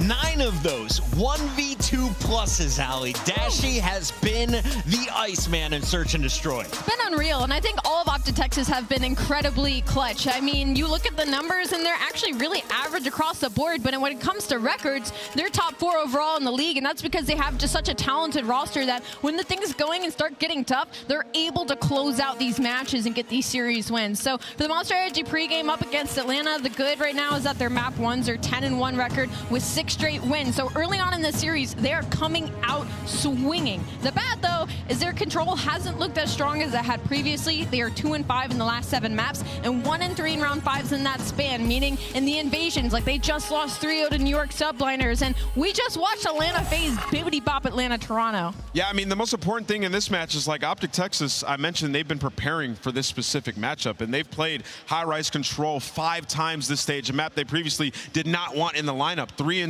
on it now, and they're going to have it in this series. It could give them a potential edge versus Atlanta Faze. Optic is going up against a squad, though, that has played nearly flawless Call of Duty over the last 2 months. They were on a 13-match win streak before finally falling in that round 10 to Toronto, and you know Traza is pissed. He is going to be bringing that anger and feeding off of that fire with the rest of his squad at his back. You take a look at this matchup, they match up incredibly well against the roster of Optic Texas. So walk me through it. Where's the strength of our #1 seed? I would say, these guys, their resilience, 1, but 2, like across the board, they're just so consistent, right, in every single game mode. I will say from Atlanta Faze throughout this tournament, and Search and Destroy specifically, they've been getting retaken on in their offensive rounds way too much. We saw like glimpses of it in the Miami Heretics match, and then we saw a full-fledged versus Toronto Ultra right there across both those Search and Destroys. But against Optic, that hasn't been the case so far, but there certainly are still some things to exploit. And of course, notice that Optic was able to take that first game in that best of 5 before Atlanta rattled off 3 straight. The 4th game, very close in a hard point. Allie, taking a look at these numbers against Optic, though, it's crazy to think that this is against another top 3 team. Yeah, you would, eventually think around the 3rd time I thought Optic Texas would get their revenge when it came to this matchup, but it is now 6-0 that Atlanta Faze has on top of Optic Texas, and so they're happy to go up against this matchup once again, even though their Search and Destroy has been kind of lacking throughout this weekend. Not so much versus Optic Texas. I will say the differential on Hardpoint is really small, though. They've had a ton of hardpoints where it's been 250 to 210, 250 to 240. It's always a banger, and Optic has improved in Hardpoint throughout this entire stage. You can see in the Monster Energy pregame, the good is the control. 8-1 record with a 66% round win percentage. That's first in the league, and then an active 6-map win streak. That being said, I mentioned, obviously been working on their high rise. And on the opposite side of things, like I said, the S&D slump has been their biggest issue. 6-4 record during Major 3 qualifiers, but since we've been on land, 1-3 in that game mode, but they can drop that to an Optic Texas because they're one of the best, if not the best, hardpoint teams in the game right now, and we saw them just have one of the easiest invasions they've ever spawned into. So again, the confidence is there for the respawns. Get ready for some 250 to 248s. We got 6-star and Vista for our hard points. High Rise will be map 2 and 3 for control, and if it goes to another game 5, if the fans get what we deserve, we will see Invasion for Search and Destroy. I mean, sure, if you're an Optic fan, you're like, hell yeah, 6-star hardpoint, you love that. Vista can go either way. You've been working on maps 2 and 3 all this split, and then the game 5, when you look at Invasion, Atlanta's lost 2 of those straight. So if you're an Optic fan, you feel delighted seeing that map layout. Allie, you have been red hot in the predictions over the last 2 days. It's time to keep it rolling right now with our Scuff Pick'ems. You get to go first. Are you going Optic or going Faze for a 7th time in a row? I'm really sad because one of my favorite outfits today at the Major has been a girl in a green wall outfit. So she's creative, awesome. Yes. So awesome. And unfortunately, though, I'm going to crush her heart by saying I'm going with Atlanta Faze to win this match. Oh, going Atlanta, the #1 seed, the safe bet. Where are we going, Nameless? Yeah, the guns are still hot. I'm going with Atlanta Faze. They just look too strong, and they want that rematch versus Ultra. I want the fans to like me tonight. I'm going Optic Texas. Texas. Let's see how this one shakes out. It's Optic. It's Atlanta. Round 7 here in MW3 with Guy Blaze on the stage. Thank you so much, Chris. And how blessed are we to have El Clasico yet again and back-to-back events. It's going to be a super-powered matchup, and I'm ready to get this one started. The first squad coming to the stage, they are the heroes of all the Call of Duty fans. Get ready for Optic Texas.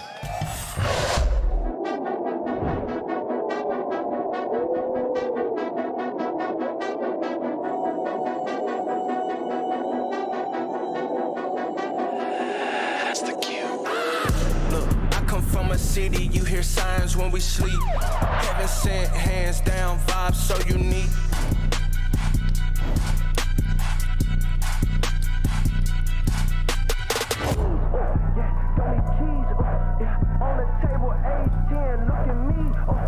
Toronto, get loud for Optic Texas. Give it up for Kitty, Shotzi, Red, and Dashy. Ready to do it yet again. Optic Texas is here. It has felt like this roster was created to go up against Atlanta Faze in the offseason, but it hasn't worked out so far in this game. They have focused this entire stage on the matchup up against Atlanta. Everybody's playing well. They got a big win versus New York. Can they continue in the bracket? Let's see the other squad. I'm ready to see them. The heroes are on the stage, but it's time to bring out the villains of the league. You can love them or you can hate them, but you're going to make some noise for Atlanta Faze.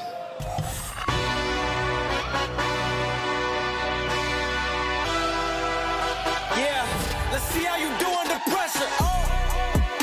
Yeah, ain't no errors, baby, it's a new era. I wake up early feeling rich like I'm Kesha. I get to the paper, boy. Extra, extra.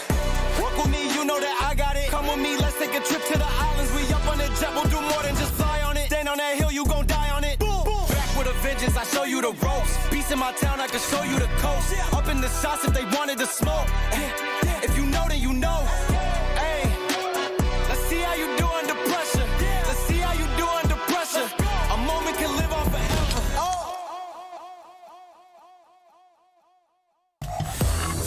Give it up for Atlanta Faze! Here comes Celium, Sip, Abizi, and Draza. They don't care what you gotta say. They gonna win at the end of the day. Handed their first loss after a couple of months. Atlanta Faze, the guns are still hot, and this is the first time in a while that they've had to see red. A matchup they're used to and a tale as old as time. Winner of this meets the hometown team in the grand final. Let's get it started, Blaze. I'm ready to get this one started, Allie. The stage is set, and we got a wild matchup on our hands. So, Merc, Maven, let's get freaky. I am down. Freaky time it is. Listen, we've had a lot of these this year. The matchup you seemingly cannot avoid. Optic, Faze, go at it again. It has been a rough run for Optic in this matchup. But Joe, is this maybe the event where they get over the hurdle, get to that grand final? It could be. I think when you looked at the maps, obviously there's some switch up here for Optic, right? You're going high rise. And if you watched online, you watched throughout stage 3, this has been a part of their recipe. They knew that this moment was going to happen. Invasion control has just been, I'll be honest, not great for them. It's been pretty bad throughout this weekend, so they're going to adjust. They're going to veto it. We're going to play high-rise control. Again, you have put so many reps in official matches. Should be a fun one. Yeah, it's like, you know, two parts to this. Like, you're trying to stay ahead and everything else you're good at because you've been beating everybody but Faze throughout the course of the last couple months, right? Like, you're beating everybody, but you have to find some special sauce to get through this matchup. Something you're going to beat them on. Build something. First it was they were trying to get better at Karachi Hardpoint. They were looking for various avenues to get through. This time maybe through the high rise, but we're getting ready to rock and roll. 6-star Hardpoint to start us off. Overall records on the season. Optic feeling good going into it. You saw the match from the online qualifiers. Joe, how you feeling? Well, I mean, you gotta be feeling good if you're Optic. You beat them online, right? This is the map that you won. It was then you dropped the next 3, but 6-star has been a fantastic map addition for Optic. Texas 5-1 now Faze. Obviously 2-1. They're gonna be a solid team on anything. But I think if you're Optic, you're feeling confident. So far, so good. The rhythm flowing right now for Optic Texas as they get out to a good start and look to accrue time inside of the point spread, though. Not up to the fight as Simp comes rounding the edge, but this is all for a fight to get into the grand final. For those just joining us, it's the Toronto Major 3 winner of this battles Toronto in a grand final. And if you've missed the matches between these two teams all year, they have been wars. Yeah, they have. I mean, obviously very close games, but yeah, I mean, Faze, no matter what, have come on top. 6-0 on the year. Is Optic gonna find 3-4 dead in the feed on this P2 rotation? You're gonna be set up. Now, Abizi does spawn out a bit weird, so maybe not to be ready for that, but it looks like Dashi, he's gonna have an idea. He's gonna have the one-on-one on the pinch, but Abizi gonna win it. Great time for the 4 down on this scenario. It's 5 seconds till the next hardpoint, allows you to really set up. But now with 15 seconds in, the push really starting to build. 2 players lurking, trying to catch people. If they can't for Optic Texas, that's not going to happen. Atlanta Faze able to get in, get a big break, looking for a lead change here shortly. Well, Faze thought with Abizi pushing around that back spawn was going to be open, but Optic, they all spun up front. Faze were going to try to trap them in on this P3 rotation. Out is the opposite effect. PC 5 and 7, similar spawn outs here. So this will allow Faze to get set up, but Optic with a nice break there with 30 seconds left. Break after break between these two squads. Yeah, you talked about the close matches, but the Hardpoint specifically have all been between like 10 and 20 points.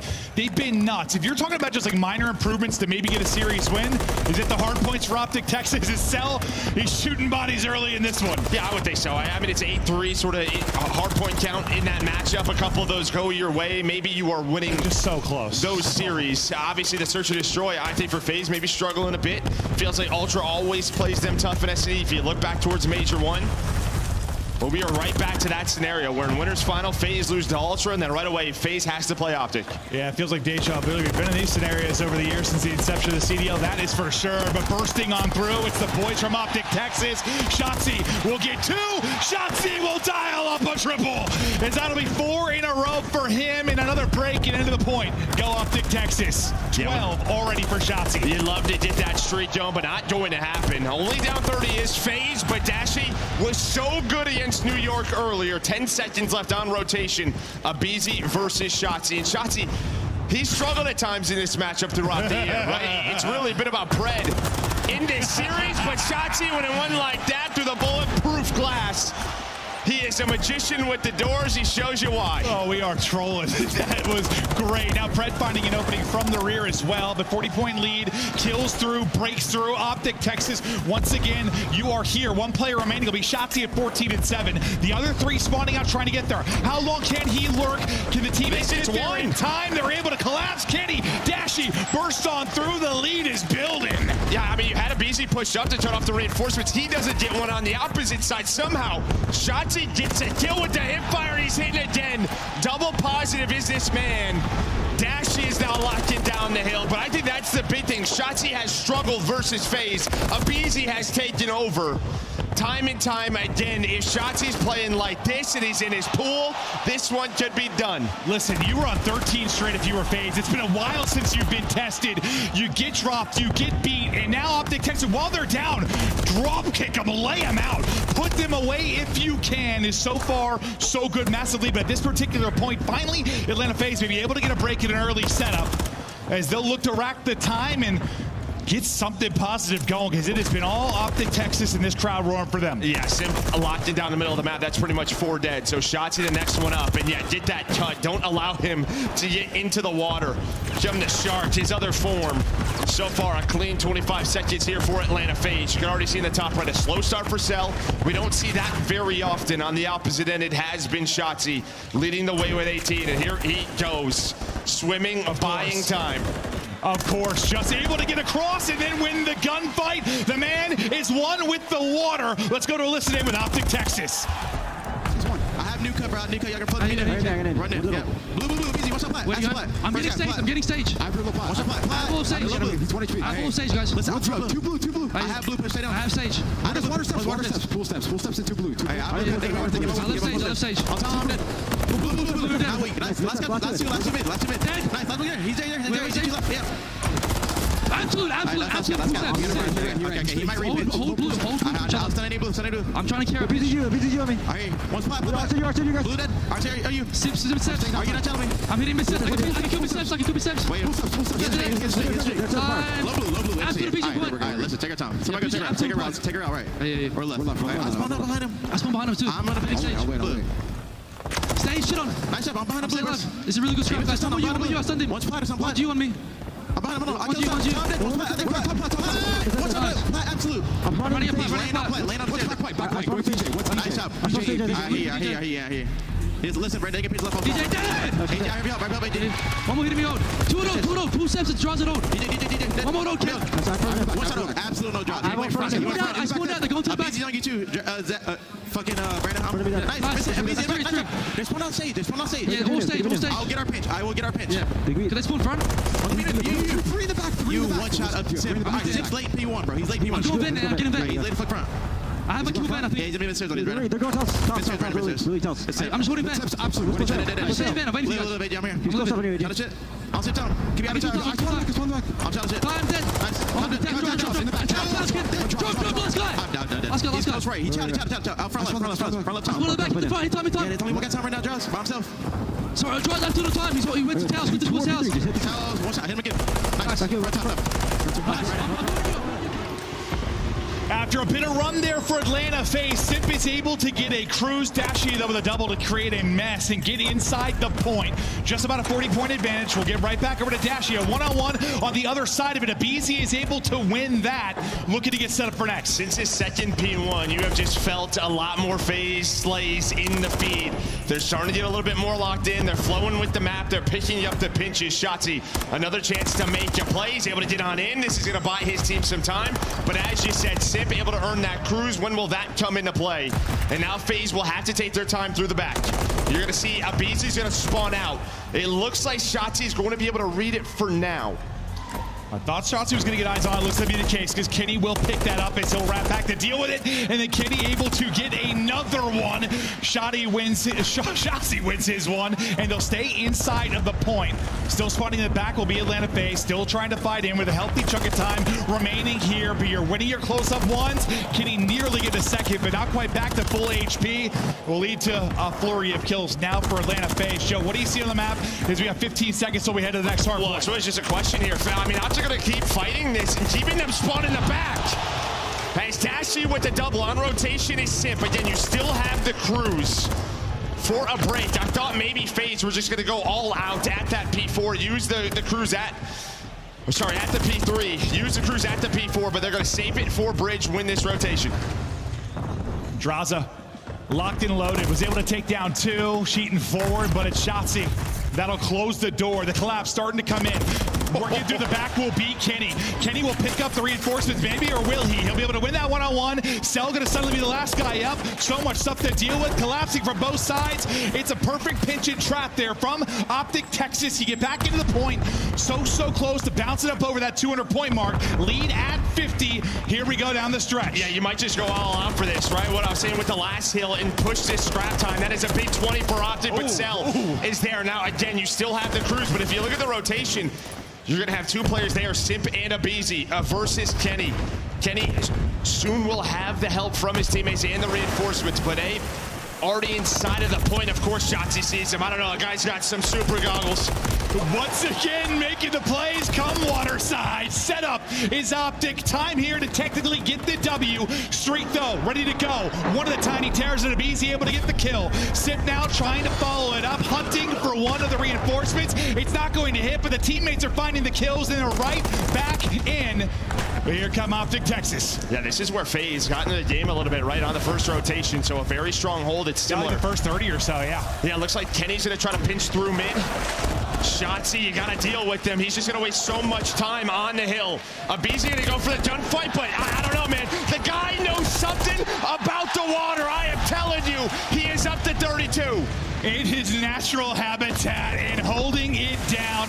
Stunned, but not stopped. Just hiding there behind the step. He's able to get another one as he gets onto Abizi. Trying to get tags into Draze as well. The help is there on through. Swimming, it's swimming, but finally he will fall. 17 needed for Optic Texas. Another P1 up to bat. Yeah, but you have the cruise out. Now you already have rotation 1 by Optic. Kenny 3 in the row. Able to lock down this P1, but here comes Faze. Draza. All 4 as he's got 35, and now everyone down for Optic. Drasa on 35 and 4 in a row. The guy is zapping. Shotzi only able to take down one. To DJ, we go. Trophy, maybe getting it out of there, but for now, Dashy just trying to spot. Able to locate one, but nearly falling. Stays up at 58 HP. The rally now from Atlanta Faze, but only one person here. Is the rest are going to drop. Looking for the clearance inside. They're able to deal with Shell. And Shotzi will get the multi-kill. Dashy following it up. And Optic just looking for these 10 seconds. 20 remaining in the hard point. 10 to go for the W. Shotzi rocking, rolling on 38 and map 1. It's a W.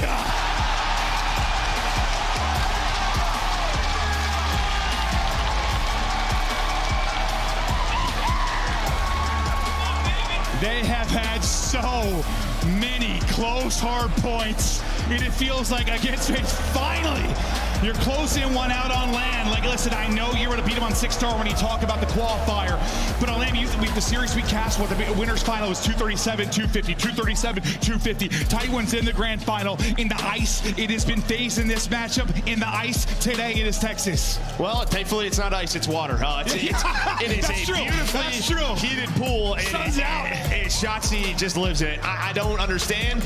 He knows something someone else does not. He's able to dodge so many bullets, waste so much time. I don't know if a guy's got a rebreather in there or what, but he leads the way with 39.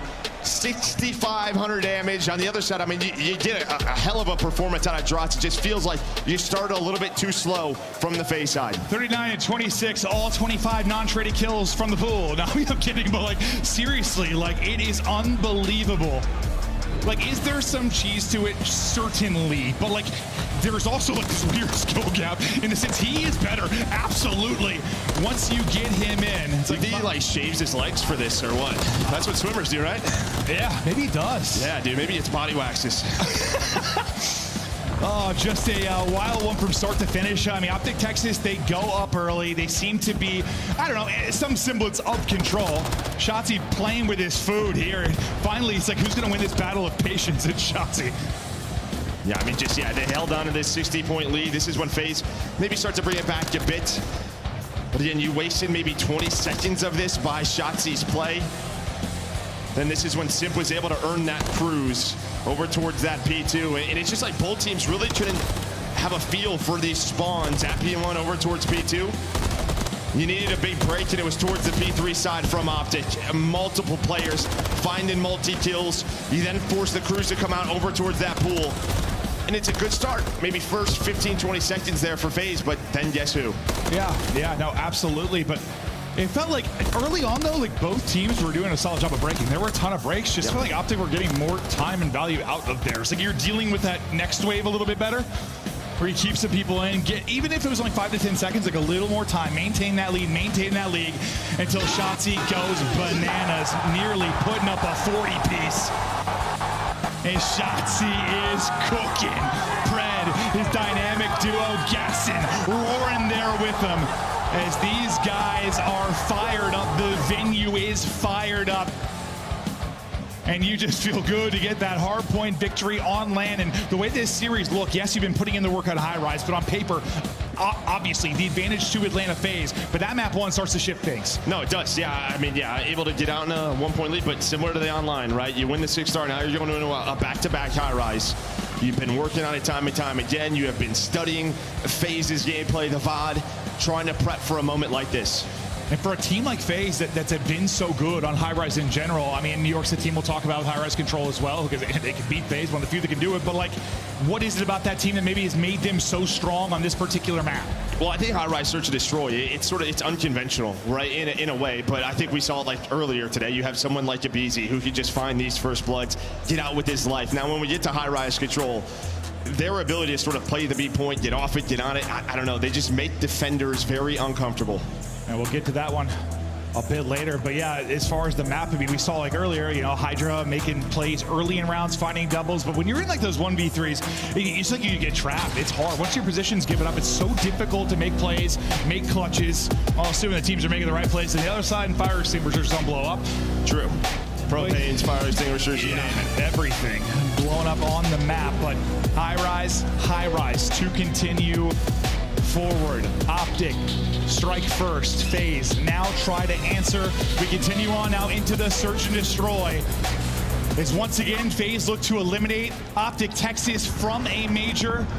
So far, they have had their number. Optic looking for revenge. Can they take a 2-0 edge in this series? We'll start things off with Shotzi in the early going.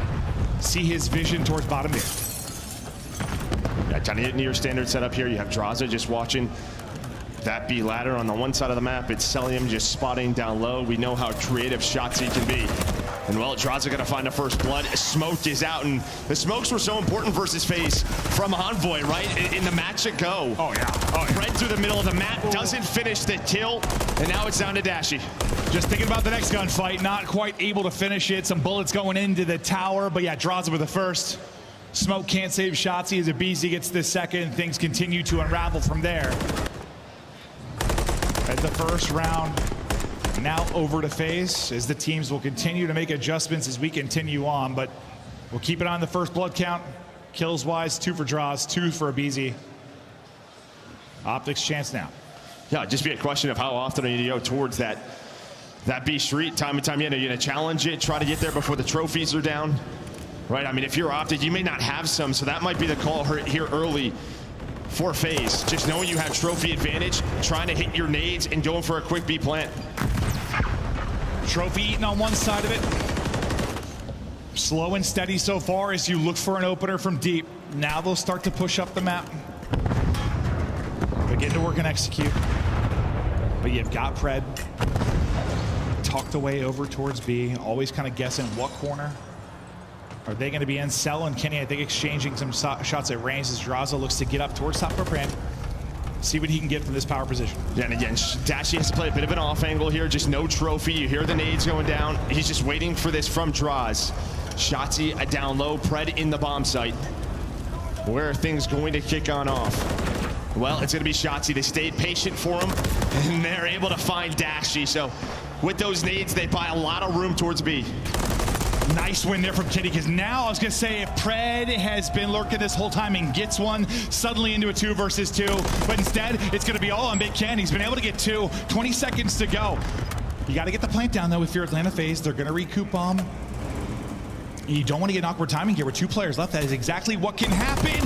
Checks right, awkward timing as he gets behind the tower, but that is close to maybe being an insane play from Kenny. Just not a chance. I mean, if he wins that one versus Simp, he might get out. Abizi, he knows where he is. Simp is waiting until the last second to plant this bomb and knows there's so many different angles that Ken can come from. Abizi's all the way towards back B street. He's got to take his time. He stayed patient. Yeah, it's like if Ken slides there like a half second earlier, maybe he gets it right before he gets to the tower. You got an opportunity. 3 straight for Simp. The tiny tears locking it in so far. Bomb still going to be over in the Optic Texas base. They're going to have 3 that are trying to get aggro over towards B. At some point, somebody have to track back for that unless they're going to find the kills. And Pred, I mean, he was trying to, maybe hit that mid push he likes to. He backs Abizi up. No nades are going to combo onto Abizi, so he's going to reposition. The problem is you don't have bomb. You have BEP control, but bomb was left in spawn. Pred's got to go all the way back and pick this up. This is going to allow Faze now to get into a spot. Does Pred get caught before getting to B? That's going to be the question with number 7 all the way there, but no. Can you to find the first blood reposition? Track back, get bomb. Now it's working on forward. Trying to get up top. That's what I was worried about. This. Yep, get some shots through, but not able to finish it. Vision there from Cell. Same story. Can't finish the kill. Just barely finished one there, but the trade will come in now from Pred. Bomb has been planted. Everybody dropping, all onto Cell. 1 versus 3. And what I thought was maybe going to be an awkward one ends up working out just fine if you are Optic. Pred the time to go back, get it. Get the plant and find a kill. Yeah, it's a little, just nerve-wracking there, just as he's crossing. But again, just taking your time, being patient. Both teams, I think, over towards that B-bomb, doing a great job of, first of all, using nades, checking all the corners, making sure there's no funny business, and then just sort of waiting, right? Making sure the defense has to over-peak, and that's when they're getting caught. You see a big conversation that kind of going on between Pred and Shotzi as they're talking things through as we continue through, but you get a round up now. Shotzi, no impact yet, but you imagine that'll be coming right as trophy down. Nade's gonna hit, so No trophy and some damage through, but Dashi able to stay up as Shotzi tries to tuck away and get position. They're just kind of hanging out now. Pred is stunned. We've seen him do this from time to time. Looks like Abizi is down low. Is he going to spot him? I think he is. No funny business for Pred. But Shotzi's able to find a first blood on it. Draws it. Kenny with another onto Sip. Here is the trade attempt from Abizi. Almost out of ammo with the retail. And Shotzi says, no, no, no, not today. Listen, you got a little sauce with the movement. I've got more. Is Shotzi putting him on skates. And it's Kenny that's able to pick up 2, get out to 5 and 3. Leading the way right now for Optic Texas, but we'll check it out, see it from both angles. What a tough kill it can be for both these players. Like, they are some of the most difficult kills in the game, but very clean tracking. And there from Shotzi. Just the movement, the little bunny hop on top of the barrel. That man is special. Trophy out. Triple challenge on that B Street once again. Sim kind of tucked away in a similar position where we saw Dashi. He'll get eyes on it, trying to cook this up over the top. Number 8 and Cell continue to watch any kind of push through, but not going to be there with Shotzi on this side of the map. What's going to be? Draws it and Abizi. They're trying to find something. Draws is going to peek out. Kind of baits with Abizi. Kenny now. Kenny! He has been so good inside of B, and he keeps it going. But Abizi will force a 2v2. Here we go. Down to the 2v2. 30 seconds now to go. Cell.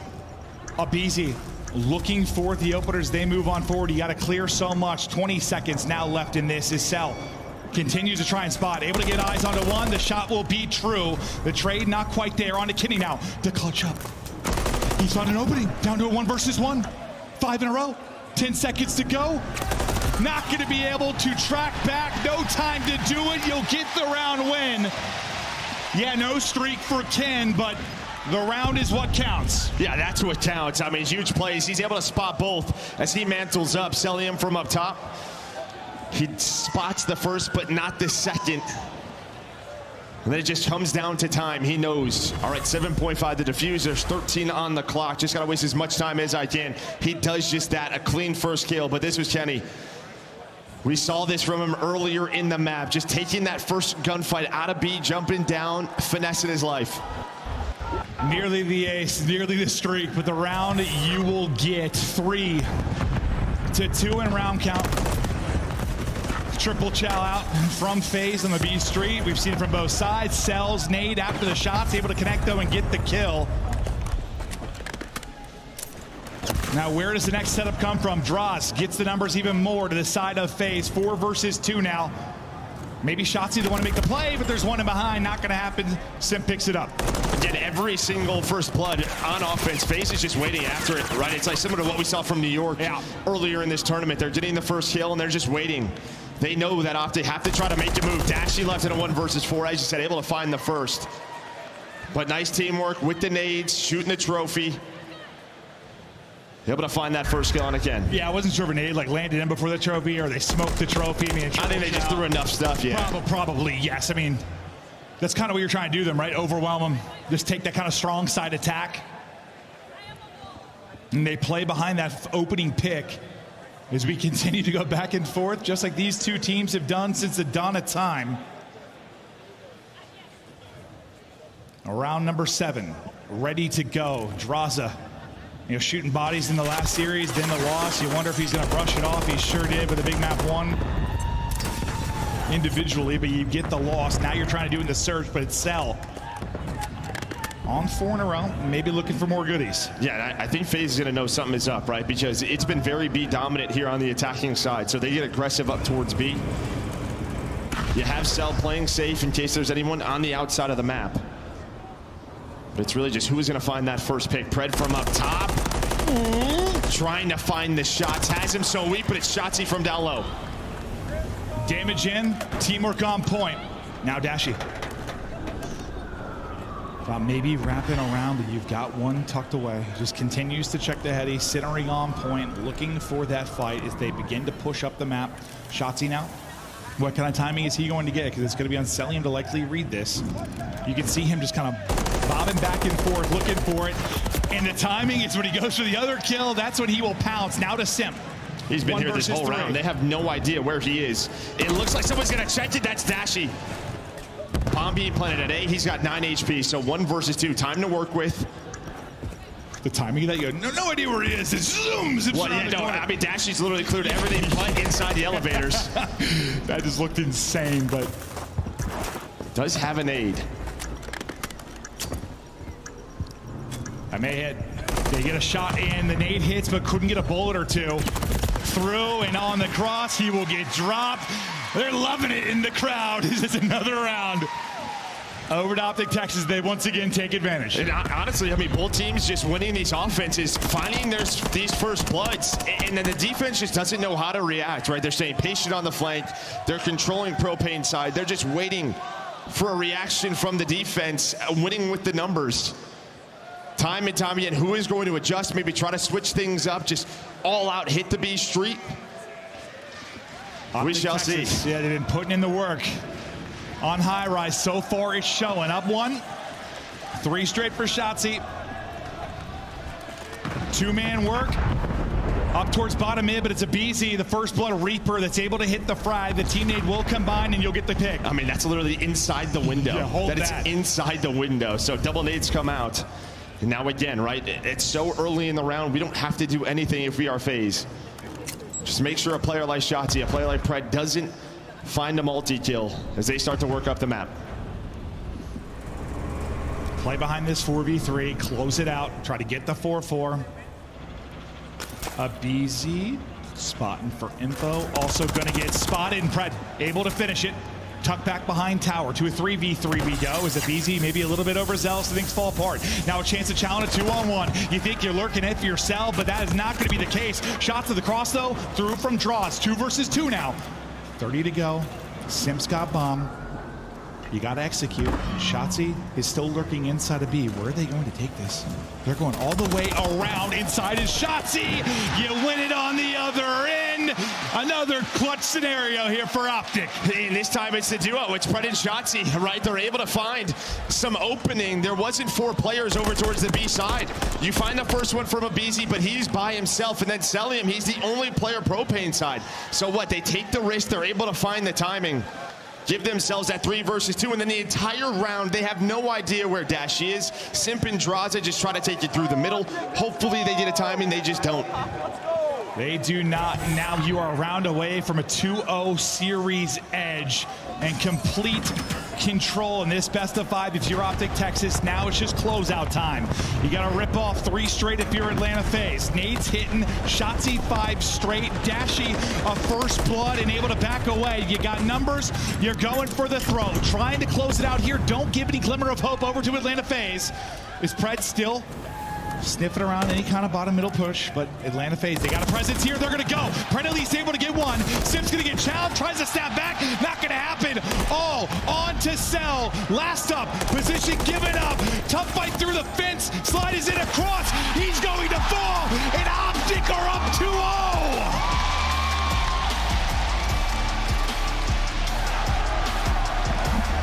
And I don't know the exact number on it, but the amount of offensive first bloods that this map turned into, it was literally 10 seconds into each round. It was like the offense had man advantage. The only difference is the one time Faze had it the previous round, they were not able to capitalize. That was due to Shotzzy and Pred, but right there, Dashy hits the first one, and again, it forces Simp and Abizi to feel like they have to make your play. They take your risk, they get caught. Yeah, I mean, kind of like we were talking about in the matchup previews, like in myself, like when you get a first pick on someone that's not Hydra, it makes Hydra feel like he's got to make a play. Don't let him get free when you're in like a 4-on-4 situation. Put the pressure on, make them make mistakes, make them take challenges maybe they don't want to. And so far, the work is paying off for Optic Texas. Faze have been the bane of your existence all year, but you continue to try and find ways to get over the hump. You are now up 2-0 and in control, and that is not something they've been able to say this year. No, not whatsoever versus Faze team, but you get Ken with 8 early in like the first 3 to 4 rounds, and Shotzzy comes alive because he's buying him space. So this is what you wanted to see. A lot of the times early in those iterations on high rise, it was just sort of relying on Shotzzy. Right? Yeah. Now it just feels like a team effort taking multiple gunfights together. I think in general, that's been something they've had to figure out everywhere. Yep. A lot of times, like pressure on Saucy to make a play. Now everybody trying to get it done. But listen, we're not done yet. Because you talk about the best team on high-rise control outside of maybe NYSL, it is Faze. Vista, maybe Faze. Optic right there with them, though. They might go toe-to-toe as both teams have been so good. We could still be going all the way. But Optic Texas shut it down. Put them out. Move on to a final. We'll find out after this break.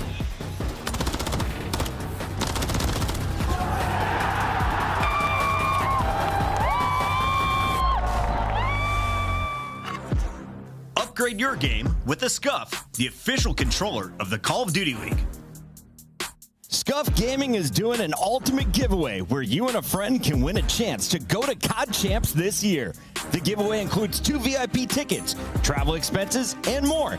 To enter, scan the QR code on the page or go to scuff.co/CDL and enter your email. Terms and conditions apply. The Call of Duty League is brought to you by Monster Energy, the official energy drink of the CDL. Now boarding. Operators, welcome aboard your direct flight to sunny Yurzikistan. Please adjust your seat to the upright position and ensure your loadouts are securely stowed in the overhead compartments. Dude, get off. If needed, gas masks will drop from the compartment overhead, ensuring your safety throughout the war zone. If you are teaming with someone who needs help, assist them only after placing on your mask first. Ensuring headset devices are fully operational for crispy comms. Because nobody likes a silent teammate. In the unlikely event that you land in the gulag, please refer to the safety card in the seat pocket in front of you. This is a battle royale specifically for trios. Call of Duty Warzone Matchpoint will be introduced for the first time, and Solo YOLO will make an appearance. Expansion regions are back, and that means once we land, everyone will be competing for a piece of the massive $1 million prize pool. Thank you for flying Yurzikistan Airlines. We know you don't have a choice when flying, but we appreciate you choosing to hot drop with us today. Good luck and may the best squad win.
It is Championship Sunday, and we're close to crowning a champion. Just a couple more series. Will Optic get to the final? Will Faze get there and maybe go back-to-back? But Faze are up against it. A team that hasn't been tested all that much as of late. Now a back-to-back series where you are up against it in an 0-2 hole. They got to come to life. Well, especially being down 0-2. You're going to see here, map 1, about a 40-point game. Optic able to win it, and then they pull away in that high-rise search and destroy. But yeah, I mean, obviously the first series, you win the first map, you get going. Then you're losing that game 5. But being down 0-2, Hasn't happened in some time. Well, it's like a weird thing to say because this team is obviously trios played together forever. They've seen like everything if you're Faze, but when you're on such a stretch of just winning, when you finally lose, it like requires something a little bit different. And they're trying to muster it up here because it has not started well. They didn't take anything from that last series into this one. They're down 0-2, but high-rise control, we know Faze are one of the best to do it. Will the work for Optic pay off in back-to-back maps? We'll find out here on high-rise control. It's going to be offense first for Atlanta Faze, and it's where they can be so lethal. Yeah, gonna get right on towards this 8-point. Shotzi doesn't need the time. He has Kenny looking over him. Draws it. That is an explosive barrel, so he's gonna get cut down. So you get some pressure. Now what Faze do so well here on attack is they get control, they get on the point, they kind of bait you to repeat this, climb the ladder, they get off the point, and they pause the clock time and time again. But Optic, they're able to just get those players, deal with it, and well, Shotzi's able to find two. Working in behind us is going to be Simp. We'll see what kind of damage he can do as he gets through underground. Now just wants to tuck away and maybe pick up a spawner. They trust your teammates to do the rest. So far, so good. 2 bullets left, so reload is in. Eyes onto one is Simp trying to be absolutely lethal. 3 in a row, looking for another. Timing there for one, but dashing in the corner of the pistol slows it down for now. But this is where, yeah, you kind of talked about, you sort of juggle the objective very well if you're them. Just pause it. Battle of attrition and lives. Do the damage that you can. But Shotzi on 4 in a row. We'll see if maybe he's going to be able to get a streak. Progress-wise, what? Just a tick so far. Oh, he's not able to get it. He takes the gunfight. Yeah, with Simp on one side, Shotzi on the other. Just sort of dealing with the reinforcements on either side of the map, but right into me, Joe Faze. They know they have Optic all of his spawn. That's your own nade. MC trying to get around it, able to do so. Here comes a retake, and Kenny is hitting. Just right up the ladder and taking the fight. Simp once again trying to get to a deadly spot, but he's going to get spotted, trying to track back. Takes out one at least, because that's a double, maybe triple chow soon. Now, time dwindling though. You win your one-on-one if you are a BC down low. You're starting to move forward and get on to stop the clock on to A with 22 seconds remaining in this. You desperately need that minute extension. They'll clear Celium now off of the point. Draza wants to get up to a power position. Time ticking once again. Simp and Draza work to do. Yeah, I mean, he thinks there's somebody proping and there isn't. I mean, these players in the middle of the map are just sort of running back and forth in between the points. Here we go. Maybe he has a chance to get on B, but it does not happen. But as I said, Faze just going to try to get on the objective as much as possible. Almost have this second ticking, but that might do it here in round number 1. Draza, the only player in a position right now for Faze, trying to buy whatever time he can. Not gonna buy enough. Not able to get there, and a great disciplined job from Optic Texas, where maybe the discipline lacking at times on the defense on Invasion. It's certainly up to snuff here. You stay on track. You don't get lost in the madness when the pressure is coming in from Atlanta Faze. The comms on point, the gunny is there, the advantage is through. Now just 2 rounds away from a finals berth. But that was a great example there from Faze on what they do so well, right? They'll go over towards B, someone else spawns into go towards A. They're just gonna try to juggle those points as much as possible. Pause the clock, play a little TDM. I mean, that gets down to 10 versus 10, and they weren't able to extend the time. No, that is their recipe, but yeah, no, you and I talked about, like, when you wanna play that type of game, you don't capture a point, you're probably screwed. That's just the way that it's going to go. That's exactly what happened. So Optic Texas know what they're trying to do, and they were able to counter it. Nice opening on defense, though, if you are Atlanta Faze. In these moments, it's so big when you can get a couple. Just allow your teammates to breathe and get off spawn. Don't get locked in and just pound it as you're trying to move out of the base. Now you turn it into 3 of your own. Shots up to 11 and 5 before the nade is going to hit, but you have a presence on the objective. Just stopping the clock, keeping it at 54 for now. We'll see what Kenny can do. Yeah, Shotzi was the only one there. Now Pred gonna take his spot. But you said it, Pred just finding that multi-kill, that double. Doesn't allow Faze to take map control. There is the take. Now they have to retake. Pred doing it again, forcing pretty much a one-on-one. So it's a bit of a stalemate right now. And Celium, he's on 3 in a row, dealing with the rest of Optic.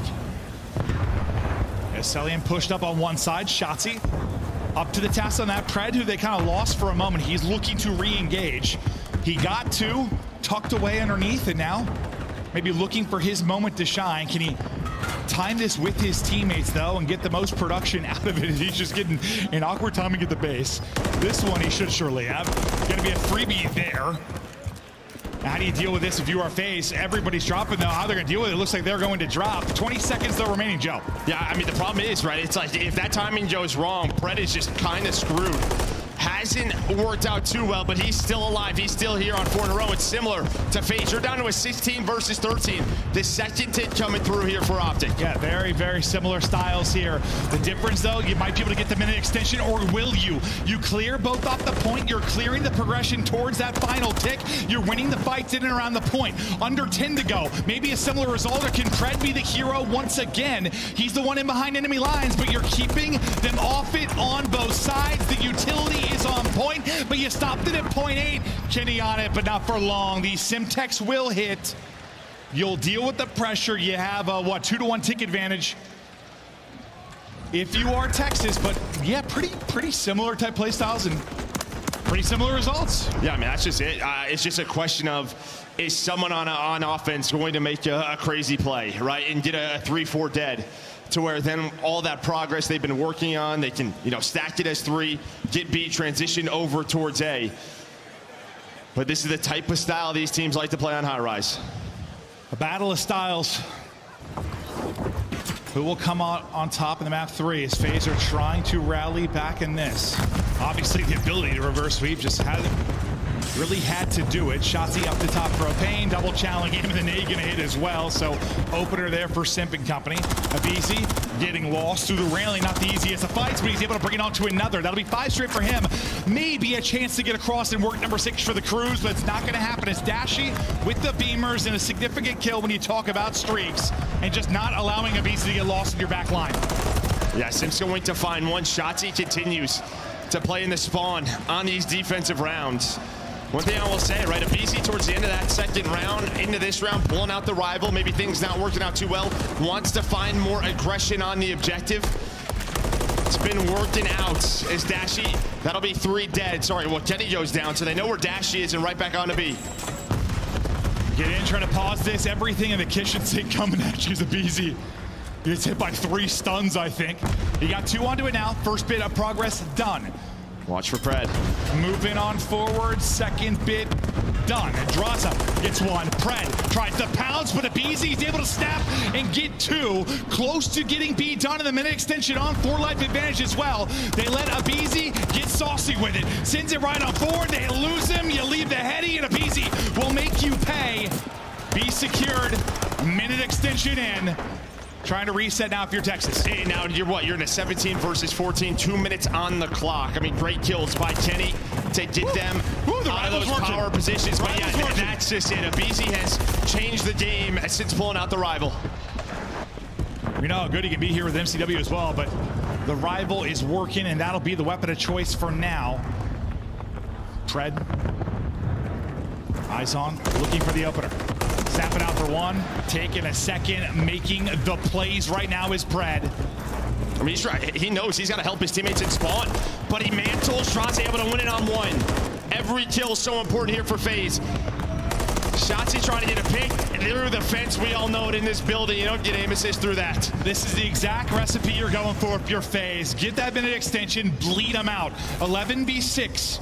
You've got to be efficient. Right now, if you are Texas, and that's efficiency at his goddamn finest. Shotzi with the Renetti, 4 streak for him. Suddenly, that life advantage dwindling. Now down to 2. Shotzi trying to make the superstar plays as time dwindles. 30 seconds to go. Pred gonna win one inside of the base. Now down to 1. Maybe gonna be tied. Now it is gonna be a 5v6. Shotzi 5 in a row. Shotzi with the Crews. Shotzi doing it all. No respawns remaining for Atlanta. 4 versus 4. It's a search round. It's a search round. That's absolutely right. And now what do you want to do if you are Shotzi? You want to use the Crews? No, he's gonna opt to use the Gunny. 6 in a row. He's gonna find the first. Onto the 8-point, go Faze. Trying to drop on down to Shotzi by enough time. Here comes the boys. And there we go. They hold on. What? They were down 5 lives. And you're talking about the Faze efficiency. It got horrible. No, I said Optic, you gotta be efficient because you only had 6 lives. They had to be. And it starts with that stun. They just checked the wrong corner. The stun hits, but he gets 2 with the Renetti. That's everything. That's exactly where it starts. That's the catalyst for all of it. As Shotzi goes insane. Pred with a big multi late in that one, but I mean, you get everything you want if you're Faze. You got that 11v6 advantage. You got time to work with. But that's where gods are made, and Shotzi goes bananas. 23 in this one. Now Faze have got a hold to get this to around 5. One more round. And Texas get a much-needed 3-0 in revenge in this matchup. Similar to that surge inside of B, Kenny has been great. Pred now, he's going to match the rival. He's going to pull one out on offense. He's behind enemy lines. Seen him in this spot time and time again. The problem, though, his teammates can't take it down, and Abizi is hitting. The movement on point, the shots on point. The shots are there, and the rival, well, it was a difference till it wasn't. I mean, he was nuts until Shotzi had his chance to dance, but so far so good. Yeah, just under a minute to go. You haven't been able to get that minute extension or found much to work with on offense if you're Optic Texas, but you've been clutched from the defensive side of things. We opt out, nearly gonna chest bump Arcelium and Shotzi, but Cell will take it, can't quite slither away though. And now with those 2 kills, you try to get on to stop the clock for now, maybe allow Pred to be a threat once again, as he's been lurking, looming, looking for openers. No progression quite yet, and Abizi's rival still going strong. Yeah, Dashy was trying to lock down the B street. Maybe he could just work on over, and Optic have to be thinking about the ticks in mind. Have to start to work at the objective. You want that defense in round 5, but is Faze going to allow it to happen? So far, not allowing anything on defense. Dashy and Kenny, is that maybe going to be opener? Stunned up as Abizi, just trying to slither away. Will do it and set Celium up to maybe get the kill. Abizi was trying to jump through, get the shots. Not quite able to do it, but his teammate Simple do it. Then he's up to the task. 10 seconds to go, and Abizi is cooking. The tiny tears are lighting it up. With 5 to go, you're not going to get there. Everybody coming off a spawn. We go to round number 5. Still have the cruise if you are Shotzi. When does that come into play? And yes, you're getting chances where you're getting Pred pushed on up, but it's like when he's pushed up, maybe he's finding a kill, he's lurking, but everyone else dying around him, but it just feels like Abizi has made such an impact since round 1. Now he certainly has, but it's just this one round. And you know, what do you try to do differently if you're Optic Texas? Like you haven't got much progress at all. I know there's been threats, but not really, not many ticks at least. How do you turn maybe some of these kills in forward positions into actual attack on the objective? Well, I think they're gonna have to do what they did in their first attack, right? Just play the clock a little bit more, win a couple more one-on-ones, finesse, just wait for your team. Feels like a time they're just a little bit staggered on what they want to do. Get the minute extension, maybe just take it to lives, use that clock and see if you can do it. Maybe that'll be the case.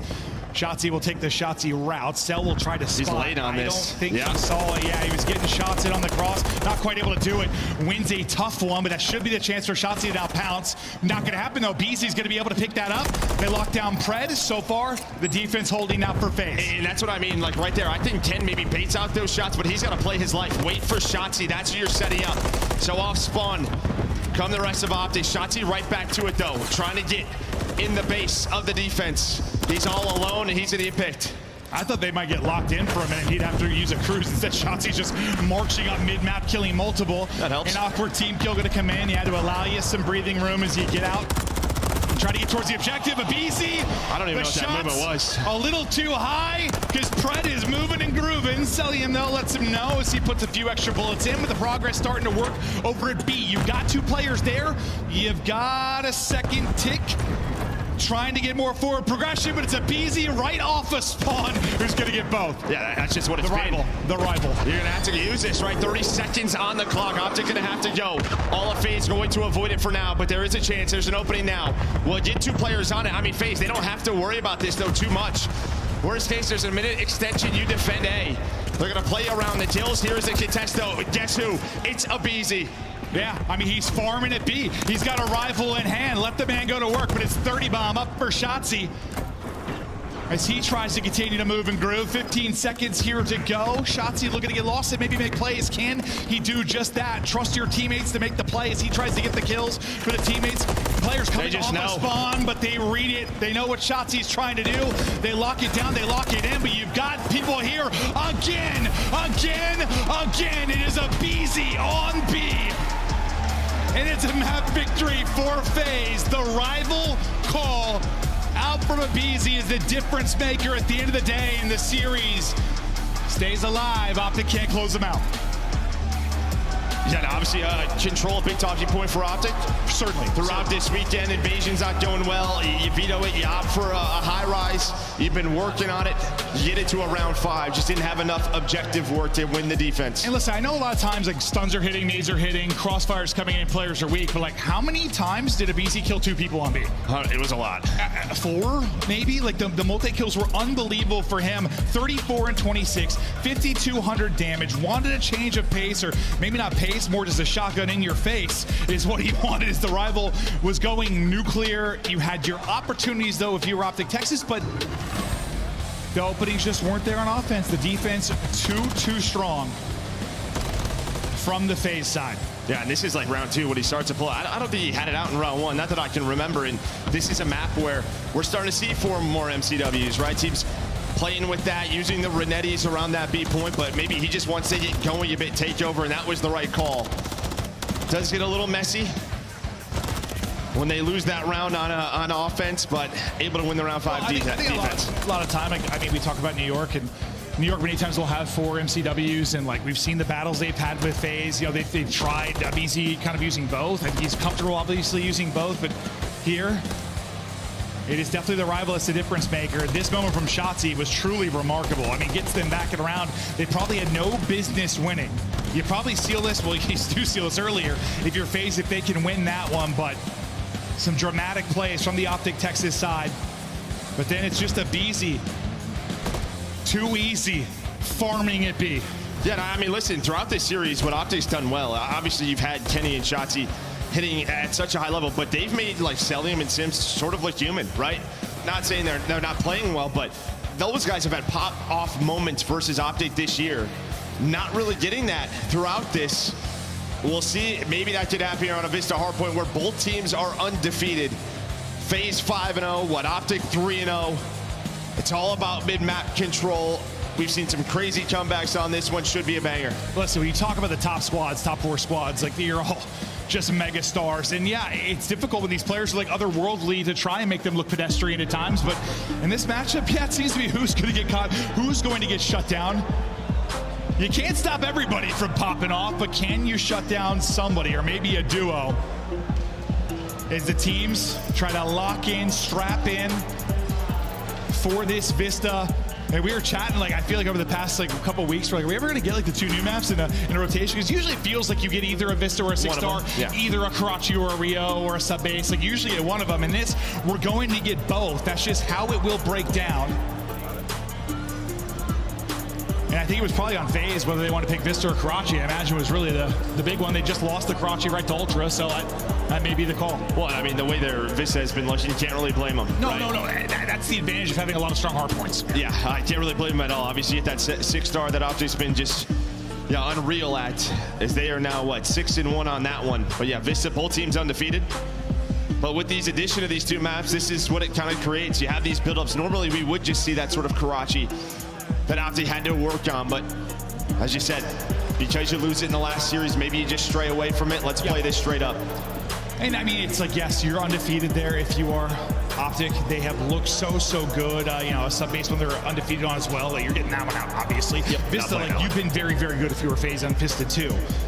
But can you remain undefeated if you're Optic? Can you win it there in 3-1 fashion, or do we go to an invasion, search, and destroy? Feels like with how these matches have gone, it's been game 5 banger after game 5 banger. It's feeling like it's going to be a long one here on Championship Sunday. We're going to continue to fight. One of the most storied matchups, the most storied matchup in the history of Call of Duty Esports continues here as we get ready to dial in for the map 4. I mean, there's not a word being spoken. These guys are just dialed. I look back to the earlier series here for Optic, right after they lose their control, who really steps up in maps 4 and 5? It was Dashy, right? And I'm looking at him to see if he can have another insane performance on the back half of this match. We'll keep eyes on Dashy with the pop-off ability, but Lordy, we know that's true for everybody on this stage. You know, it's been stressful, I'm sure, to be a fan of either of these teams, whether it's a string of second places that you had for Faze over the years, whether it's this championship drought for Optic Texas. They so desperately want one. I feel like they so desperately deserve one at this point with some of the crazy finishes they've had, the pedigree of that organization. But not only are you battling for a championship, you're battling for some cash. $150,000 for first. We've only got 3 teams left that are fighting. You see how the breakdown went throughout the rest of it, but pride, glory, money on the line for these squads. Yeah, obviously CDL points another big thing, but the problem is these 4 CDL points, or these 4 teams, they don't need that many, right? It's really just a talk about 5 through 11 when you talk about those. But New York, you know, you finished 4th here. Still some things to work on, especially in those respawns. But who is going to face Ultra in the final? Should find out soon. I'll look through how this has gone so far. Yeah, maybe some surprise runs, some crazy moments for the 8 teams that are sort of battling outside of the top 4. Listen, I know, I saw some tweets like, oh, you know, with the top 4 like this, like, oh, sometimes like, I wish we could get straight to Saturday. Like, it's frustrating, but like all those matches are actually massive. When you think about champs, 8 teams going, how much money is on the line, and the Cinderella stories that we can at times have. Every match is insane for all those bottom teams. Yeah, I mean, next stage is going to be wild. Every match is going to matter. And I know there's probably a lot of people in the chat saying start the game. We will when we can. Yeah, it's not up to Maven. Yeah, for those in attendance at home, I believe there was a player maybe swapping out a controller, just getting a backup controller in. Before we continue on, thanks for hanging tight with us. We love you all. Toronto, you have been awesome. This weekend has been truly spectacular. These last majors have had some of the best matches we've ever seen, and it all leads towards this. We're trying to get 2 champs. We are not trying. We're going to get there. It's just how do we get there? Tickets on sale. Yeah, and obviously, speaking of Optic Texas, yeah, home sweet home for them. So get your tickets now, because I don't think they're going to last very long. They've been ramping up, building towards champs. I wonder maybe when this team is going to peak.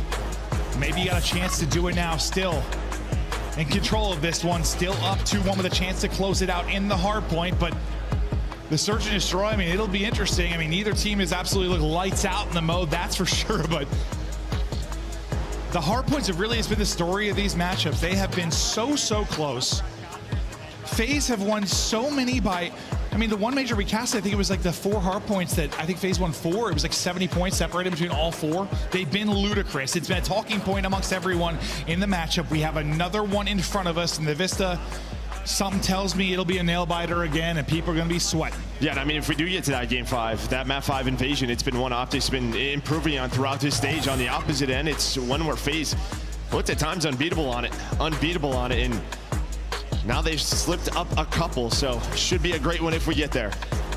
We're just looking at the shooting bodies that's been coming out of Faze, the heavy trigger fingers. They have not hesitated, despite the situation. Down in a map, ahead in a map, solo holding A on a vision control and cell shooting bodies, which still is absolutely bonkers to me. But listen, the confidence has been there. Draza has instilled a new confidence in that team. But can they still make the run? Scrap is also plugging away. Certainly someone maybe not lacking in the confidence department. No, but I have good news. We're loading on up, baby. Ready to go. Sorry for the break, guys. Hopefully everybody got a snack. Maybe ran to the bathroom. Got ready to go. Took some deep breaths. Oxygen is very important for your body. Lock it in now for this match 4. Yeah, somebody check down Hitch, please. Yeah, dude, Hitch just tweets like every single match. I can't take much more of these. Brother, you've been taking it for seven years. Like, there have been some stressful ones for you, bud. But onward we go. Can Optic close it out? Thank you again at home and in the venue for your patience. It's standing room only here right now, and Toronto has been exceptional. A lot of people here just waiting for the final. Like, I know there's many Optic fans, but Toronto fans are ready, lurking, illuminating. Can't wait to get it going. Yeah, and one man who really took over in that game 3 at BZ wanted to get into this one, but right back into it is Shotzi, matching the double. So trading some time, some great teamwork. Where are the trades? There they are from Faze. Nice little snap there from Sully. I know he didn't get the kill, but it was looking clean. Now you try to pick up this time. 15 or so left as we'll begin to think about the next rotation. Drossa, I mean, he had a 4-piece from this situation earlier to close out a game. At least able to lock in 2. The final few seconds will go the way of Optic Texas, but from the power positions, top middle, you're holding control if you are Faze. Talk to me, Joe, about our upcoming Hardpoint. Well, you had Dashy down low, but yeah, I mean, this is, you know, when this map first started, we all thought it was to be P3 and P4, but really what has emerged is sort of this P1 and P2 with this top middle control, with all the different positions, the boxes that you can slay from. It can be difficult for our teams to retake. We just got insane line of sight secretly from top middle to make any kind of transfer so difficult to do. Drossa keeps it cooking. 6-2, triple positive early in this one, and Faze not running away with it, but it's a clean start. It's clean shots from Dross. That is straight headies, but Kenny on the feed as he'll get into the point. Cell looking to get across. Just able to do it, but listen, Kenny's play keeps us remaining perfectly clean at least. You know, start to run away with it, get some momentum. I know it doesn't lead to a lot of time, but at least disrupt some. No, it's exactly it, right? Maybe you stop somebody on a streak, but yet he has been shooting today. And now it's Dashy's turn. And we rarely see that from Brucey. I love it. I love it. These guys hate each other once we're on the map. There is no love lost between these teams that have been matching up forever. Tried to go for the melee, not gonna happen. 3 through for Optic Texas. The BZ the one up. Spawns are coming in. 45 still remaining here, and you'll start to pick this up.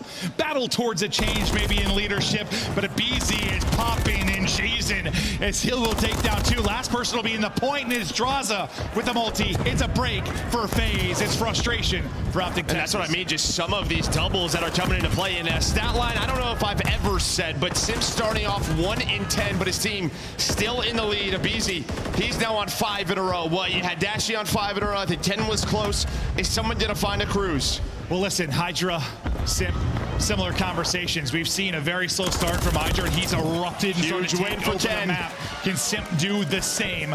But yeah, big win, and Dashy will follow it up. Simp's woes continue. Next hard point, it is up, but Drossa, the transfer, the absolute snapper. 14-6, bouncing, bobbing, weaving, but Pred able to shut it down. Now maybe Simp's turn as he's bobbing and weaving on the camera. I think that wasn't actually a shooting bias, that was a pre-fire. There's gonna be plenty of that throughout the course of this for sure, but despite the fact you're 2-12, if you told me he was 2-12 and Faze was up 60, I'd be like, shut the, no way, yeah? Yeah, no way, but his ARs are locking it down. That's the difference. Pred was doing what he could on the back end and just try to buy time for his teammates to get there. But playing around the objective, it feels just like anytime they need a double, it's Drossa, it's a BZ, someone's finding it, and then they're turning it into time. But maybe a chance here for Optic, starting to control the map. They can win this rotation through the P5. But they're going to spawn out a BZ. It looks like Shotzi's going to try and read that. Is on the other side of the map will be Pred. Down 60, Optic Texas turn to maybe make a rally and run. Pred. It's awkward there. It's one's tucked away. Draw's not traded out because you run out of ammunition if you are Shotzi. The call over to Dashy, though, to pick up the kill. He's getting shot from both sides. Simp still struggling, but sometimes God needs carried as well as the rest of the team are doing it. But this is much needed time for Optic Texas as well. Still 40 to work with. And I mean, if BZ's been back here, he rotated early. They spawned him out. He was able to find one. He just needs his team to work through the middle of the map. He continues to win one-on-ones. Just got no help yet. Now they can go. Now the pinch is on.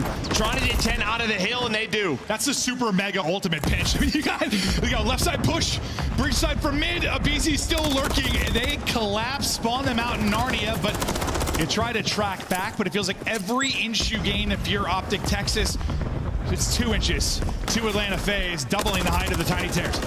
You know, I mean, this should be big time right now. You're transitioning in this P1. You're finding kills. You're controlling top middle.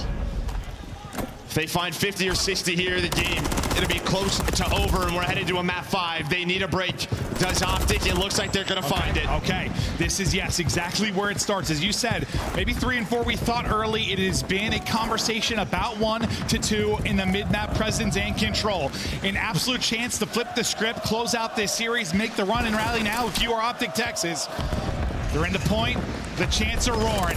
Draza wants to play spoiler, but it ain't going to happen from that side. A BZ in. One for him, but nothing more. Still time racking up.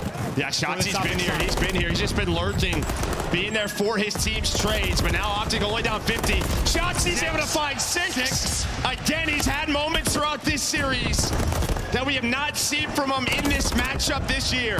But you get a retake in a top mid control at a time where you can answer back now if you're Atlanta Faze. With about 10 seconds remaining in the hard point, you get set up. But as you spawn out, you got a chance at a collapse if you're Optic Texas. At least make this messy. Don't allow them to get to great positions. You're able to take down 2. Shotzi can't quite get the centering onto the next one, but you get into the point if you are now Kenny. Still chipping away, gnawing away at this one.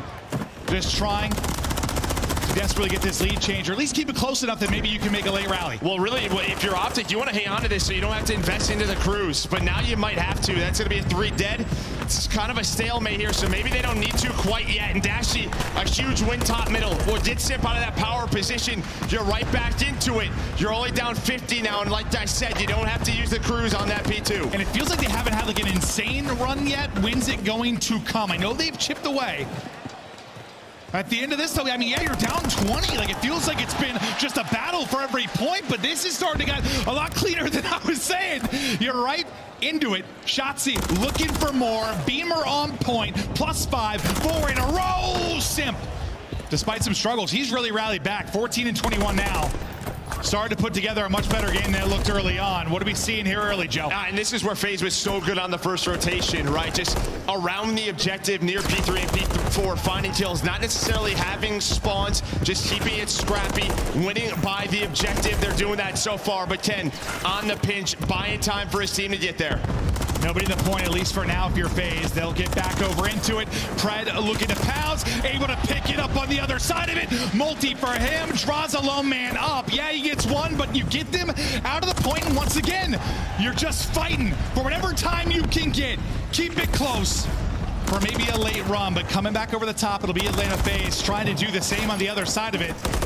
Still bottom left spawns for Optic Texas, still looking good for next. Yeah, and you're starting to feel, right, Sim, just winning some of these gunfights a little bit more and more. Is Shotzi not able to find that double, but it doesn't matter because Optic's still on the point, only down 25 now, as you said. Here we go. Chipping away, putting the pressure on the Faze. And now if you're Faze, you're just a little staggered here, doing 2 at a time.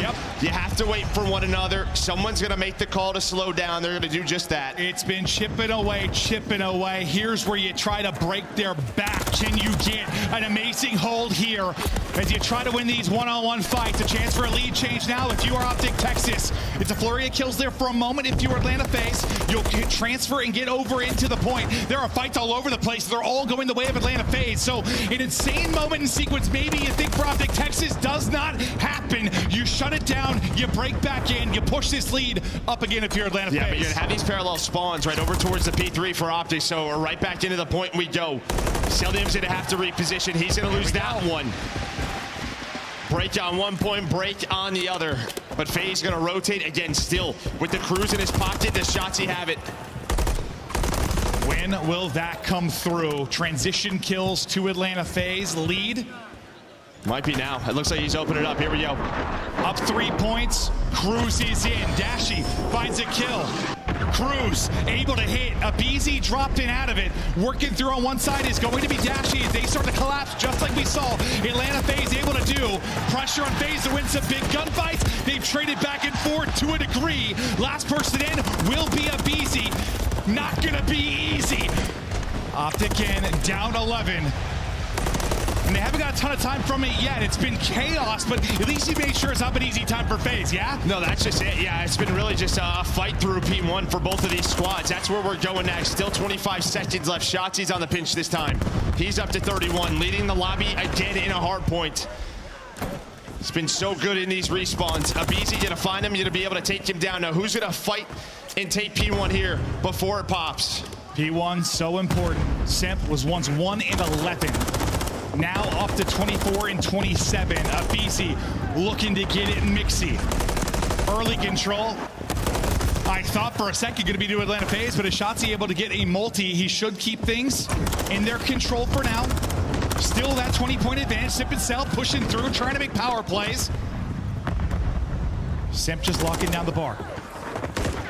sliding out, dipping, diving. Simp with another, nearly back to even. 4 straight now for Simp. 25 points away from pushing this 2A map 5. Simp rallies a chance to maybe earn a streak. Celian winning the fight on one side of it. It is a lockdown hold in defense for Atlanta Faze. Up over 30 are Draza and Abizi. Time is a ticking. Pressure is a racking. Optic Texas have got to go. They're up against it now. Big Draws now trying to hold. Shots are hidden, but at least able to back down one. Simp is able to get another. He gets another. Draza with 5 straight. Spawning out as Optic Texas. They cannot get through. We go to a map 5.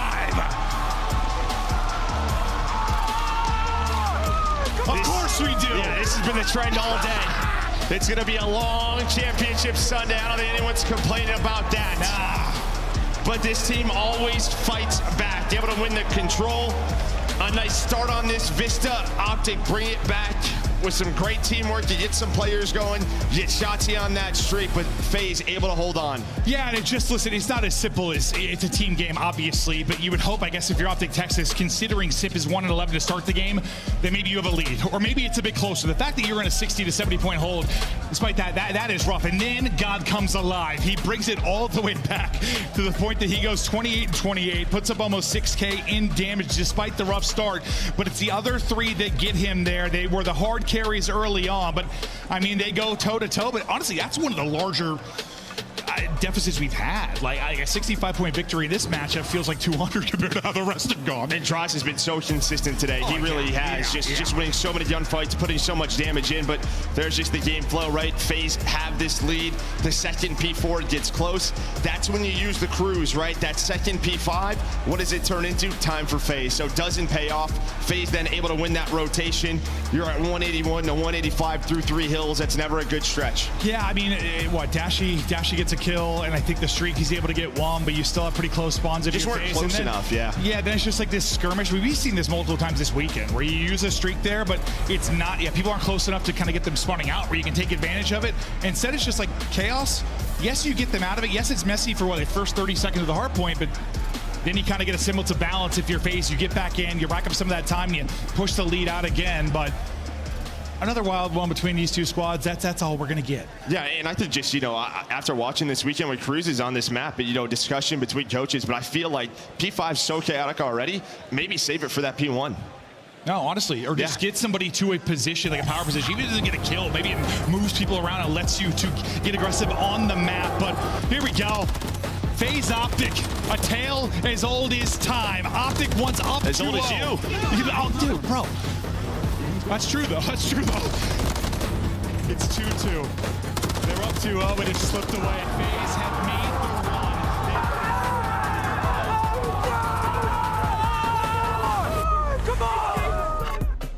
Upgrade your game with the Scuf, the official controller of the Call of Duty League. Slice up your competition with the Executive Chef Operator, now available in-game in the Call of Duty store.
It's time. Back to Toronto. Championship Sunday, Game 5. Optic, Faze. We go to Invasion.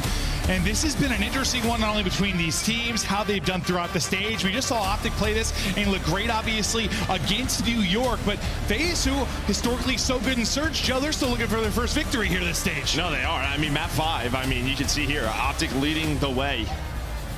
Faze haven't gone to that many map 5s, but yeah, Optic have clutched up when they needed to. But yes, on this Invasion, we just saw it, and Optic getting better and better at it overall. 7-4 for Optic, 9-5 for Faze, but throughout this stage, 0-2. So they have struggled, maybe just trying to find some adjustments. Team are studying the VOD. That's what it comes down to. Also, they've gone to more map 5s than I thought they had. Remember, True. I said to you for the last major, I was like, with the last series, when did they last go to map 5? And you were like, I think it was 2 at the last major. I was like, really? Yeah, it was to start. It was Thieves. Yeah, I forgot. I'll be honest, I blocked out. Forgot about that one. But this is Invasion Search and how it's gone. You saw the map 5 records. This is the Search Invasion record, but 0-2 for Faze within this qualifier. There's always an ebb and flow when it comes to Search. Sometimes you're good, sometimes you're great, sometimes you're bad. But now you need to be a god. It's map 5 time. Offense for Optic Texas. Do or die. Losers final. Winner faces Ultra. Yeah, just going to be a question mark similar versus New York. How much are you going to contest this if you are Faze? Going to allow shots to this position. I think with Faze, one thing we know time and time again near that A-bomb is always Abizi. Using that MCW just feels like he can be so tough to take down. And then on the other side for Optic, yeah, it's always about Shotzi. Yeah, no, I think those are the two kind of focal points. Is it going to be another guy that likely makes those plays? Sure. Like? But Simp, he's tucked away, and he's pouncing Draza there for help. Trying to spot the shoulder just enough to get back and stay up. Able to finish it, though, is Pred. So now, 3 versus 2, Atlanta Faze. Will be Faze with the first blood behind Simp, but he's out of it. Now, can you bring this back if you're Pred and Dashy? Pred and Dashy, I don't know, they've been the clutchest or the least clutch. It depends on the round. Yeah, the problem round 1, you don't have a smoke. You do not have a smoke, and that's just how difficult it is. Draza just going to take his time. Now his teammates are there to help him. Dashy is in a very tough spot. Best of luck, sir, as the stuns are all hitting. Trying to get the read. Under 15 seconds to go. Between a rock and our place, not a whole lot that he's going to be able to sniff out. Tries to pick a side and Shao, but the shots coming in from everywhere. Simp and Draza, good little 2-man game. And I honestly thought, because Draza started shifting up, because Draza was moving back and forth between the sites, but he's able to get there just in time. At first, I thought you meant kind of with Simp, like, when's he going to pop? Yeah, you mean Draza tracking back? And, well, it turned out it worked out really well because they both get a kill. Yes, you trade out Simp eventually, but you have the numbers if you're Faze. So far, looking good if you're Faze. Nice round from Draza. He's been so good for this team since he joined. BZ just barely getting through. The wall bank's trying to finish him off. It's not going to happen. He'll have a rival in hand as he tries to move his way up the map. Simp. Now we'll see if the nade can dink and connect. Not going to be able to hit. Well, Pred, the timing, he's lurked on up. Got into a very good spot to at least flank quickly if he wants to. He's watching the cross back as well. But it looks like Faze opting to go towards B. You've got the numbers here, though. You've got 2 set up. Shotzi in one corner. Kenny playing from the tractor. That's going to help. Just waiting now for them to try and execute. 40 seconds to go. No, they've got to go. Here we go. Coming through. Shotzi up to it. First blood through for him. Trying to dance around. Kenny gets another. Draza looking to bring it back. Kenny getting shots in, but can't quite finish him. I thought he lost him, but he's able to snap. Oh, on Cell. Kenny, are you kidding me? I thought he was lost. And then he's hitting everything. I mean, just buying time as well, right? Throwing shoulders, finessing, swapping beams to the Renetti, hitting beams on Acelium. And that was one of those rounds, right, where like that rotation back over to A is just wide open. But because the meta of this map has switched so often, teams are so used to so many different strategies, it's just a classic double B setup. One player on the tractor, one player in the corner, able to hold it down. Yeah, I mean, more often than not, you're really hoping you got one person there you can isolate. Yeah, right? You're just dealing with the crossfire through from mid, but Shotzi couldn't be easier to get that first one on the board for him. So first blood now for either side. Simp with 1, Shotzi with 1. and you're lurking your way up on this B Street, repositioning again will be Draza. Relatively similar to what we saw in the sense you have a two-man game here, but different position now percent, but it's just a guessing game as you work for Optic. Yeah, trying to nade the tractor simp. He's going to be the point man. Try to get spotted. Shotzzy. I think the smoke went down, so they're going to try to isolate it, but Draza is there for the crossfire. It's been all about the B defense on both ends. Yeah, I mean, it's pretty similar, right? Like, I know with the smoke out, it's a little bit crazier from the other side, but you lock it down if you're Optic Texas. You lock it down now if you are Faze. Dashy trying to go to work in a 1 versus 4, but there's 30 to go. Spotted for Tesla everywhere, but those are ropes as he is able to hit at range. Celium will drop. I don't know if you're going to have time to do much, but God, that is a gunfight and a half. Two of the best to do it at that range. And again, he's just in a spot where, yeah, he's just got to take his time, maybe not give up another kill for a streak for Faze. But normally Sim's sort of that connector player. He's able to find another, just not a lot of time to work with. There is the trade. And what is that? I think Draza is up to 6 now. But normally Sim's sort of your rotation guy, playing connector, throwing that smoke. This time, playing near the site with the rival. Draza looking over him. Well, I think some of the time, like, listen, I think Sip is one of the greatest player of all time, and he's got a game sense that few have. But like when they're struggling in search, sometimes it's like I don't know, he's not having the impact, but he's trying to be that guy going back and forth. He's trying to play that lurk role, trying to just find those great timings. Yeah. He gets a little lost in, and suddenly he has a dud, and you're in trouble. So maybe just trying to set him up for some easier ones, some easier kind of two-man games. And so far, working 2-1. But Dashy, well, if it was beams, at the end of the last round, he's beaming yet again. Just ludicrous stuff from Dashy to get the first blood. 2-2 now in the first blood department. Again, Pred in this position that he was in last time, just sort of hanging out. The problem is, if he gets spotted, then that first blood is sort of just useless, but he's going to find one. Stays patient, now gets away with his life. The job to not get traded by either Simp or a BC. Dude, he centered on his forehead when he snapped back, but Simp will get caught and dropped. Back and forth, we continue on 2-2. The tension building and building. Very similar to our map too, right? It was just sort of all attack, but whoever's winning the first blood, winning the round. And that time, yeah, I mean, Draza's going for the pre-fire through mid, and Dashy's like, yeah, I'll take that fight, and I'm going to win it. Yeah. I don't know if you want to chow that man right now. He has been so good late in these series. One of the best shooters in the history of the esport. Putting on, but now to round number 5. So far, yeah, first blood. You try to play mistake-free S&D. You win it behind your numbers. Who makes the first mistake? Or maybe who makes the first insane clutch? Shotzzy. Spotted, but a smoke here, so he'll just kind of stop for a sec. Again, just Simp over towards the B site.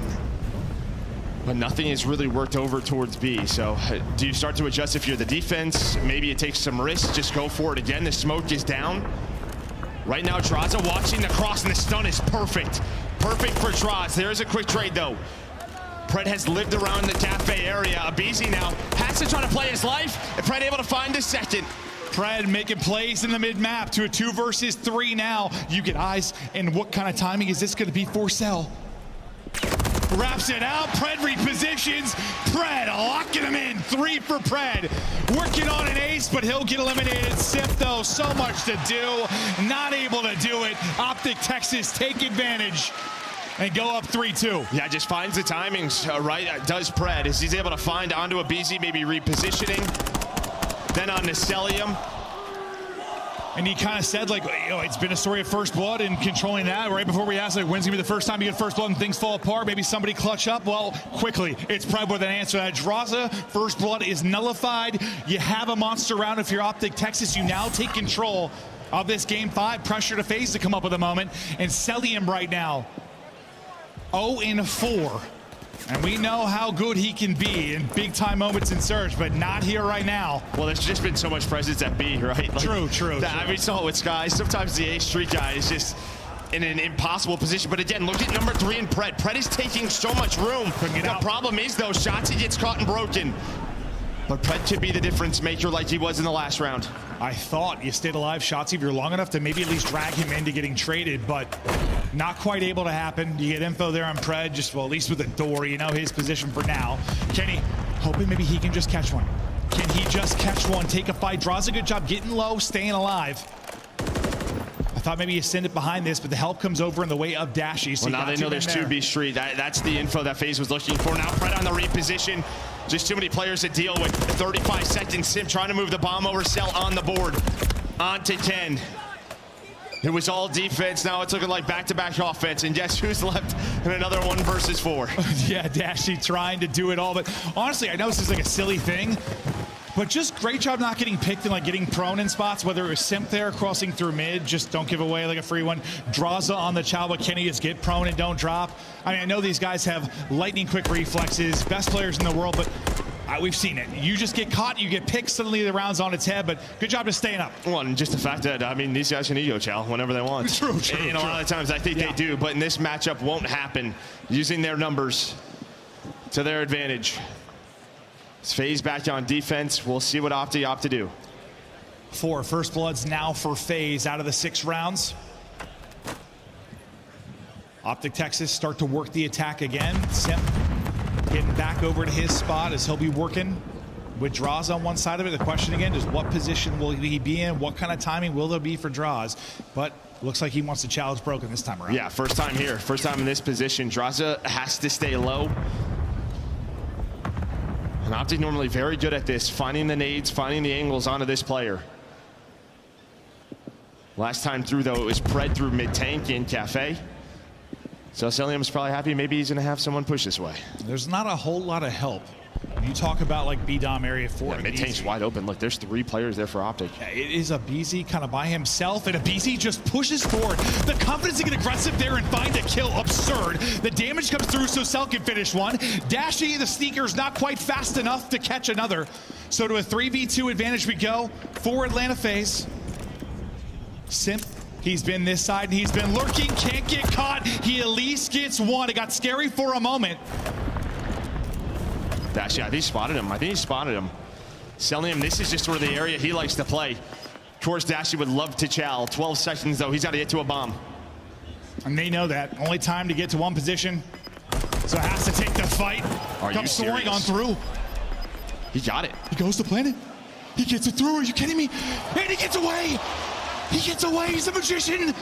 1 versus 1. Draza, Dashy. The timing's going to make me throw up. 35 seconds, he spots him, backs down, he bombs!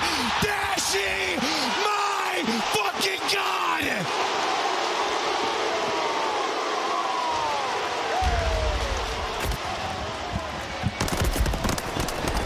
Unbelievable lightning reflexes. The shots on Nadraza, then snaps onto Cell. He knows where the first chow's coming from. Unbelievable. With the snap, knows the time as well. Draza doesn't reach out. Then down to 77, catches him on the challenge, on the sprint. Dashy puts him up 1. Oh, Draza is hearing it, but Cell gets right into it. Another first blood for Atlanta Faze. Holy hell.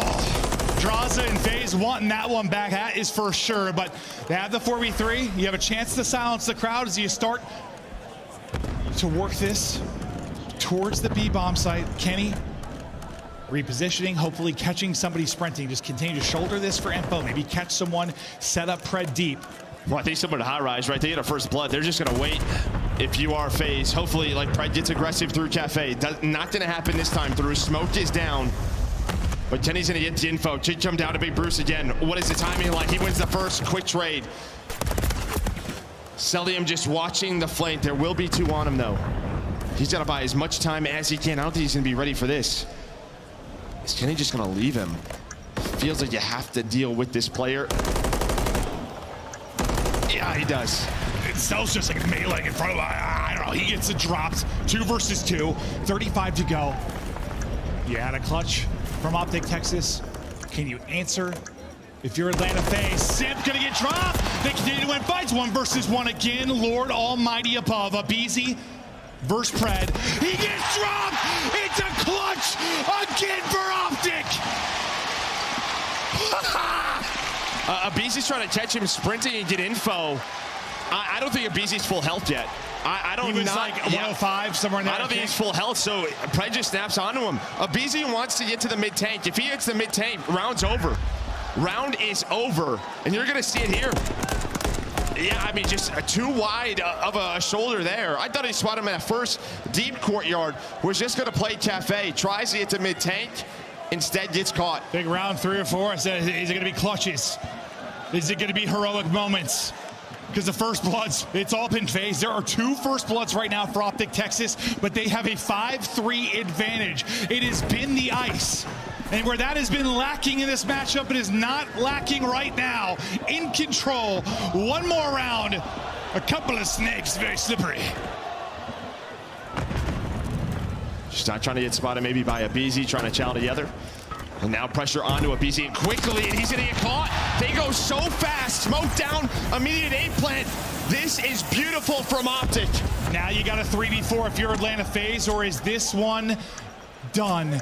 The revenge game. Optic Texas pushing so desperately to get into a final. Draza, though, brings it to a 3 versus 3. He's able to hit the shots. 30 seconds. Time is dwindling. Cell is going to fall. Shotzi's going big. Kenny. He's just buying time. 10 taking again. damage. Trying to finesse. He wins one. Now on to Simp. Able to drop one. 20 seconds to go. Just so little time.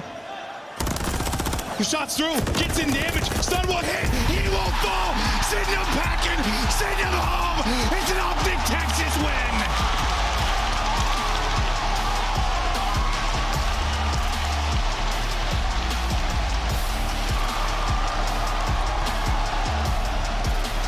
It has been a nightmare for Optic, this matchup all year long.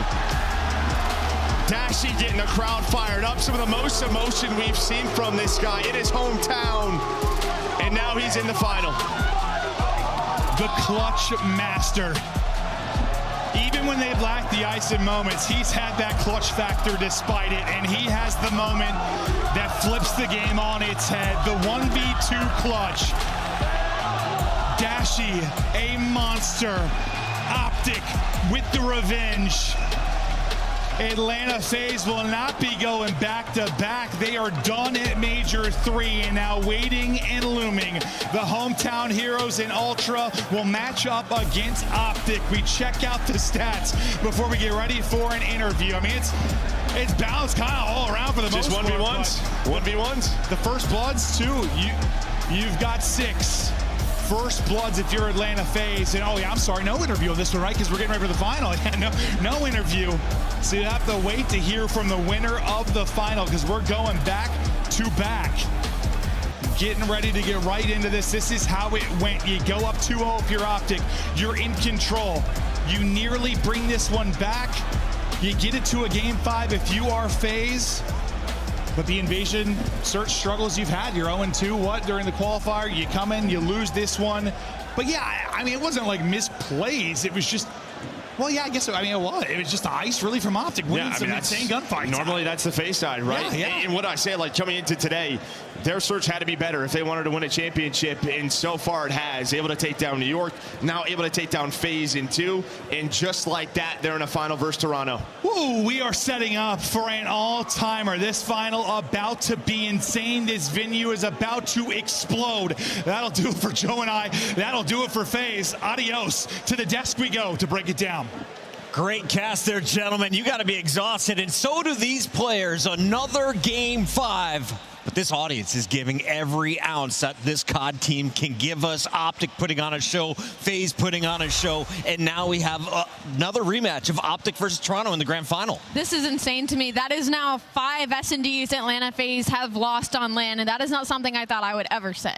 Kind of crazy. Their 13-match streak snapped in this one, and Nameless, we thought it was going to happen in game 3, but Atlanta Faze comes back kicking. Abizi takes them to a game 4. The whole squad shows up in Hardpoint, and now we're in a game 5 search. I think this might be the greatest Sunday in Major history in the Call of Duty League era. I mean, we've had game 5 after game 5, and man, for Optic Texas, you just love to see hard work pay off. They were preparing for this series the entire stage, and you saw the high-rise search and destroy playing it 5 times throughout the stage. It pays off. They win 6-3, finally fixing some of their glaring issues, not relying on their playmakers to get it done, playing together as a unit. And then this game 5 search and destroy, just excellent all around. Like, I know everybody's talking about Dashy's clutches, which were tremendous. Right. I'm gonna show some love to Pred as well in their defense, like adapting and changing the way that he was given looks inside a cafe, challenging, getting bloods when he needed to.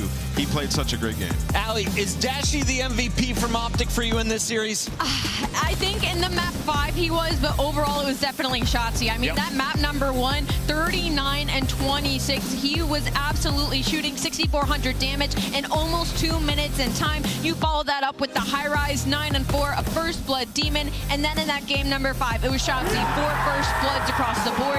And honestly, I just want to talk about how impressed I am with that game number 5. Optic Texas' entire game plan to distract you with a gunfight to third party you from a different angle is not something I thought I'd expect from this team. Like, this is a very talented, individually stacked roster, so to see them build their teamwork this stage in Search and Destroy has been great. I love Dashy at the end there. By Atlanta for the first time all season. Atlanta will not be in the grand final. Optic will for the second time in a row, and it's with plays like this that got him there. It's your scuff play of the game. Let's take a look at Dashy clutching up and turning the momentum in Optic's favor here in this game 5. And this was the most important round, right? We're tied up 3-3. It's all in Atlanta Faze's favor. They get the first blood, but Dashy, he gets this insane gunfight onto the first player, and then it's a 1v1 versus Draba. Bot is allowed to go down, and now he's just able to play his life in. Yeah, I'm just curious as to why Atlanta Faze thought they needed to chow him right away. There was no point, right? Like, unless you were simultaneously chowing that, I don't get it. But then right here, you know, Dashy gets inside a red. He doesn't exactly know where Draws is coming from, but he knows the general vicinity.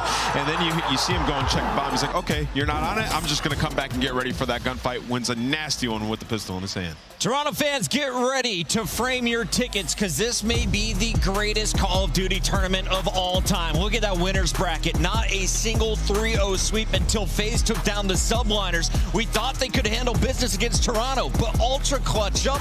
They win that best of 5, the first team to make it into the grand final. It's been nothing but a record-breaking weekend. We got breaking kill records on Hardpoint according to LAN. We got a Miami Heretics breaking their loss streak when it comes to LAN. We've got Optic Texas breaking their 6-0-6 losses to Atlanta Faze, and we got Faze not able to break the Cold War record.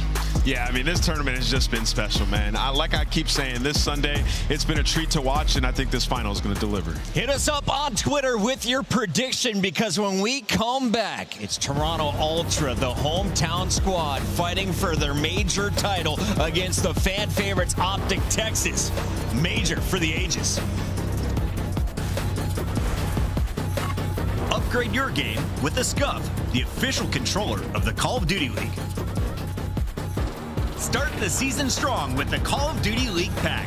Grab yourself the CDL operator, weapon blueprint, and so much more. Check out the Call of Duty store in-game now. The Cataclysm Pack is available now. This bundle includes the Cataclysm Operator Skin, Dystopia Weapon Blueprint, Iron Lung Charm, Broom Animated Calling Card, Alpha Vinyl Guiding Light Emblem, and Scratch Tally Weapon Sticker. Use these items in both Call of Duty Modern Warfare 3 and Call of Duty Warzone. Available in store now using Call of Duty points.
players from LA Thieves trying to attack this from the middle of the map, but this might play right into Shotzi's hand.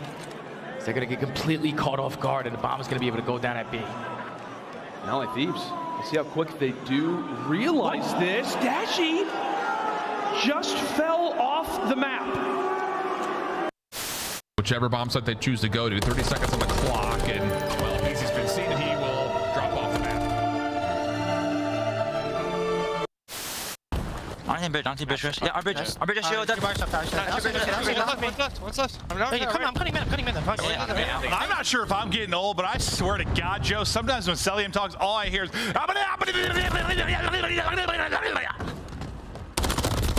yeah. From this angle. You gotta be kidding me. Look at that line of sight! Kenny has absolutely no idea. Look how long that is. Look at the size of that thing. Oh, Kenny's got to get off the bomb now. He's petrified. Wait, is he going to stick it? Time's ticking. Kenny's holding the line. If he gets the kill, that's one thing, but oh my, insight pulling out.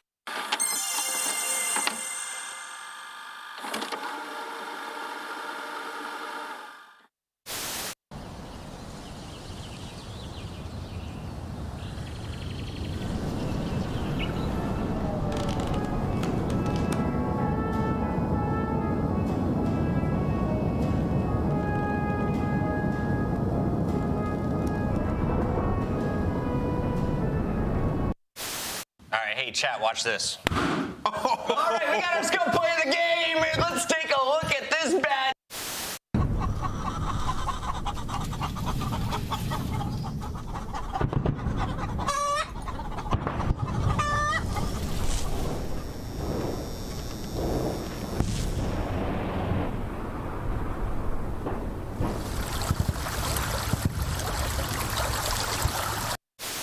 With the help from his teammates, actually. What is this? What is this? Hydra from Mars. What do we have here? It's nothing left but 3 in the backpack. The ace for Hydra, a magician early in the round.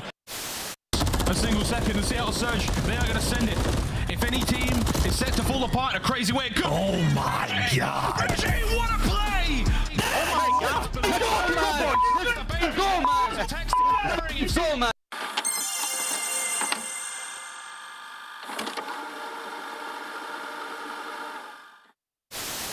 Do you think you could beat Kenny in a dance-off? Yeah. Oh, he's lying. Wait, did I? Really? Yeah. In my head, I'm thinking he's unstable on his feet. He's lying. No, this is broken because I'm dead ass not lying. I could smoke him. I'm just thinking about his front door porch where he was like trying to control his legs and he crippled on the floor. That's like the first thing I got. Damn, I'm lying on that? That's bullshit. What? I mean, I'd smoke him. Where is he? Bickle now. Last one up. He's got a trophy though, right? He threw a trophy out. Might do it. He threw a trophy out. I think this might be too slow. He's still there. He got it. Oh, he does get it. Yeah, it was too slow. He gets it. He just hops it right away. Nobody checks the bomb. It plays a little different. It's nice to have like a map you love back in it, but it doesn't have to be exactly the same. As Draw said, nice little angle through the statue. Rips one for the opening kill. Yeah. Welcome back, everybody. There's just one match to go live at Major 3. The Toronto Major has been one of the greatest in Call of Duty history here from Modern Warfare 3. And we have the hometown squad, Toronto Ultra, taking on our number 3 seed for the tournament, Optic Texas, who fell just short at Major 2 to Atlanta. But with Atlanta out of the way, this one should be another slugfest. Welcome in, everybody. Chris Bucket alongside Rosalie, a.k.a. Alley Cat, and we've got Nameless and Nameless. We were talking during the break. This is going to be such an epic showdown. You got Dashy versus Scrap, but it's the SMGs we're fired up for as well. Absolutely, man. And Envoy's had a crazy turnaround. He's been playing great. Shotzi in that last series, absolutely masterful to start it off on that map, number 1. And it's packed here in the Mad at Me Athletic Center, and I can't wait to get into the finals. Allie, there is just one best of 7 left to go. We've had 3 Game 5s. Is there a chance that we see a Game 7 grand final here? I feel like we were robbed of a Game 5 versus Texas and Toronto earlier on in the day. So I 100% believe that we're going to get a best of 7 all the way to the end this time. Now we're giving the players a few more minutes to have a little bite to eat before they have to take the stage, get a little bit of water while they're waiting to take the stage. Let's update you with everything that's happened here in Toronto. It all started back on Thursday when we opened things up with our winners bracket round 1, and after our top 8 were whittled down to our top 4, it was that power 4 that kept powering into our Sunday, where they are here to play for this trophy. That thing is beautiful. I mean, every single year, Toronto Ultra, they bring out a new trophy. This one, it's just a giant diamond nut, and it looks incredible. You got to also remember the Challengers belt that they had. I saw Asim post a picture of that. Toronto and Overactive, they just do such a great job, man, with this event every year. Love the trophy last year, love the acorn this year, and we love the cash that is up for grabs at every single major alley. More importantly, for the teams on the right, though, they scored some much-needed points going into champs. Yeah, for the teams on the right, those points were worth so much more than the cash at the end of the day, because they are battling for an opportunity and a spot to make it to champs at the end of the year, because it's only going to be the top 8 that are invited. Let's take a look at who is going to champs. If it ended today, well, I think you're going to see guys like the Seattle Surge locked in, and tickets are on sale right now. Pick them up, optic.link/champs. Nameless, of the squads that are at the bottom right now, who do you think has the best chance of rising back up? I think Carolina. I think Carolina's gonna punch her ticket to champs. We have one more stage.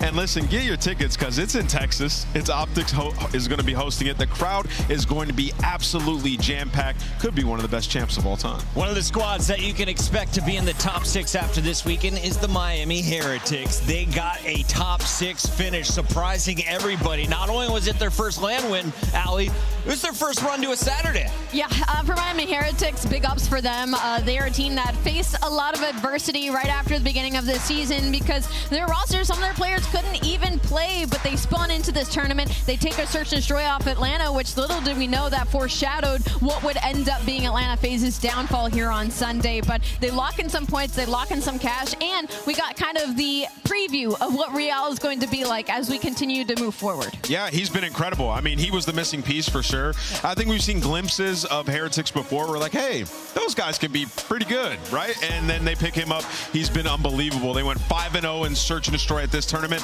and on an active 7-0 search and destroy win streak. So that's clearly their game mode, and they've identified what they need to work on, which is that control game mode. But they truly have themselves a star. He's definitely got the best stats to salary ratio when it comes to rookies. The man is dropping bombs. Look at that search and destroy, a 1.31. His Slayer rating an 84.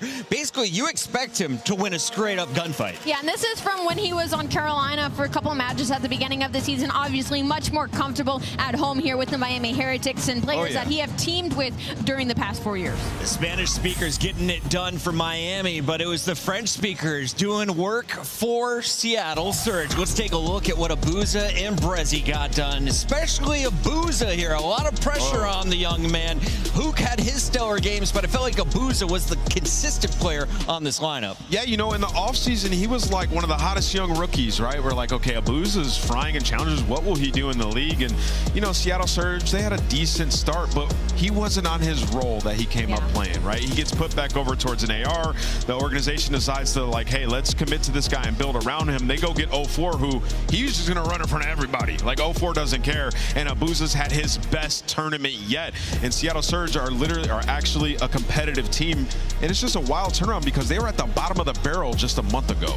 It is insane to see the turnaround, and a lot of people are rightly crediting the new addition, Allie. Since adding 04 to this squad, they're looking like a totally different team, one that could go deep at champs if they stay in our top 8. And I think it's so funny that we kind of forget Hook is the veteran on this team, technically. Like, the rest of these players are very new to CDL. 04 is a rookie, Abuza is a rookie. So, like, the fact that they're putting up numbers like this and on their first LAN, they are doing great as we look heading towards champs. Let's take a look at those rookies. We've got our leaderboard updated, and Abuza stole the #1 spot from Gwyn and Gio. Yeah, I mean, just unbelievable performance on him. Once again, I can't stress it enough, like comfortability, what that will allow you to do, having the right guys around you. And you're talking about a team that could only win search and destroy. Now they went basically even across hardpoint and control. So they worked on all aspects of their game, and the individual prowess came out. That is Abuza topping the rookie leaderboard, but in the 3 spot, you saw Gwyn, and the Carolina Royal Ravens were looking to their rookie rookie this weekend. Ravens fall short, though. They wanted another top 6, didn't get it. It was Surge shutting the door. What's crazy to me right now is I felt like the Rookie of the Year conversation was really centered around Linz and Gwyn for the majority of the time. Yeah. I think now Gwyn has kind of moved up into that #1 spot for me right now, because not only has he been consistent online and on land and across the season, but Carolina Royal Ravens are slowly finding a lot more success. They weren't able to get the top 4 placing done, but they still are able to make it into that top 6 and give themselves a case to make it top 4 overall. Nameless, do you think this is the final roster we see for the Ravens going into champs? I do. I think this will be the final roster, but I will say I think it was a disappointing major for these guys. You only come in, you win a match, right? Like you're expecting to win much more than that. And you know, for these guys, they haven't yet, since the entirety of this roster, been able to all 4 put it together at the exact same time. Right. We've seen special moments from the AR players, especially at this tournament. We've seen special moments from Gwyn throughout the entirety of the season. It's just, when will they all pull it together at the same time, because their ceiling is very high.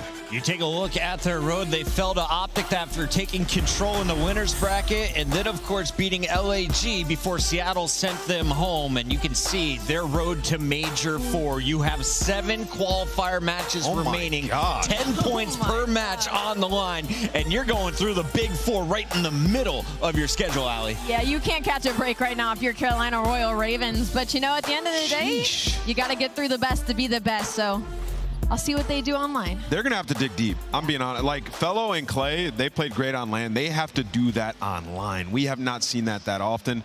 They're going to have to all be in the same place going hard. So many epic games, so many epic moments this week, and it's time to relive some of them, starting with, well, is it the fans? Is it the home team? It's a combination, Nameless. They seem to have an epic combo of power here in Toronto. Scrap dropping the stats, but we don't have a single seat available in this arena. Fully booked out, sold out, as Toronto puts on a show. It is electric in here, man. This environment, this is what Call of Duty needs. I looked out to the crowd.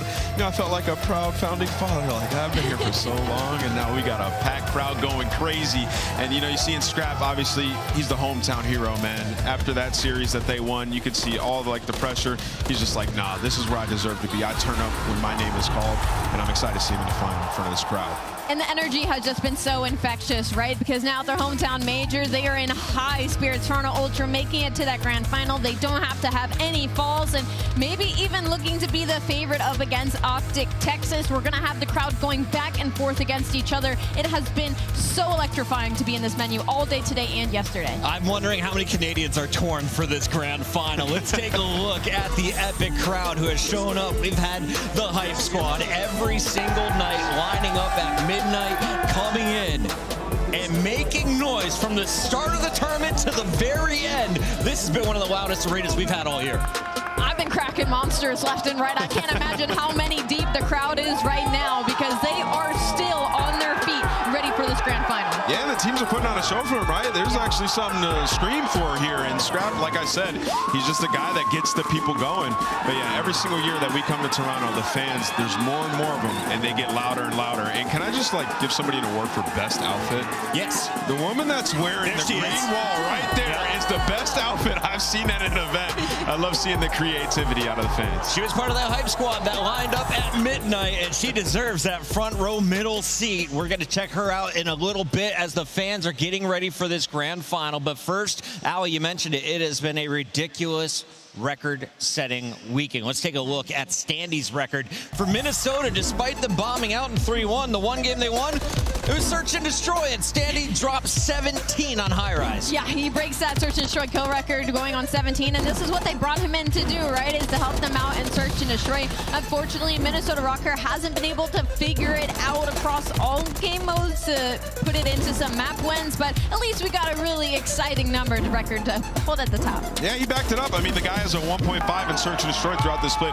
That means he was #1 throughout the qualifier, and their match that they had here dropped an absolute bomb on the stage in that mode. It just unfortunately wasn't enough, but you know, we got to sing the praises when somebody's able to break a record. Shout out Standy. 1,800 damage to go with his 17 kills. He won 4 of the 5 opening duels as he tried to carry Minnesota. We'll see what they can do with just 7 qualifiers left going into champs. Another highlight we got to talk about is Hydra's. What did this young man do in Control? He went on a 14 kill streak in Control. Hydra, I'm not shocked at all when it comes to this player. He has been been the best control player throughout the qualifiers, averaging a 1.4 in this game mode. Unfortunately, wasn't able to translate it too much this weekend, but I mean, again, record-breaking weekend. I'm not shocked he joins the ranks. Yeah, New York, they showed a lot of fight this week. They did not have a good stage. You know, of the big four, they were the team looking like they could be the most easily upset, but they delivered. I mean, even went to a game 5 today. Everybody showed life. And Hydra, you know, silencing the people who said that he was falling off a little bit. You know, we were supposed to fill for a little bit of extra time, but I'm told the players don't need that extra time. Let's jump right in to our pre-game coverage of this grand finals. You watched the records broken live, and we have just one more record, and that is going to be in this grand finals. Will we get a Game 7 for the first time this year? It's time to find out as we have Optic Texas taking on Toronto Ultra. Man, I hope we get that Game 7. We were robbed of the Game 5 earlier when these two teams matched up, and the way their search and destroy is looking right now, that's gotta be the game decider when it comes to this grand final. Let's take a look at our squad, starting with the hometown heroes. Toronto Ultra comes in with the #2 seed, just one blemish.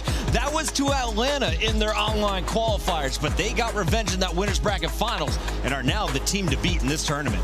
Yeah, I will say it wasn't easy, right? And those series are always going to be tough, but there was literally a map that Insight had 3 kills, average 1 kill around in the control. That absolutely cannot happen.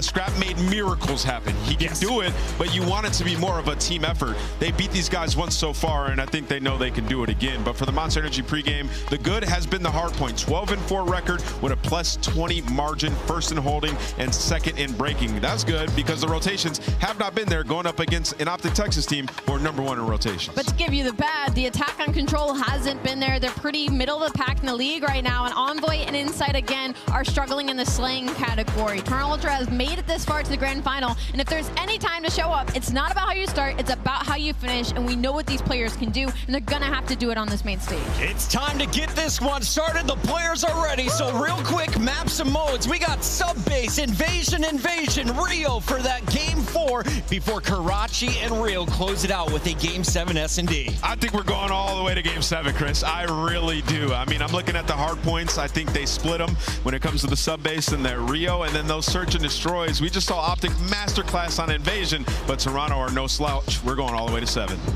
The COD deities are smiling upon Canada, and it's time to find out which one of these analysts is the smartest. Rosalie right at the heels of Nameless, and it's time to kick things off. Where are we going, Rosalie? Final matchup. I gotta go with the hometown. I'm gonna go with Toronto Ultra winning the grand final. I'm going to go with Optic Texas. They're going to get their revenge. We should have Game 5 last time. I think they take this one. The guns are too hot. I'm going with Toronto. They won Major 1. It's their hometown. They get it done. Ladies and gentlemen, put your hands together. The grand final starts right now.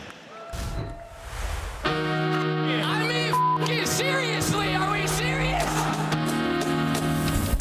Optic are smashing them, and what an answer is another cruise is earned there from Pred. Oh, you can't, because Inside dials up a triple, and it's over.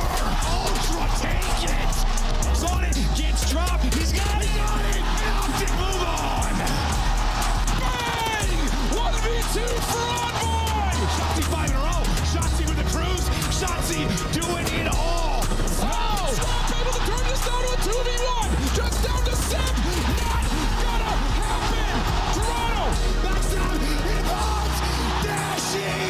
My God. It's an Optic Texas win. Toronto in the grand finals here at home.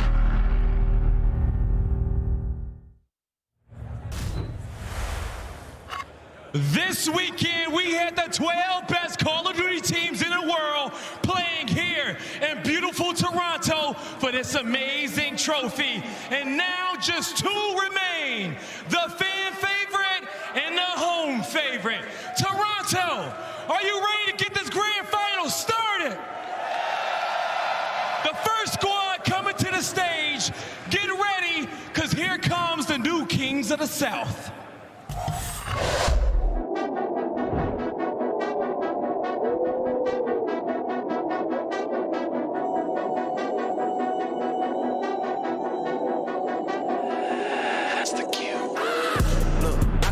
City, you hear signs when we sleep. Heaven sent, hands down, vibes so unique.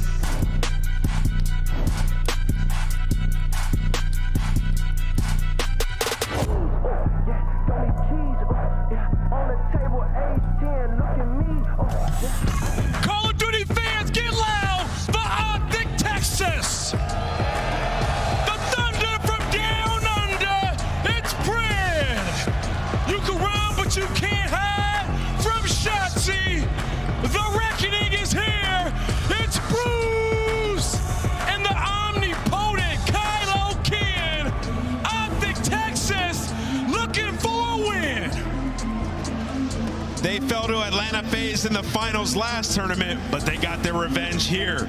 Now they fell to Toronto Ultra, and they got an opportunity to get revenge once again. Shotzi has been in MVP form. Can he do it in a finals to get that trophy? Let's bring out the hometown team. It's time to bring out that hometown team. And in Toronto, I want to hear your voices all around the country. Get ready for the Toronto Ultra. I love when the good news coming in on a day-to-day. Already know what's happening, I don't gotta shake the hay. Big moves, big stepper in the right direction. The trip continues, every double use a psychedelic. I think they gon' need a minute. Look, I'm interested in making as opposed to making friends. Double bags, I've been paranoid, having the safe since I take the check. Finishing this drink should only take a sec. But Mark just cut me off, he told me that I go on stage in 10. Walk out to my own shit on the main event. Givenchy my cologne after the show, she told me that shit was a favorite sense. Sprint event is spacious, we can take it friends. What happened next, you can take a guess. Toronto, get loud for the Major 1 champions, the Toronto Ultra. We got the man with the plan. It's insane. You can have an issue, grab a tissue. It's Kleenex. We got the Dark Prince, Envoy, and the King of the North. It's Scrap. Toronto, get loud for the Ultra. Toronto making the fairy tale come true and making it to the grand finals of their own home major. I wish I could describe to you how loud this crowd is right now. And some of you forget the player to watch in the Dark Prince Envoy is known to be taking on that optic camp, but he's got a former teammate on the other side of that stage. The ghost of LA Thieves lives on, but not in this grand final. Let's get this last match of Toronto started, Blaze. I'm ready to get it going, Allie. And as I said before, we got this beautiful trophy on the main stage for all the glory here. Only one team can walk away with that nut. In Toronto, I got one question for you. Who's about to win?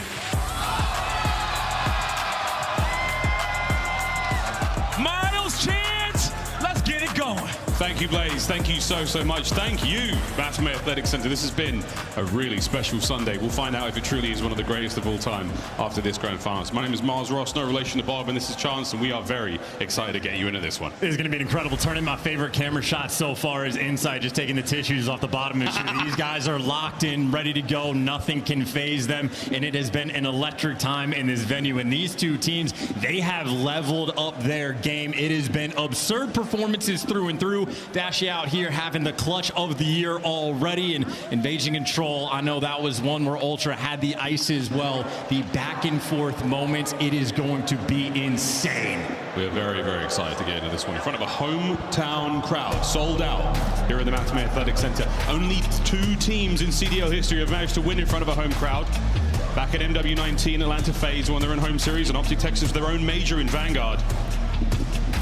We'll see if we can add another one to that historic lineup. What a year it has been as well. The Monster Energy pregame here for Optic Texas. The good map 1s. That's where we start things off here on Subbase. And the fact that it is Subbase as well, it is a square up. Toronto, they wanted to get their chance at it again. They had a small moment, a little mishap that costed them this map against Texas. They want their revenge. Our grand finals starts right now. Here we go.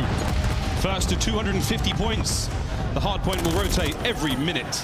You bet our teams know exactly where to go and how they want to attack it. So far, so good for Optic Texas. They're in first. They find their kills. And Shotzi and Dashy is still shooting hot after the series against Faze. Yeah, Dashy is a terrifying man when he's shooting like that, which is quite literally always. Kleenex, by the way, trying to hunt down players. Pred sitting and waiting for the pinch. As soon as noise gets made, number 7 getting active. Kleenex might read it, but he meets his demise. Shotzi gunning Scrap as well. Ultra need to wake up sooner than that. Optic already picking them apart. It's been a lot of kills in a row with no rebuttal.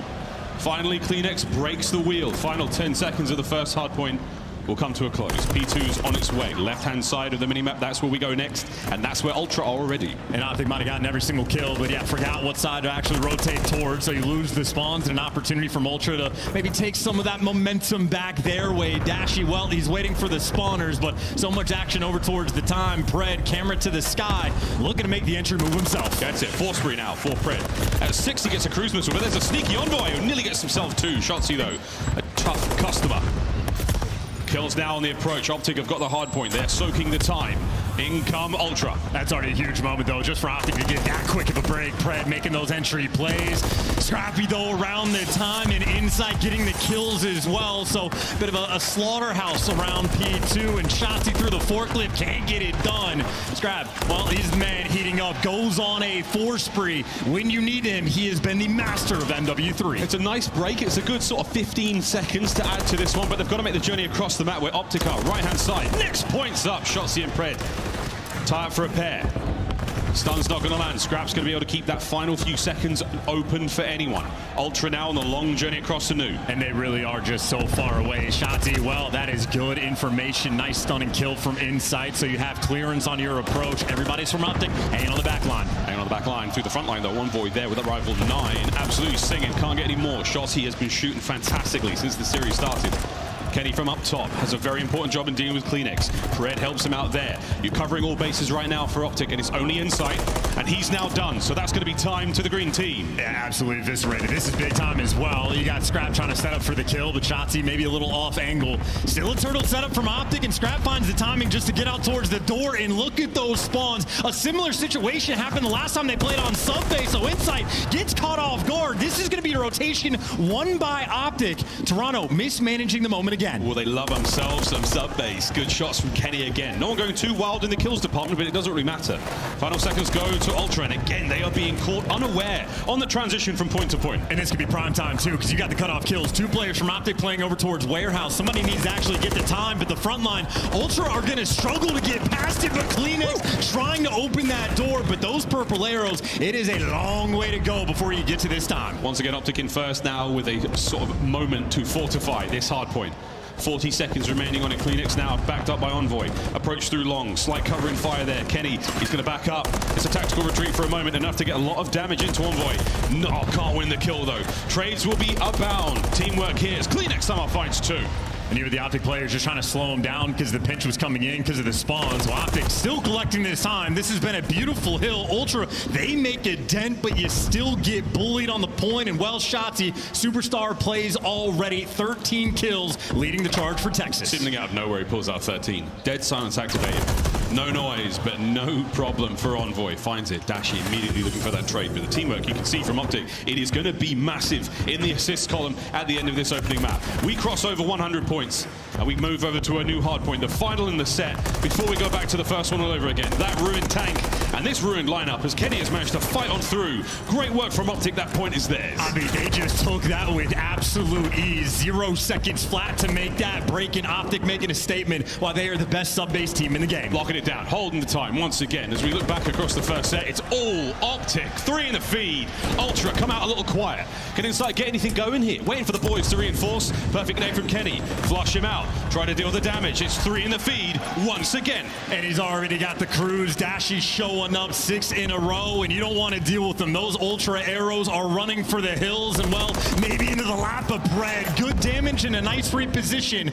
The Reaper on sub base making his impact, and he continues to thrive. It's fantastic map control from Optic Texas so far.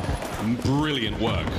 The final hard point of our first set closes out. Back over to P1 we go, and again, looking at that scoreline, a very telling tale of who's been in charge of this game. Can Scrap and the boys find something here? 11-13 for Scrap. He's the big shooter for Ultra. Eyes on him to go big. And you got Pred just trying to back the players down, and a nice reposition, but only damage being done. Kenny gets the kill, but traded out, and a nice win on Dashy as well. That shuts down the spree. So Envoy, clutch gunfights he has been winning in this game, but Ultra, obviously they are going to need so much more. Right now they are putting the emphasis on the P1 time, and for the moment they're getting all of it. They're going to get a lot of it. They're going to need all of it to get themselves back into this. Still plenty of COD to be played here. Nice 2-piece there from Envoy. pulling himself back out of the negative KD. A big 3, stays alive. That's huge work. 20 to go here on P1. And 20 seconds of scrap time on P1. You're going to love life if you're Ultra in this moment. Still, though, long way to go. Kleenex making moves. Nice 2-piece. 3 down to the feed, and check the spawns. 1 player from Optic still in the back, and, well, they're going to keep the back spawns, but it is the scrap funnel system. Oh, scrap! Locking him down. Kleenex from over the top. My goodness, Ultra have got control. Let's go for a listen here with Toronto. Where is he? I'm turning around. He's in the back crate. Crate somewhere? I'm looking at him, bro. Silo dead. I'm sorry, Crate's dead. Nice, good shot. Turn I'll mid lane, Toby. He's going short. L. Child is dead. Come inside or to that. Have so. Yeah. I'll pick up mid. I back loading, okay? P5, one shot, AG. Dead. Nice, go in. Come on, boys. P5 in. Yo, front P5 on me. 2. One's already side door. Yeah, I heard you. I have 2 front, 1 tunnel. 2 front window, 1 tunnel. I have your front window, Jen. We front window. Front window dead. Absolute. Window dead. There could be side door. Tunnel. Absolute side. Only one there. One is going to front door. Close left time. Close left time. No, he's already top, bro. Already top. One left time. Nice. Oh, there's 2 top. 2 top. Yeah, 2 top, 1 low. Okay. Yeah. Heard me. Start in there. Good timing. I was thinking cat. One's top. Side door dead. Nice. Ken. Still top. Top row. Let's try and flip. Mid. Cat. Nice. Ken was there. Actually, he could have rode. He rode for sure. Top 10, right? One's low 10 as well. Push down. P5. He's snow maybe. At top, he's low snow. He's like low gen. Could go low 10. Don't know where he went, Jimmy. Maybe low 10 again. Yeah, I heard you. It's Ken. Ken low 10. On time. 1 shot. I don't see him low 10. And 1 deep right. Yeah, deep right, 1 low 10. Deep right, 1 low 10. Tunnel as well. Nice. Come right to you. He might put challenge 10. Yeah. He didn't. Oh, he's out 10. Low. Low right. Low right. Absolutely dead. They're going to challenge. Nice. I have tunnel. Go. I'm shut play the time here. Yeah. Ready? And then tunnel backed up. John. Back up time. Then another one tunnel. Trying to climb the net. Back right. 1 tunnel. John. 1 more time. I'm not sure. There's 2 there, no. Yeah, we're good. We need to get right as well. It's fine. Full 60 here, we're in this. Let's go, boys. Trying to hold the right, bro. No, got middle now. Optic, fantastic work there, maintaining the lead, pushing over the 200-point mark, but chance the listenings with Ultra are always something special. I mean, listen, comms like that are why no lead is ever safe against Ultra, but this lead might just be insurmountable. 100-point gap, and well, Ultra have the time, but they're going to have a long way to go to claw themselves back in, and Dashi going to break it down with the cruise. You see the Mountain moving now, calling out absolutely everyone in position. Lands at least 1, that's enough to take care of some of the Ultra boys. They spawn close to the Hardpoint though, so another fight here on the cards for Optic Texas. Shots like that from Pred certainly help. 2 down in the feet. And Optic just want to play keep away in this moment though. If you get him out of the time and put him in the back, that's all you need just to cut your losses, because Ultra will be getting a good chunk of this time. But Kenny trying to find something here. He's trying to thread the needle through the back line. Look for any opening or any weakness here in the Toronto Ultra setup, and he hasn't found it yet. He's about to find something. We'll check in on the feed, but he does catch himself a Kleenex. Strossi trying to make some sneaky moves happen. Waits for the go button.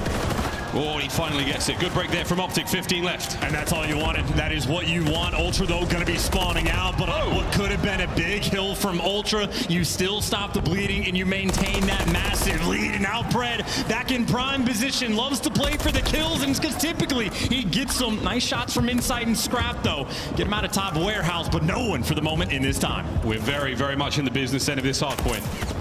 20 seconds for the win now. Optic get clean off the point for a moment. Fred trying to get in there. Doesn't account for a couple there as Ultra battling back through the middle of the map. Kenny over the top. Tagged up on the approach. Can Insight keep him out of the point? Yes. You've still got 20 for the win. Insight's been doing such a nice job over besides P2 just to play keep away. But as Insight falls, Ultra's job gets that much harder. Kenny looking to break it down. Only gets 1. The traits for Ultra flowing, but Pred on the flank gets gunned as well. Ultra still a long way to go. Shots in the time. Optic, this could be it. This could be game. Wow, big wins there. Kleenex, they double up and they bring it down. An open hardpoint once again. This has been fantastic area denial from Toronto, but not enough to get inside there. A wide open hardpoint at the end of the second set, and we can't win it here, but we will be 2 seconds away. Oh, this is painful. They're going to have to rotate over towards New, but even then, you want to flood to the old time, and you just have Optic winning every single gunfight through and through. Pred shooting more players in the back as the hill pops, and he can play for the errant kills, just be the safety net. Try to get a guarantee. Ultra making the reads, but it is not enough. Optic, the best team on subbase, still. That is map 1 in our long campaign here in this grand finals. And that is a delightful start for Optic Texas. They'll be very happy with that. The subbase has been an incredibly kind map to them throughout the entire major. Moments like that from Shotzi as well. That's 31 kills to finish the map out. Certainly helps. And you can just see why on sub base and the map ones, these guys are on point. There is almost never a moment where they are not in the right positions. Pred always prowling in the power positions, completely on point. And obviously when guys like Shotzi, I mean, the way they set the tone and just punched you in the mouth on the P1, gunning players left and right. That's 4,200 damage for Shotzi and 31 kills. Kenny laying out the damage the entire time. And both of those guys also being the super soakers in the point. You could not ask for anything more. Yeah, over a minute for the pair of them. Wonderful work there. Shotzi with the objective kills as well. I mean, he's getting kills from within the hard point. Defensively, very, very strong mind there. Highlights here from map number 1, friends, an absolute treat. Optic Texas riding the wave of momentum after defeating Faze in the lower bracket. Ultra, they had a little bit of time to sit and think, and I did go backstage and talk to the players, seeing how they were feeling after the match against Faze. First thing Insight said, I just want to get back out there and play, man. I just want to keep hot, and that's exactly what they've got to do now. Consider that their warm-up. This series is going to go by real quick. Yeah, maybe the slow start costed just a little bit, right? Again, that P1 a little bit painful. And obviously credit to Pred as well. I know some of these P2 breaks that he had, absolute class. Pred occasionally one-man wrecking crew to break it down. And those highlights right there might have been a pop-off moment from Ultra, but that was the only sort of clearance they were able to get in game. And Optic, too good of a team and too good at Hardpoint. If they get a 100-point lead, they're never going to let it go. Yeah, no way. We've not seen too many major comebacks like that, especially in the top 4. It's been a top-heavy league thus far in the season for MW3. A lot is going to change. Again, we'll touch upon the patch and the final few moments here on the way that this game looks for now, but top 4 heavy, top 4 strong. I mean, it has been a common thread as well that, like, you know, compared to challengers to this top level, the pros just play a different game. I feel like this year there's been the extra level of separation where the top 4 teams play even further of a different game. These guys are elite. They have been here to battle, and on Invasion S&D, you know it's a square-up map. We watched Dashi have again. Clutch of the year so far as well. Ultra, though, they are ready to square up and go toe-to-toe. Nearly impossible to do the same sort of play back-to-back in the tournament, but we're a double dose of Invasion, folks. We will not be seeing 6-star again, so for those of you who enjoyed the pool hardpoint, well, it's gone. You'll see that maybe only in highlights from here on out. That's the game flow from map number 1, and as you can see, a few bulges, a few moments where things got close, but after P2 and 3 in that first set, there was no real going back. Optic, tremendous momentum, running it all the way to that map 1 win. Yeah, absolutely clinical performance. Guns hot, and these players locked in as well. Barely a celebration after the map 1 victory. Dialed in, and all attention turned to your coaching staff as well. I know the homework from these squads has been on point. The search game just getting love to get creative. There is no one like them. Well, as Coach Karma on stage with them, a 3-time Call of Duty champion, those rings clanging all the way backstage. It's a star-studded affair for the Optic Texas lineup. Tremendous legacy in that roster. When it comes to this side of the stage as well, for Toronto Ultra, too many second places in the finishing for this organization when it comes to champs. See if they can change that here. They've got a win in a single major so far. Adding 2 at this sort of level would be outstanding. I know for me, when it's eyes on Shotzi on one side of the stage, it's going to be on Scrap for the other. He's been the superstar. S&D has been the biggest criticism of this guy coming into the major, but so far he has been clinically absurd. Insane in the membrane. First blood's out of control, dropping double-digit kills. And he needs to be able to respond. One of the few players, and actually is included in this list, willing to square up on this map, watching the cross. We might have the occasional instant first blood in a round. There is never a moment to breathe when these guys are alive on the map. Find the air while you can. This is what Scrap has looked like so far at the major, and that is sensational work there, that 1.9. Here we go, though. Bomb in the hands of Kenny on the approach. Search and destroy. We'll take turns attacking and destroying these bomb sites. And you're just waiting out the nades for that exploding van and maybe getting a little bit of intel, but not too much given away there by Toronto. Shotzi looking to take so much map control already, getting inside of Broken. And notice he still's got the smoke in hand, hasn't used the frag. Nothing being extinguished yet, but Kleenex. Maybe a delicate moment. Damage is being done, and Kenny trying to utilize that to make moves, but has to get out with his life. Optic being back down. And that's 2 teams that know each other's tendencies very, very well. They've all done their homework in the build-up to this grand finals, in the build-up to this map. Shotzi looking to find his first blood. Into the fray he finds Envoy. There's the soul smoke for Optic planted down. Kenny finds his on a scrap, so huge advantage right now for Optic Texas. And this is for an offense win. Pred's going to fall, so maybe the opportunity. Insight and CleanX for the clutch. Insight, one of the best to do it in these situations, but a 2v3 and Shotzi and a Creddy looking incredibly difficult to break down. Perfect setup right now for Optic Texas. And Insight's going to be just waiting, biding his time for CleanX to clear out everything. And you can see they're grouping up. They're going to try to work it together. Two players coming through dark side. Starting to run out of time. Here comes the dark side here. Kylo Ken feeling that one. Here's the suppressing fire. And Insight, you can see, not comfortable in this moment. Still watching his back, and you turn a few too many times. Dashi going to gun you down. CleanX falls as well. Like dominoes, that round collapses, and Shotzi, that timing in Broken was perfect. Him and Kenny working together as a duo. And Envoy, he just gets caught. Of course, as soon as you get the clearance on the site, especially with a man advantage, very easy to defend.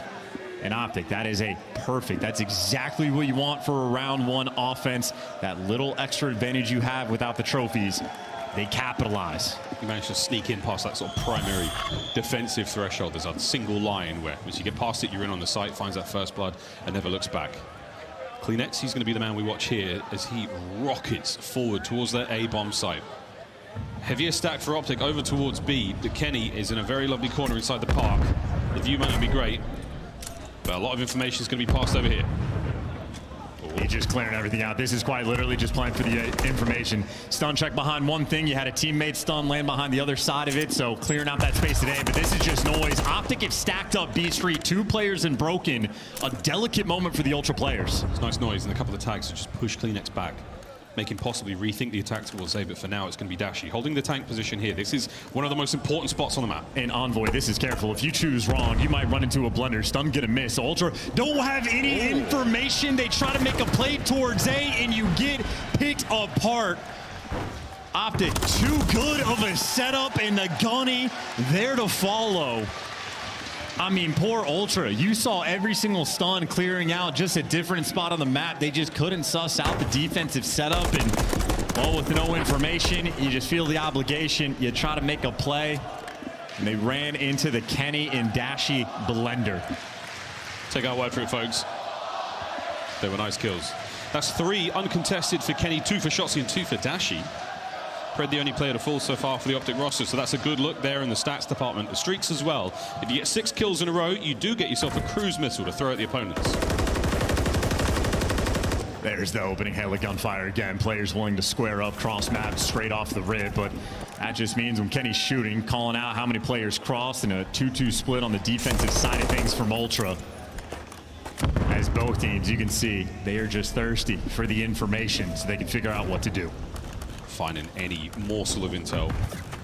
Anything actionable, not necessarily yet, but scrap, bang, finds 2 out of seemingly nowhere. That's a strong start there for Ultra in the round. 1.9 in S&D at this major. Scrap making a statement. He might just be the best player in the game. 2v4, not gonna last. Envoy catches Dashi. Shotzi cannot make it happen. Scrap finds the timing. Optic played too slow, and he jumps all over you. Big moment for Toronto. They needed that round. And he's been deafening here in the Matamir Athletic Center all week long.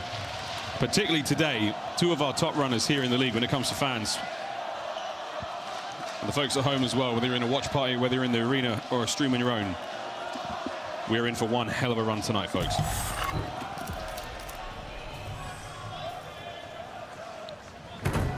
Uncharacteristic attacking right there, chance for Optic Texas. You thought it'd be a bit faster there. I wonder again.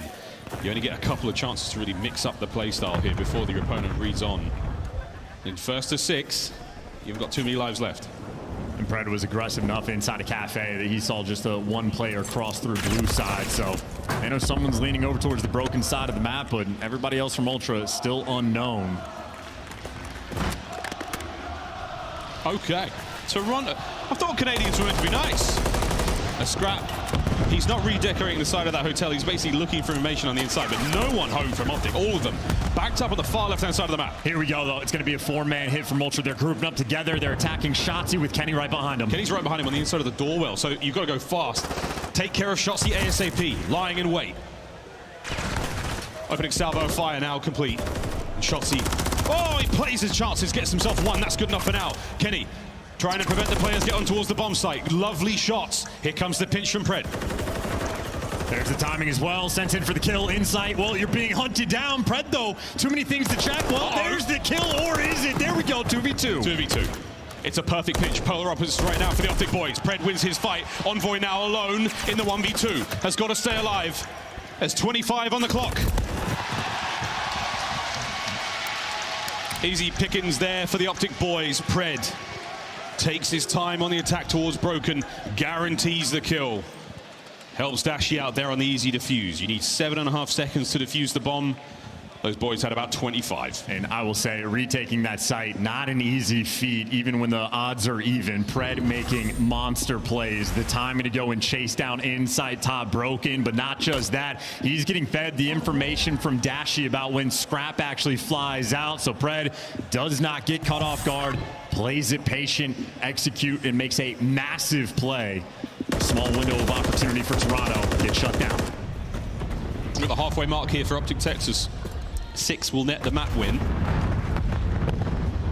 And that's a lot of explosions in the distance. That's going to be the frag grenades, and the Semtex is nearly extinguished.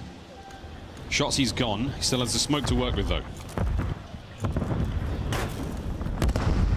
Stun's not connecting there. A smoke just to be a nuisance. This is the isolated Envoy. He wants the kill, and he's going to get it. That double chow was perfect. Scrap's trying to cause some chaos here in the smoke, but as soon as it settles and clears, he's going to find himself alone and in dear, dear need of teammates. 50 seconds on the clock. Backs on up. Insight wins his on the other side of the map. The 3 remaining members of Ultra now turtle up and hope for the best. Oh, that's a beautiful thing on the island fight, and now Shotzi just into death. Ultra, well, you still have an opportunity from Optic as Kenny finds the nade kill. 2v2. And Kenny backs out 1 HP in a dream. 30 seconds left in the round. Yeah, no one here from Ultra is going to be able to maneuver in a position. They have to hope for a fight. But speaking of maneuvering, it's exactly what Pred has done. He has got himself into a dangerous, dangerous corner. And Ultra haven't sussed this out just yet. Doors being opened up. Insight, you get baited the wrong direction. But Insight, very patient player. He's waiting for Kleenex to get involved as well. They've opted for the other corner. Kenny, oh, the timing not great, but the shot's magnificent. 1v1. Kleenex versus Pred. 2 submachine gun players, 30 seconds to do it. And Kleenex has just never seen him. Yeah, it's a guessing game at this point. You got to hunt him down, but he just does not know what side. MCW there in the hands of Kleenex. He's going to try to maneuver through. The Renetti has been such a dangerous tool for so many players this tournament. He's still going, though, trying to clear every single corner. The final one to check. Pred, he sees him, lines up for the fight. Oh, my! Kleenex! What an unbelievable win. Keeps the 3 spree alive and gives Ultra the round. Tobias Yule Janssen, there are very few like him. Didn't even check the corner. That is all reaction time, all gunny. In a moment that Ultra desperately needed, him and Scrap taking turns to pop off and make the big play. And here's the second look at it from his perspective. Wow. Just a beautiful moment to have the MCW as well. Pred doesn't connect with that initial bullet. Able to chow with 150 HP. Pred's still very much within extremely effective range there, so that's an outrageous 1v1 to win. Kleenex now on the 3 spree. We'll see how far that goes. Trophy at the ready as well. That is going to be very handy on the approach towards the B-bomb site. Oh, we're getting mixy. Envoy nearly runs into death, but it turns out just to be bait. Scrap running it down with an AR. This man is happy to be aggressive. Scrap with a forward position now. The heels are dug in for Ultra. Kenny will throw shoulders. He will just try to bait a waist. And that bomb now making its way forward. And it's a commitment too. They're going straight towards B, even though Scrap knows 2 players are nearby. His teammates trust him just to keep Kenny and Dashi at bay. They're happy to take the fight. They've got Insight covering the flank as well, so the backside of their setup is totally safe for now. And the spot Insight is in, he can see the full map cross, so I think he has the information to play through dark, so Kleenex, he'll be staring at it all day long. Scrap just taking a couple of love taps here. They're not warning shots from Dashi. He's trying to go for it. Insight again watching that flank. Information pass to Kleenex. Back and forth now you go. Dashi manages to find one of the front lines, so the numbers for Ultra thinning. Bruce pressing forward. Envoy finds himself here a moment ago. The clock ticking. Ultra have got to send it and they can't. Ultra hold the line. And information wins wars. Envoy might have gotten spooked by the location of the first player, but he gets out with just enough HP, and Scrap again has turned into a beast in search and destroy. goes and hunts down that first blood, gets in position, and again, the positioning from Insight. He's got control of the rest of the map. Pred never able to make the high IQ play. Insight making sure he stays ahead of the game. All tied up 3-3. Kleenex manages to find one in that round, so his spree continues. We'll keep you filled on that one, folks, if you're on a mobile device and maybe those digits are a little too tiny for you. But for now, it's an aggressive look. Ultra, that box formation through the middle of the map. Well, that's unfortunate too. Nade connects for Kleenex, but not quite anyone else there for the follow-up. You see the crossfire being set up as well. It's almost like a guarantee. If you slide out, I mean, they're going to get at least one. I mean, Envoy's got the coverage towards the rear end, but both of these players should be running Rival 9. So if Envoy gets in a bit of trouble, it should be fine. Kleenex in trouble, he's going to have to worry about the players from behind. Here comes the hit through the front. And it's such a big spread because you got Scrap over towards B. You got number 3 Insight over down A Street. So Kleenex never has to be worried about turning. He'll be told if he needs to look. That door, here it comes. Trophy system working overtime. Optic. Here comes the 3, 2, 1, go. Smoke. Shotzi, tip of the spear, right on through. Envoy. The hardpoint opener, that is going to sting. Here comes the pod. Insight right into it. Can he catch out another? No, the pinches are on. Scrap scrambling to find this kill and make it a 1v1. He has sent it. Here comes the push. Oh! Red turns around and gives him the old 1-2. Good night. He lost a 1v1 to a gunfight. Well, his teammate wants to pick it up with his fist. Dashy. PF Flyers on, out of control, and what a moment from Optic. The entire play being set up by Toronto gets broken down by the door and the smoke. Man. Dashy was 6 HP on the entry to that fight. Scrap had to hit a single bullet, and Fate would have had it another way. Wow, Optic take the lead. And look at how even this scoreboard as well is for both of these teams. Everybody getting involved in this lobby. And Optic, that is so much mid-map presence. They are getting aggressive on defense. And Ultra going to be here to match them. Already kicking open the door. Dashing for the first blood. Next player by the site. Dead to right. Pred taking him down. Pred decapitates Kleenex. Looks for another. Pred!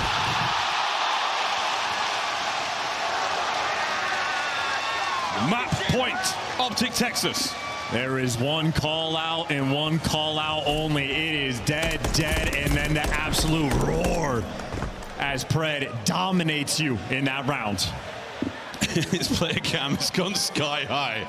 I don't know what he did. Every single map. He has been absolutely pumped. Well, a single round is all Optic Texas need. They're on attack. Ultra have got to rip 3 straight in a row. Only thing more turned than Pred is his camera. One round away, though. Optic, they've been on point on offense. They have shown us different looks and maybe trying to play with the intel. They actually showed so many players cross over towards B, and if Ultra give it up, and they might have, because a bit of a rotation coming back towards B Street. Maybe Optic slightly ahead of the intel game. Belly crawl even, trying to give away nothing. Still relatively even 2-2 setup. 2 players on the B Street there for Toronto Ultra, 2 players in the middle of the map. So whatever you do, Optic Texas, you're running into trouble. Oh, Kleenex manages to pick out at least Kenny. Advantage now on Shotzi. Can he take care of Kleenex? The answer is yes. You just never expect a player to be that aggressive. And well, here's the bomb potentially down. Shotzi wants to give it a second, but it's only stun, not a nade, and Pred gets number 5. Pred out here calling game, last man standing. Scrap. How much can you really do? A 1v none. It's done. Optic Texas come out swinging. Map 2 goes their way. And a devastating performance there on Invasion. 6-3 our final score. And they are halfway to a championship. And Pred getting his revenge as well. Got picked apart in the 1v1 and responds by dropping double digits in the game and making the play of the game as well. Optic on both ends of that map completely on point, and I just love the way they even set the tone. The offensive round right off the bat in round number 1, able to execute and get it done. Strats on point, game plan on point. Kenny dropping damage the entire time, but Pred, make no mistake, that game is him and Shotzi, the SMG duo. 10 kills for Pred, 4 entries from Shotzi. Again, there are very few like them. Well, we are marching through this grand finals swiftly, thanks to the efforts of Optic Texas. Invasion Control coming up in just a moment. We'll be dealing with that in a sec, but until then, just a look back across how things have gone. Proceedings very much going the way of the green team chance. Ultra have come out a little too slow. They had plenty of time to get things going and warm up, and it's not really happening yet. I mean, look, again, a square up on sub base, the decision in the pick and bans, rather, that is just a massive opportunity from Optic early on in the series. They have taken full advantage of it, but make no mistake, Toronto, they're going to strike back. Yeah, they're absolutely going to strike back. Our Major 1 champions have got an opportunity to win another one here, but they need to peel a few maps off. We're going to go to a quick commercial break, folks. On the other end of this, we play Control. Our grand finals here at Major 3, far from over. When we come back, we stay on Invasion. Oh, that's fine. Yeah, that came out hot. Yep, don't worry about it.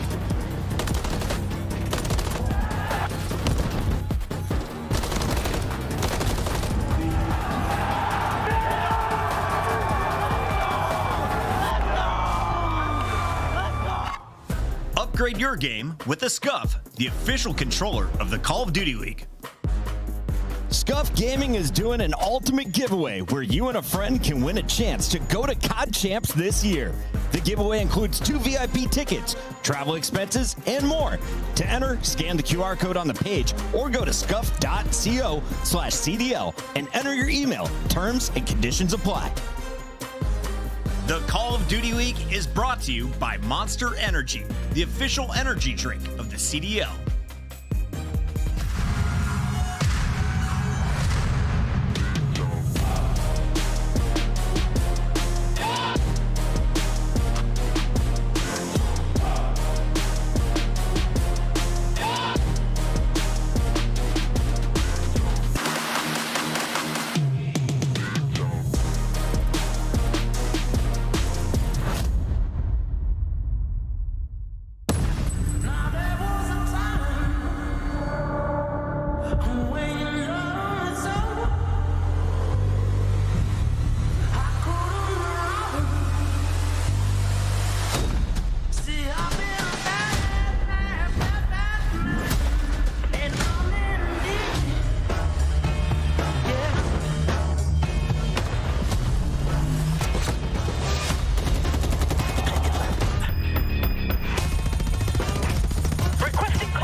Ladies and gentlemen, welcome back to the Call of Duty League. We're not only coming at you live from Toronto, we're also there in Columbus as well. The folks putting on the show all over the place. Very, very excited to get through this one. Do it for the game flow. Whatever that means. I'll find. Oh, actually, that might be an insider joke. Well, we've got a tough nut to crack here, and it's a diamond nut on the stage that our two teams will be playing for. Toronto, once again, have outdone themselves as a team and as an organization for putting up these absolutely gorgeous trophies, whether it's a squirrel holding an actual nut or now a gigantic diamond nut in what looks like a little bit like the TN Tower. Is it TN? Maybe. We'll come back to that later. We're staying on Invasion, folks, so we're playing Control. Here we go. And either way, for Toronto Ultra, as good as the tournament has been, as much as we love the organization for the team, job's not finished. You are down 2-0 in the series, and Optic seemingly have completely found their form. They have leveled up the game, and I am digging the energy that Pred has brought to this squad. We're watching him levitate out of his chair. Shotzi, the most animated we've ever seen him. These guys are roaring and so far cruising through the grand finals, taking Toronto to task. And momentum's a hell of a thing. You bring down Faze, and now you get brought down by Envoy. Nice opening kills here from both teams. Now in Control, we've got 2 zones to capture. Ultra will be defending first. Optic will be diving into the A and the B zone. Find out whatever happens first. Capture the zone or eliminate your enemies 30 times. The race is on. Well, right now with Optic, if they get like 1 kill and maybe get prepared, actually Ultra, they're swarming on the A pressure, so they're ready on defense, but can he be ready for Pred? Looking for the trades, you're gonna get it. Toronto dealt with the pressure, and now Scrap setting up for the spawn kills. This is a big kill Kenny's gonna need to get, or else you might end up in a spawn trap, and Scrap delivers you to hell. At the very least, Shotzi manages to fight his way out. Now pressure on towards Insight. Crawling towards that B zone. The other side of the map has been made safe as the pinch is complete and it's a purple feed. Ultra in Control. Oh, this is terrible. This is worst case scenario from Optic, but big wins. Kenny gives you 2 and Dashi for 1. You open up the floodgates. Now you can safely traverse over towards B. The calamitous situation to be in if you lose more than 2 players at a time. Very, very tough spot to be in. 2 players now for Optic. They're capturing the B zone. It's going to make it go by very quick. The first segment done and saved. Wow, Scrap though. Immediate attack on towards the zone. Kenny gets 2. That's an interesting decision from Kenny. Hops off the point just to sort of fake out Scrap for a moment, but right now 18 seconds, desperation effort. Optic still clinging on to dear life. That B zone, 2 players on it, gonna fall fairly quickly. Ultra might be chalking this one up, and well, they're gonna have to play the long game. An additional minute will be added to the game clock in a second at 16. There we go, forward on towards the A zone now. All that remains for Ultra in this opening round. I will say those were huge gunfights being won by Kenny and Dashi just to make sure that the spawn trap doesn't commence, because Toronto could have picked you apart in this round. Now though, trying to hunt down Pred. Kleenex able to get out with his life, but as Scrap falls, A Street becomes much more open. Yeah, we've still got Insight to worry about. A Street's wide open to the zone. They're going to keep a run for it. Kleenex, you've got to cut 2 players down. Big wins from Optic. Oh, Kenny finds a pair. It's a full spree, and now they're on A. This is the entire black. How many players can stack number 6? Turn, you run around and get on it. It's going to be a triple stack. Whoa. This is going to fly. 3 players on it. 2 trophy systems, they're going for it. Nothing's going to make it through there but bullets, and that's exactly what Envoy and Scrap do. Shotzi now alone, brought down. The A zone safe. And now secure. A single segment remains. 40 seconds to capture it. And for Optic fans, I know you wanted more. Technically still though, well, it is fantastic that you get those 2 ticks, but how close you would have been just to being devastating. And well, Scrap, the man that picked up 3 kills to shut down the A zone, gives you the hands as well. 25 seconds on the clock, starting to run red. Envoy on the A Street side of the map's going to have to go very large here. Perfect coverage there from Scrap in the middle. This is a beautiful interlocking field of fire. And Envoy will be able to drive the dagger. The first, the second. As the Dark Prince springs to life, and that should be the round. No way they make it towards the zone in 10. Strong work out of Ultra here in the first. Yeah, Scrap will be the iron wall in this moment. Nobody's going to be able to slip through and get to this zone. Not before they meet death. That is an absurd first round. Optic, honestly, that is a heavyweight punch. Nice little right hook to get those 2 ticks, but Scrap, nice little uppercut of his own. The savior right now for Toronto. While we're keeping count, Optic managed to capture 5 segments in that opening attacking round. That will come into account if we do have to go to a decider. The team with the most segments captured gets defense. Whether that makes a difference for either team, we'll soon find out. We swap sides now, and we see Ultra attack. The positioning looks like Toronto, yeah, going to do the default straight over towards this B zone. Nobody on Optic watching the cross, and you can see triple stacking A. Optic were that concerned about potential funny business off the rip that they're willing to play for the retake scenario. And Kleenex up top, checks every corner. Shotzi though ahead of the game. High IQ. Optic on the defensive end. Well, they're not going to stop the B capture just yet, but they are storming. They are on their way. Shotzi looking like Andrew Garfield in the corner there, little spider ant. Envoy prepping these players up, not enough to get both, or will it? Beautiful teamwork, the double bait and switch there, and Ultra, they come out on top. That car comes out on top as Shotzi gets the kill, but you're still getting the B zone capture done. One segment down, halfway through the second. There's interesting timing going on as well, potentially down that A street, but Dashi going to back up and be the honor defense because his teammates are putting in some serious work towards the zone.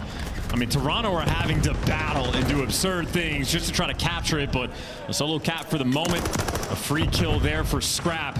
But here's the potential big moment. Insight, if you win that gunfight, the pressure on A could have been problematic, but instead, back over towards B. He didn't win the gunfight, but he got his own trade with the nade there. Now, pressure is on. 2 minutes on the game clock. Not a whole lot of lives lost either side. And ooh, Scrap's getting sneaky in the attack here. Yeah, he wants these next 2 kills. Well, now he just wants this. A cruise missile can go such a long way, but he gets cut down immediately. Big moment there from Shotzi. He shut down the 5, but now look at Insight. The pressure on the zone. Optic, how many nades and stuns do you have? You gotta weed them out. Oh, cook that one well. Does get 1 out of it, but that's going to be the attack there from Optic. Saved. Minute 40 to go. Cleanex still keeping the pressure up. Lovely shots. In and out he goes. Pinch there. Oh no, what a snap on the first player. The transition now. You're trying to buy time and space for your squad to move forward. Oh man, Dashi's slowing him down just enough as well. Scrap and Envoy could have made the play, but Envoy still currently is the nuisance, the thorn in your side. 2 players' attention drag back his direction. And that just means his teammates need to get in the mix. Kenny, not the right corner to check, and Envoy continues to be Houdini. Oh, well, he's Houdini, and now he's got to be something a bit more special. Regardless, the team has been wiped. Optic are gone. Now, Ultra able to stack. 3 members in. Scrap's like, boys, wait for me. I can come help cap it as well. Shotzi finds 2. This is far from over. They line up for Shotzi, and now only 2 cap. Well, the second tick doesn't even go through. Can you flood him before it happens? I can't tell if they got it, but Ultra did just enough to tie it up on the tick front. And with only 9 lives remaining from Optic, they have to pump the brakes and be delicate. You can lose this 2 different ways. Give a minute to go, and you have 14 lives if you're Ultra on the attack here. Optic Texas have got to be far more economical with their lives. 9 remaining. A moment of quiet falls across Invasion. Kenny and Pred turn the volume right back up. Here comes Shotzi, not able to get his. Mid-map presence now lost. Inside, whoa, loses a tough one against the pillar and against Dashi there. Pressure now on, 30 seconds. And this is going to turn frantic with only 30 seconds remaining. Ultra, they're going to have to start pushing the pace. No time to clear every single corner. Going to have to start running it down. Envoy leading the charge with the reinforcements behind him, getting picked apart along the way. Oh, Shotzi thumps on the outside now, allows Envoy to push through. 15 seconds. Got to get a few more kills.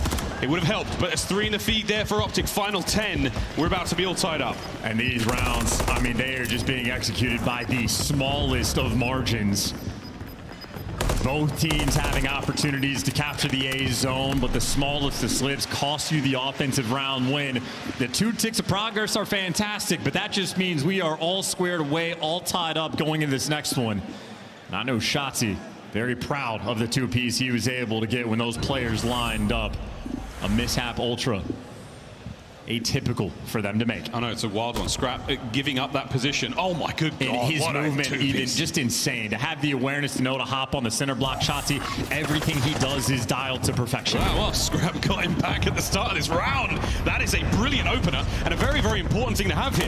Can Pred, oh no! Ultra have come out and they've knocked the teeth out. I mean, this was Optic trying to be aggressive in the moment. They're still trying to pour on this pressure. Nice reads! Could have been 3 in the feed, but Envoy built different, Kenny. He's on a 4, but he's also completely by himself.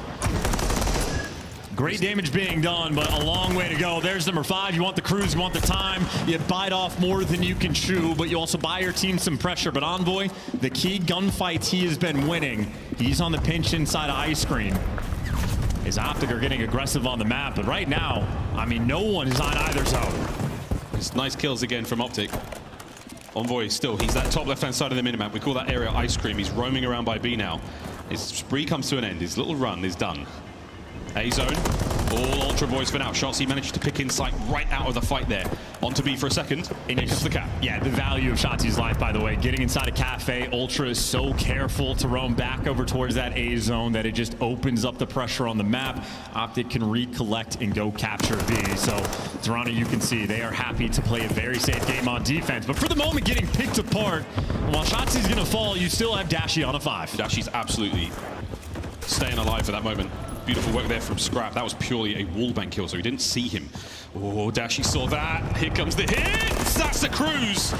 Scrap gets dropped. 15 lives remaining for Ultra on the defense. And Dashi centering absolutely perfect. Knows the slide is going to come in. He's aiming down just a little bit. His read's on point, and this is the moment from Optic. This is the go button being hit. 2 kills in the feed. Now you flood towards A as Dashi, unkillable. Big Bruce slamming you down. Ultra now having to fall back immediately towards the A zone. Do not want to lose lives here. Kleenex caught out. Pred assassinates his way forward. Another now. Dashi finds his 10th in a row. And you've still got a bit of space to work with. Pred eliminated. Now, Ultra on the back foot. I mean, just keep like the foot on the gas right now. They only have 8 lives and you got a minute. Continue just to slay.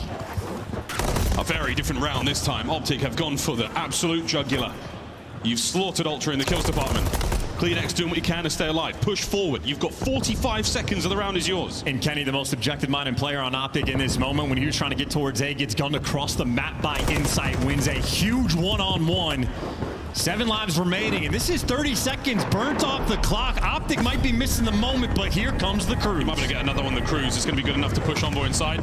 Not enough for the kill, but that allows Optic to run through the streets uncontested. Oh dear, they managed to find a kill or two before being traded, but that's onto the A zone now. Pred on the hunt for another. Kleenex wins it. On the zone, Dashi alone, tagged up. Can he find kills? 1 and done. Ultra holding on for now.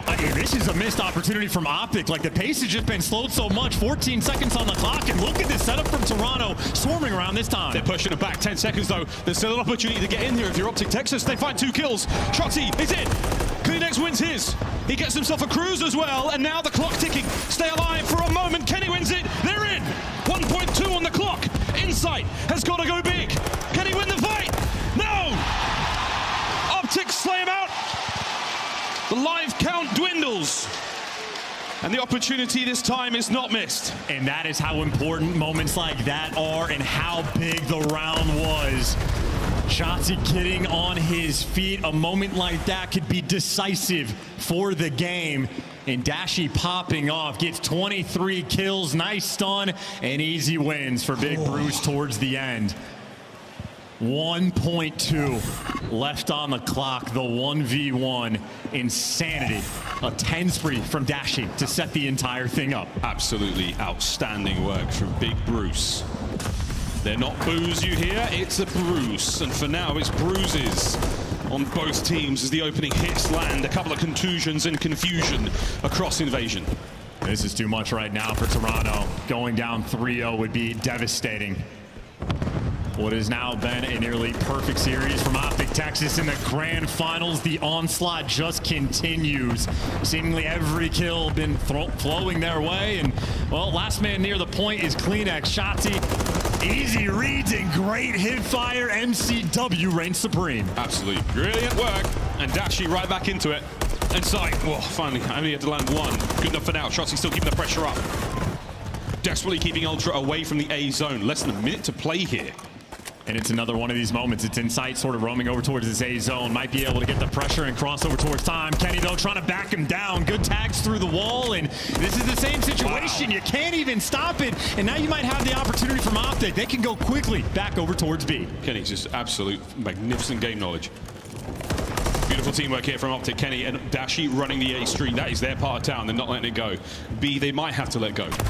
The second segment on its way out. I thought Envoy wasn't going to shoot. I thought he was going to try to make the sneaky play, but why be sneaky when you can kill everything? Pred, though, talk about a big gunfight for him to win. Insight still pouring the pressure. Ultra trying to do everything at once, but the defense has been spectacular for Optic Texas.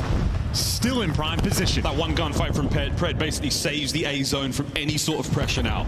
B gets captured, another minute to go, and only 3 lives, make it 4, separating our teams. Ultra, they are just trying to be so annoying, but they can't get anything done in a big down 3 in the feed. Go and take that space. Dashi on the bridge. Everybody else flooding up the map. In Toronto, you are trapped in Palace, and this is not a fun spot to have to use the cruise. Yeah, this is not ideal situation to be in, but you're going to land this. Say bye-bye to Kenny. That's 2 down. Can you take care of the player on bridge? Yes, you can. A free reign across the map for about 4 seconds. Ultra have got now. Pred off spawn, straight into the feed. That is sensational defensive work. Those long-range shots, incredible. Doing that to Scrap as well. Optic stabilized in 55 seconds. Ultra trying to group up together and look to see if they can find a little bit of magic too in the feed. And well, the go button here, Envoy though, by his lonesome, gets caught out, come off respawn, got to do it all again. And it looks like the kills might be the decider again. 8 lives left here for Ultra, 40 seconds to go as Optic. You slay out 8 more players and you win the map, and you're on tournament point. Time to get going. Optic are turtling. A lot of space taken. Pred one shot near the zone, trying to clear out Laundry. Insight.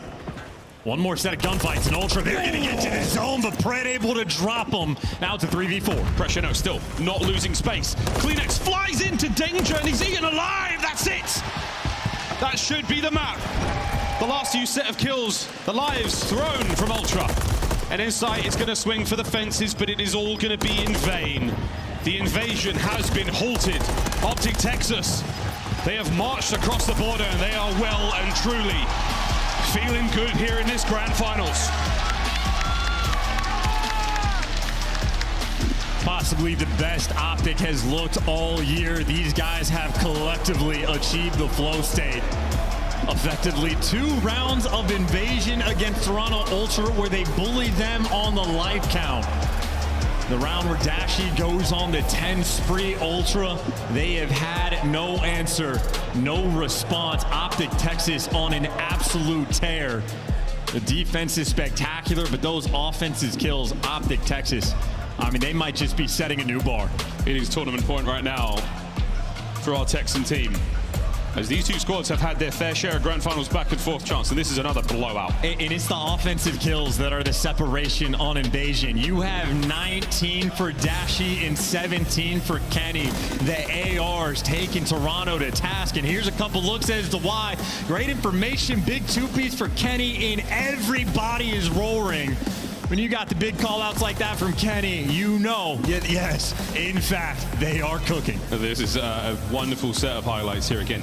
Good work there from Ultra from time to time, but not enough, man. Optic, they are just on another level now. You bring down Faze, well, both your teams do technically, but you send Faze home, and now you look absolutely devastated. Yeah, and we're going to need a second look. Here's the Shotzi moment. Talk about the impact of those gunfights alone. The little hop onto the cinder block, able to catch 2 players as well. So instead of a 4-stack where that might have been a guarantee that Ultra win the round, Shotzi just rips your soul out before you and breaks your heart in front of their home crowd and saves that round. And really, just setting his teammates up for the kill. Optic, this started to get just bonkers. To do this on the life count, to get down to 1.2 seconds on the clock, and truly a 1v1, Dashi on point. If that stun doesn't connect, who knows how that gunfight goes, but Dashi, the ice has been existing in his veins on Championship Sunday. Yeah, it's outstanding composure from the native Canadian on stage. Of course, Karma also in the roster there, but for now, Big Bruce putting on for his country, not necessarily the one he's representing in the matchup. Rio Pred. What we know about Toronto, though, these guys have had incredible comebacks in Hardpoint you've seen this year. Down 140 points against the top team in the game, doesn't matter. It is because of that resolve. We know they're a team incredibly capable of regaining, but from Optic, we talked about in the sub base, at some point, it is just too big of a lead, and up 3-0 might very well be that. I want to talk about the impact of Pred. What a pickup from Optic in this offseason. I know when Shotzi has talked about it in interviews, it's taken them a bit of time to get used to each other's play styles, but here they are in a grand final, and it's looking like they've been playing together for a decade. The energy feeding off of one another, and you can see how comfortable they are now. The last of Kenny. Oh, how things change. Great thread from Josh on the Bluebird today. But for now, it's right back into the game. We're almost ready to get into this next one. Now, Chance, a very, very spicy hard point here. I don't know where we go from here. This Rio should be a blinder. Optic Texas have looked sensational on it so far. And you can feel it in the air. They know this is the last course of the meal that they are hungry to eat. And this is a Rio that I think Ultra fans are going to be a little bit spooked to see, because the biggest hardpoint struggle Toronto have had throughout this stage, it has been their SMG Envoy that has certainly turned the tide around, but there was moments where he was struggling, and Insight had his share as well. Rio, a map specifically that they have shown those weaknesses on, but the 6-2 record, where it has been good is where Scrap, AR for the team, pulls out that third rival 9 and again turns into the absolute master. You need a masterclass performance here, or else Optic might just run you over.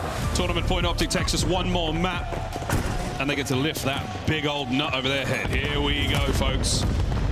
It's going to have to be an absolute stormer from Toronto here. CleanX starts things off explosively. We trade things out and you get a little bit back and forth, but that's Optic's Hardpoint. And you see MCW off the rip there from Scrap, so he might be switching things up depending on the hill that we're on. But right now, Optic inside of the hill and maintaining those right side spawns. Right now, things are flowing. A nice two-piece from Kenny. Optic already setting the tone. Scrap it. Doesn't check it. Wow! Still gets the kill, though.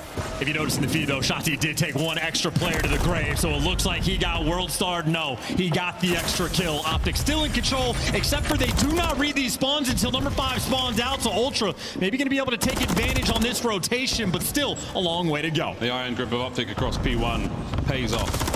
They're going to get every final second there as we go towards the second hard point. Shotzi running circles around you in your spawn. Yeah, he's such a problem right now. So many players turn his direction, and it takes 3 players effectively to keep him. But look at the spawn from number 5, because Scrap spawns out at the old time. Optic get gifted the back. They've got a lot of presence here towards the back. They've got a few more kills to get. That helps a lot. CleanX is gone.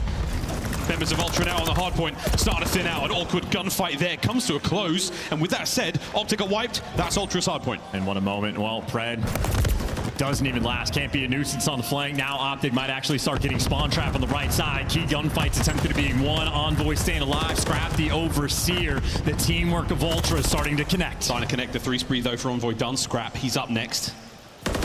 Keep him at bay. Shotzi with in and out. Trades are going to be done in a moment, and it's CleanX. Can he find the next one?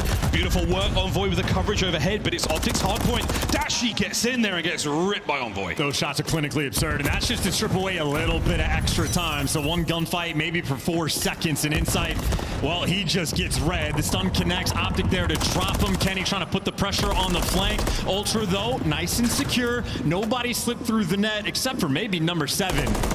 Scrap's headset works, though, able to go and hunt him down. It's working fantastically. Thank you very much. His controller working pretty well also. Well, the new hard point's up. This is a tough one.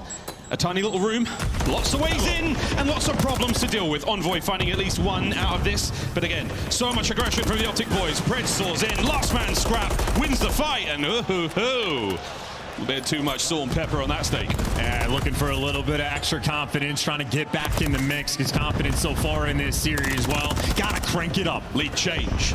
Ultra now in control. The guns are starting to heat up. Scrap starting to feel it. Mouthing off in game, mouthing off in real life. 15 seconds remaining here on our next hard point. And we go towards Nude. Here we go, Chance. Solid lead here for Ultra. They've got to keep it going, but Optic are in first. Down bottom of the map, the garage. On Optic, well, yeah, nice and secure. You get the left side spawns as well, and you capitalize with a full advantage on this rotation. Envoy gets caught as well. Optic reading everything perfectly, and Dashi in his brand new home behind the van. Yeah, that van is an absolute stalwart of defense here. Trophy systems as well, making sure that nothing makes it through the air except for bullets. And whoa, CleanX and Envoy find theirs. The trophies are gone. They've been replaced, but it's Pred on the flank at 10 and 5. A few more kills and he gets a cruise. Ow! Pred roaming the halls of Rio right now. There it is, 6 in a row. Optic's hard point, lead change. It takes so many players to hunt this guy down. Popping off once again. He's got 12 shots, he has 10. How much this SMG duo loves to see them some Rio. Also get a little sweet corner, lie down, enjoy the roses. Shots, he finds himself another 11 and 9. He has had a brilliant Sunday so far here in Toronto. New hard point on its way. Ultra in there first. And Pred's going to be able to follow this up off spawn, calling it a cruise missile. Teammates going to get in position, use that as the entry for the time, or maybe just want to run it down. Pred going towards the middle of the map. He's happy. He's got a rival 9. That's the real streak.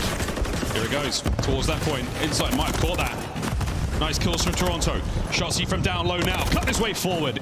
As Insight manages to stay alive once again. Nobody in the point, but Ultra have got some space to work with. How's he still alive? Insight loves that angle. He's going to stay there as well. Pred now on the prowl. Insight finally taken down. An Envoy, you know he's behind the pillar. It's a dancing game around the zone and Optic. The better dancers. The boots are made for walking, and well, the time is theirs too. Those boots were made for kicking ass. So over 100 points we now go as Optic Texas marching into the lead. 25 seconds remaining here. Scrap with a couple. You still have yet to get the boys out the point. No winner is decisive. Nice work from Insight there as you can breathe a sigh of relief for now. We go back to the middle of the map once again. Our second set begins in 10. I will say that is a big 20 seconds from Ultra to get. I was going to say, yeah, Shotzi doesn't want to have the scrap time, but either way for Toronto, they are getting outslayed. Only 2 players positive, and it is by the thinnest of margins. Right now being outslayed by the SMG duo, but Toronto doing a good job at keeping things close, and here comes the cruise call from Pred. Can his teammates get in position though? Shotzi makes his way to the top. Able to get themselves into the point. So under the coverage of the cruise, no kills, but that is huge map control. And now the hard point. Guns are at the ready. Scrap never going to win that fight. Not enough hit points to get the job done. Pressure from the Eskies as Envoy goes toe-to-toe with Pred. Not a friendly fight, especially when you don't have the first shot. These guys are soaring right now. The no pop-off plays for Toronto. Kleenex able to give you 2, but Optic on P1 almost skeet shooting right now from Kenny. Overwhelmed by the stuns and nades. Ultra still have the right side spawns as well, but big scrap time. Final 20 seconds to get an Optic. Just forcing you into dead Dashy, letting it run. You're winning the trade battles. You're walking out on top of all of these major engagements. You've always got a man in the point. It's wonderful work from Optic Texas so far in the feed. Let's go for a listen in. Let's go. Inside. Pray for me. I'm on the ramp. Nice job, brother. I'm on the ramp. Fuck off. Absolute fuck off. I need it. We scored that kid. Tell me. I'm dead. I mean, half. I 3-0. Contest is a little bit. Time on you, no trophy. You guys take a knee. Plat. That's one. You guys hot dog or some shit. On time, scrap. Absolute scrap on time. Plat. He's in the plat corner. Plat corner. I can't see plat corner. Nice job, man. Take it. Let me show Gate. Gate inside. I'm running a gate. I got time, baby. Go. He's gate. He went off. Too short. I got one down there. Half. It's one caution on me. Right there. Same spot. Nice. One more. I'm playing the mode. Pick a middle. I have a left. I'm playing mid aggressive. Get time, Bruce. I have a pusher. I have a limit. Get time, Bruce. First guy, Kleenex going right, but we're to Envoy. You heard? Yeah. Alright, first guy, Kleenex. He's going right. I got it, AJ. You're good. Alright, AJ, just pitch right. Pitch right. I'll go right. I can pitch the back. Hey, go ahead. That's one back. I'm pitching him. Let me bro. Go to the back. I'm behind him all. Stay alive. I'm looking at it. Yeah, back there. Shot. Inside the back. Stay alive. Inside. Understand. Come in. Last guy. He went Eskies.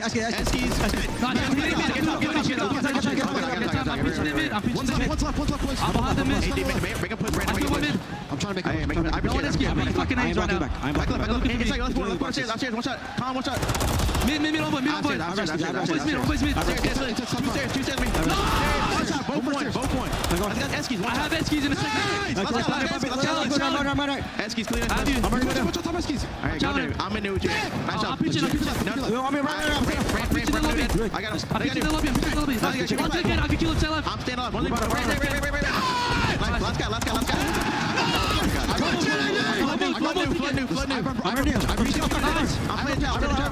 Keep flooding. I have pitch, Bruce. It feels like destiny right now. Optic Texas, the listening was absolutely brilliant. The kills have been unreal, and the score line is unstoppable. These guys have elevated. They are gods on the map. They are playing with too much energy. They cannot be stopped. Pred and Shotzi out of control. 4 in the feed in domination on Rio. A flawless grand finals performance. 20 for the win. Optic flying forward. Ultra, it's a last-ditch attempt to stay alive. 3 in the feed and a bit of a hard point. No, this is hopeless. There is nothing Ultra can do when Optic are playing like this. 32 kills from Shotzi. They can switch up the pace. They just have too much energy. Optic just waiting to collect that trophy. Chemistry and time now put to the test. They have been so unbelievable in the 1v1s. The trades every time. as Optics comms furiously calling out the final few positions of these players. 10 seconds, and they are your champions. Dashi brought down. It's another last-ditch attempt here from Ultra. Have they finally found their footing here in this finals? We'll find out as Pred battling forward. Ultra survive again. It's not going to matter. Optic are going to do this. They're going to get it done. The onslaught is coming. Insight can feel the pressure. He's going to fall one by one. Ultra, your final stand. Here we go. The last march of Toronto here on Rio. Dashi cuts them down. It's 5 for the win. And on this Sunday, what a Sunday it was.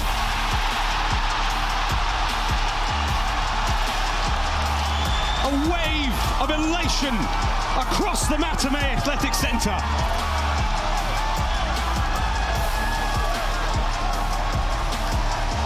Optic Texas have done it.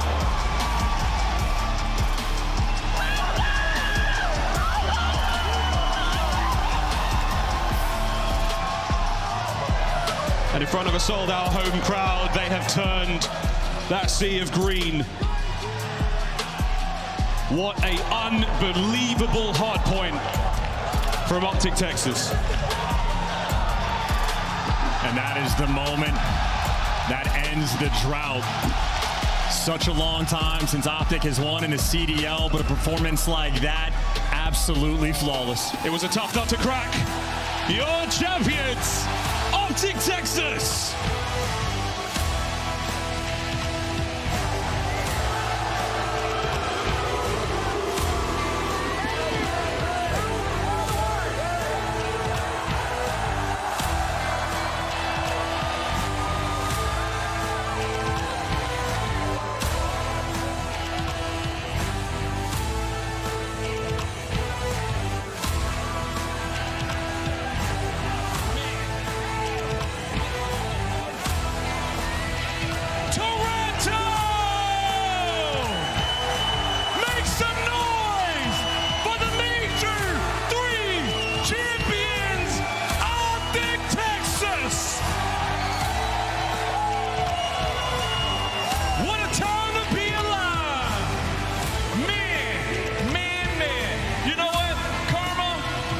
Mic for me real quick. What's good? Talk to me about how it feels to be a champion yet again. Yeah, no, it's been a long ass time, and honestly, I'm really fucking proud of these guys. We started the tournament, and I mean, even this split pretty shitty, and we turned it around. You know, the first 2 days weren't great, and I don't know. I think it's just a testament to all the hard work we put in, and you know, it's been hard to get it to all come together. And, I mean, I think a big thing is AG, this guy right here. Just everything we've been trying to do. I think he was like the glue with how he played today. Pass the mic and we all played fucking great. To AG, aka the Thunder from Down Under. It's Pred. Pred, talk to me about how it feels to win yet again in the CDL. Oh man, the words can't explain. I'm honestly speechless right now. It's my second time winning in Toronto, so I might fucking run Toronto. I just want to say shout out to my teammates in the green wall, man. Like I always say, you guys are unguardable, man. My teammates right here, I couldn't do this without them. Damon, JP, man, we are fucking disgusting, dude. Disgusting. Pass the mic on over to Bruce. Yo. Okay, I see you, Toronto. Okay. Bruce, it's been 805 days since you and Shotzi won. God damn. How does it feel to bring a chip back home to the green wall? It feels unreal. We put in a lot of work for this, so shout out to the boys, shout out to the green wall. This one's for you guys. It's been too long, man. It's been too long. But yeah, my teammates are disgusting, and we're putting in the work, and it's been showing. Definitely did put in the work, okay? Pass it on over to Shotzi, the multi-FPS champion. Make some noise. Shotzi, man, what a tournament this has been for you. Talk to me about how you're feeling in this moment. I'm feeling amazing. I lost my voice. I'm proud of the boys. I'm just glad that we were able to bring one home. And you know what, Shotzi? I need to let you know, and everyone here and around the world, that you are an MVP for Major 3. Shotzi!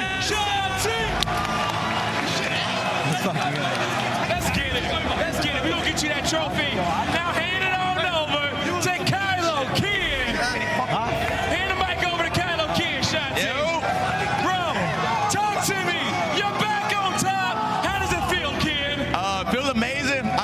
into this team and promised some championships, so I had to fulfill my promise, and here's one, and it's not enough yet. There you go. Hand me the mic, okay? Hex, is there anything you want to say to the Green Wall fans out here that's been cheering for you guys? Do I have anything to say to the best fans in the world?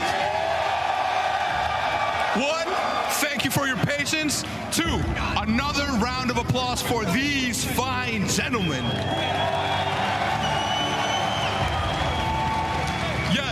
Yes, 3 new chains are gonna be printed as we speak for my man Kenny, my man JP, and of course, Pred.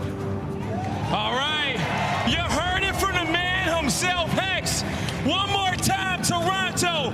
I want your voice to be heard. Give it up for the Major 3 champions of the Texas.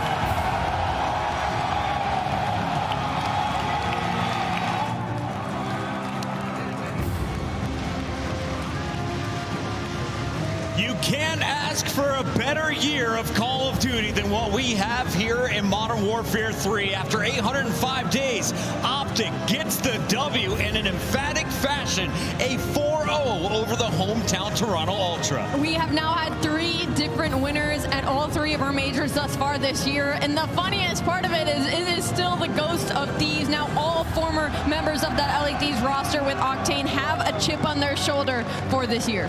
Yes, Scump retiring was not in vain. They restructured this roster, repurposed, and brought in some players to get championships. It was a tough start to the season, but you could see them inching their way towards that victory. 2nd place finish at the last event, working on their game, and hard work pays off. Getting the championship here, 4-0 fashion? Are you kidding me? In the grand finals? These kids are unbelievable. Well-deserved chains. You see one rocking around Hex's neck. He is going to give one to JP, Pred, and Kenny, of course, for their championship one tonight. And wow, what a road this was. You ran into Toronto in the winners bracket, a 3-1 beating. Kenny takes to Twitter saying, I didn't do enough. I didn't play hard enough. Today he brought his A game, and so did the rest of the team. And that's the main aspect of this roster and why they're finding so much success. Accountability. You know who brings that to a roster? Kenny. Yeah. Some of the rosters he's been on, the world championship that he has, he's brought that mentality, and you can see it was infectious to the guys around him, and everybody has improved. Dashi, best tournament of the year so far, clutching up every time you needed him to. And I completely agree with you. And something else that I think I've really felt from this Optic team during this year is the fact that their resilience just has been showing through each and every one of these matches. I felt like it used to be in the past, you know, when they would start to slip up, they'd be really hard on themselves and they struggled to get back on their feet. That did not happen this weekend. It was game 5 after game 5. They get sent down to elimination. They come back. They had to play 3 matches in a row, and they 4-0 Toronto Ultra at their own home major. We said they were the most clutch team throughout all of the Major 2 qualifiers. They fell short to Atlanta in our grand finals in Miami, but now 1 major later, they have taken down Atlanta, they have taken down Toronto, and they are the top team in Call of Duty right now. When it comes to the best player, well, we at least know the most entertaining and most valuable player for this tournament is Shotzi. Let's take a look at some of his best.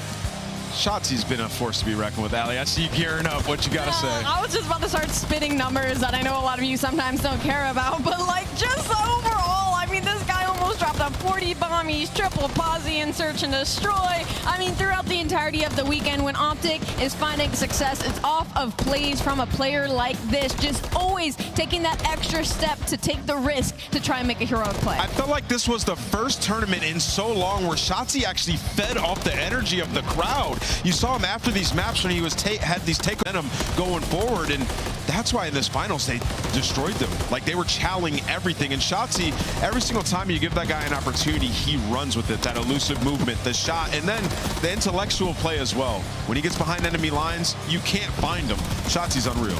Unfortunately for him, the pool will no longer be in action in Major 4, but this man is the king of the water and the king of Toronto. Congratulations to the movement god, Shotzi, on the Major 3 MVP award. And his name has been in question by a lot of people on social media. Everybody saying, like, maybe sometimes he gets worse on LAN or that he can't play well against Atlanta Faze. Well, he dispels all of that, saying none of you guys are right. I can come in here. I can be the best in the world, put it together and get a chip.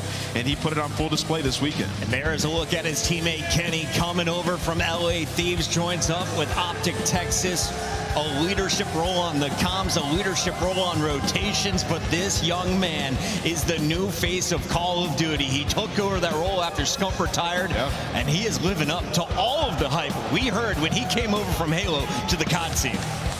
Yeah, and it was throughout the whole weekend, right? It wasn't just in the grand final that Shotzi was putting up these numbers. It was the match before versus Atlanta. It was the match before versus New York Subliners. Throughout the entirety of the weekend, he's been dropping MVP numbers. Even from the first match that they played in, where crowd was already shouting MVP for Shotzi. Yeah, and also, you know, the players are so great. Shotzi was fantastic, phenomenal, but the coaching staff did a great job throughout this stage. I mean, you're talking about a roster that fine-tuned and focused on certain maps that they couldn't win against Atlanta Faze, and then when it's actually crunch time, it's time to play them, they put those right in the map pool. We ain't afraid of it. We prepared for a reason, and we're going to put it to use. Shout out to JP, shout out to Karma, taking that risk throughout the stage and showing that it pays off. Who knew all Dashy needed was a 20v1? He now clutches the most in the league, 15 officially before the finals even kicked off. But tonight's play of the game, brought to you by Scuff, belongs to Dashy's teammate, the man from down under, the best player to ever come out of Australia, and arguably one of the most dangerous players to ever touch an SMG, Pred with the 3K.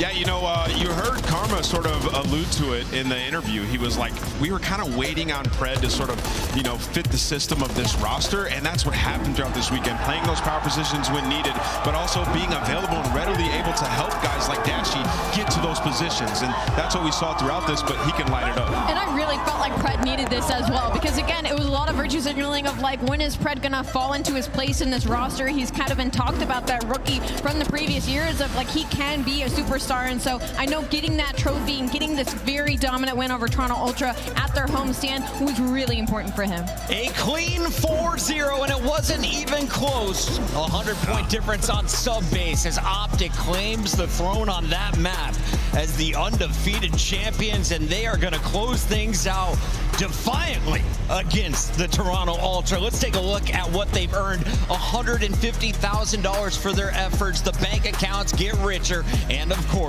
the much needed 100 points. They are right behind Atlanta Faze now. Yeah, they're right there, 405 points. They could eclipse Atlanta Faze with a really good stage going forward. We only have one major left. I'm anticipating a lot of shifts in these standings. We gotta say a big thank you to everyone here in downtown Toronto, to every fan that has come up and said hi, to everyone who made noise throughout the day.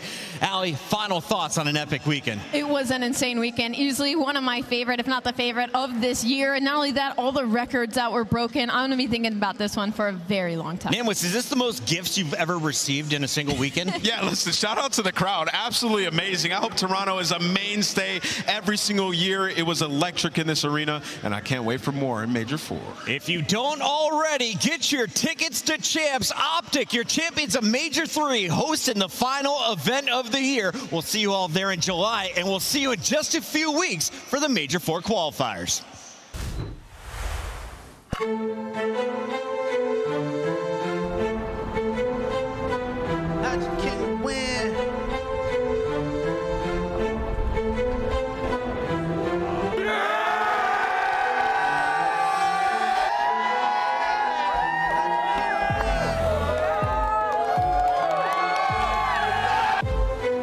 I just came to win, never will I lose. Long as I'm breathing, I'ma ass up in the groove. Y'all can sink or swim, but I'ma make a move. What it takes, I'ma always pay my dues. I just came to win, off the shuttle and I'm staying locked in. I was always underrated, now I'm in the top 10, making big plays. I was born for the big stage, suited up by the team, though I'm going hard on the rampage. I'm back up on my grind, y'all be on the grind, watching from the sideline while I'm steady getting mine. Even on the road, we've been on the winning streak. Every day and every week, I'm performing at my peak. You should know it's nothing sweet when I roll into the game.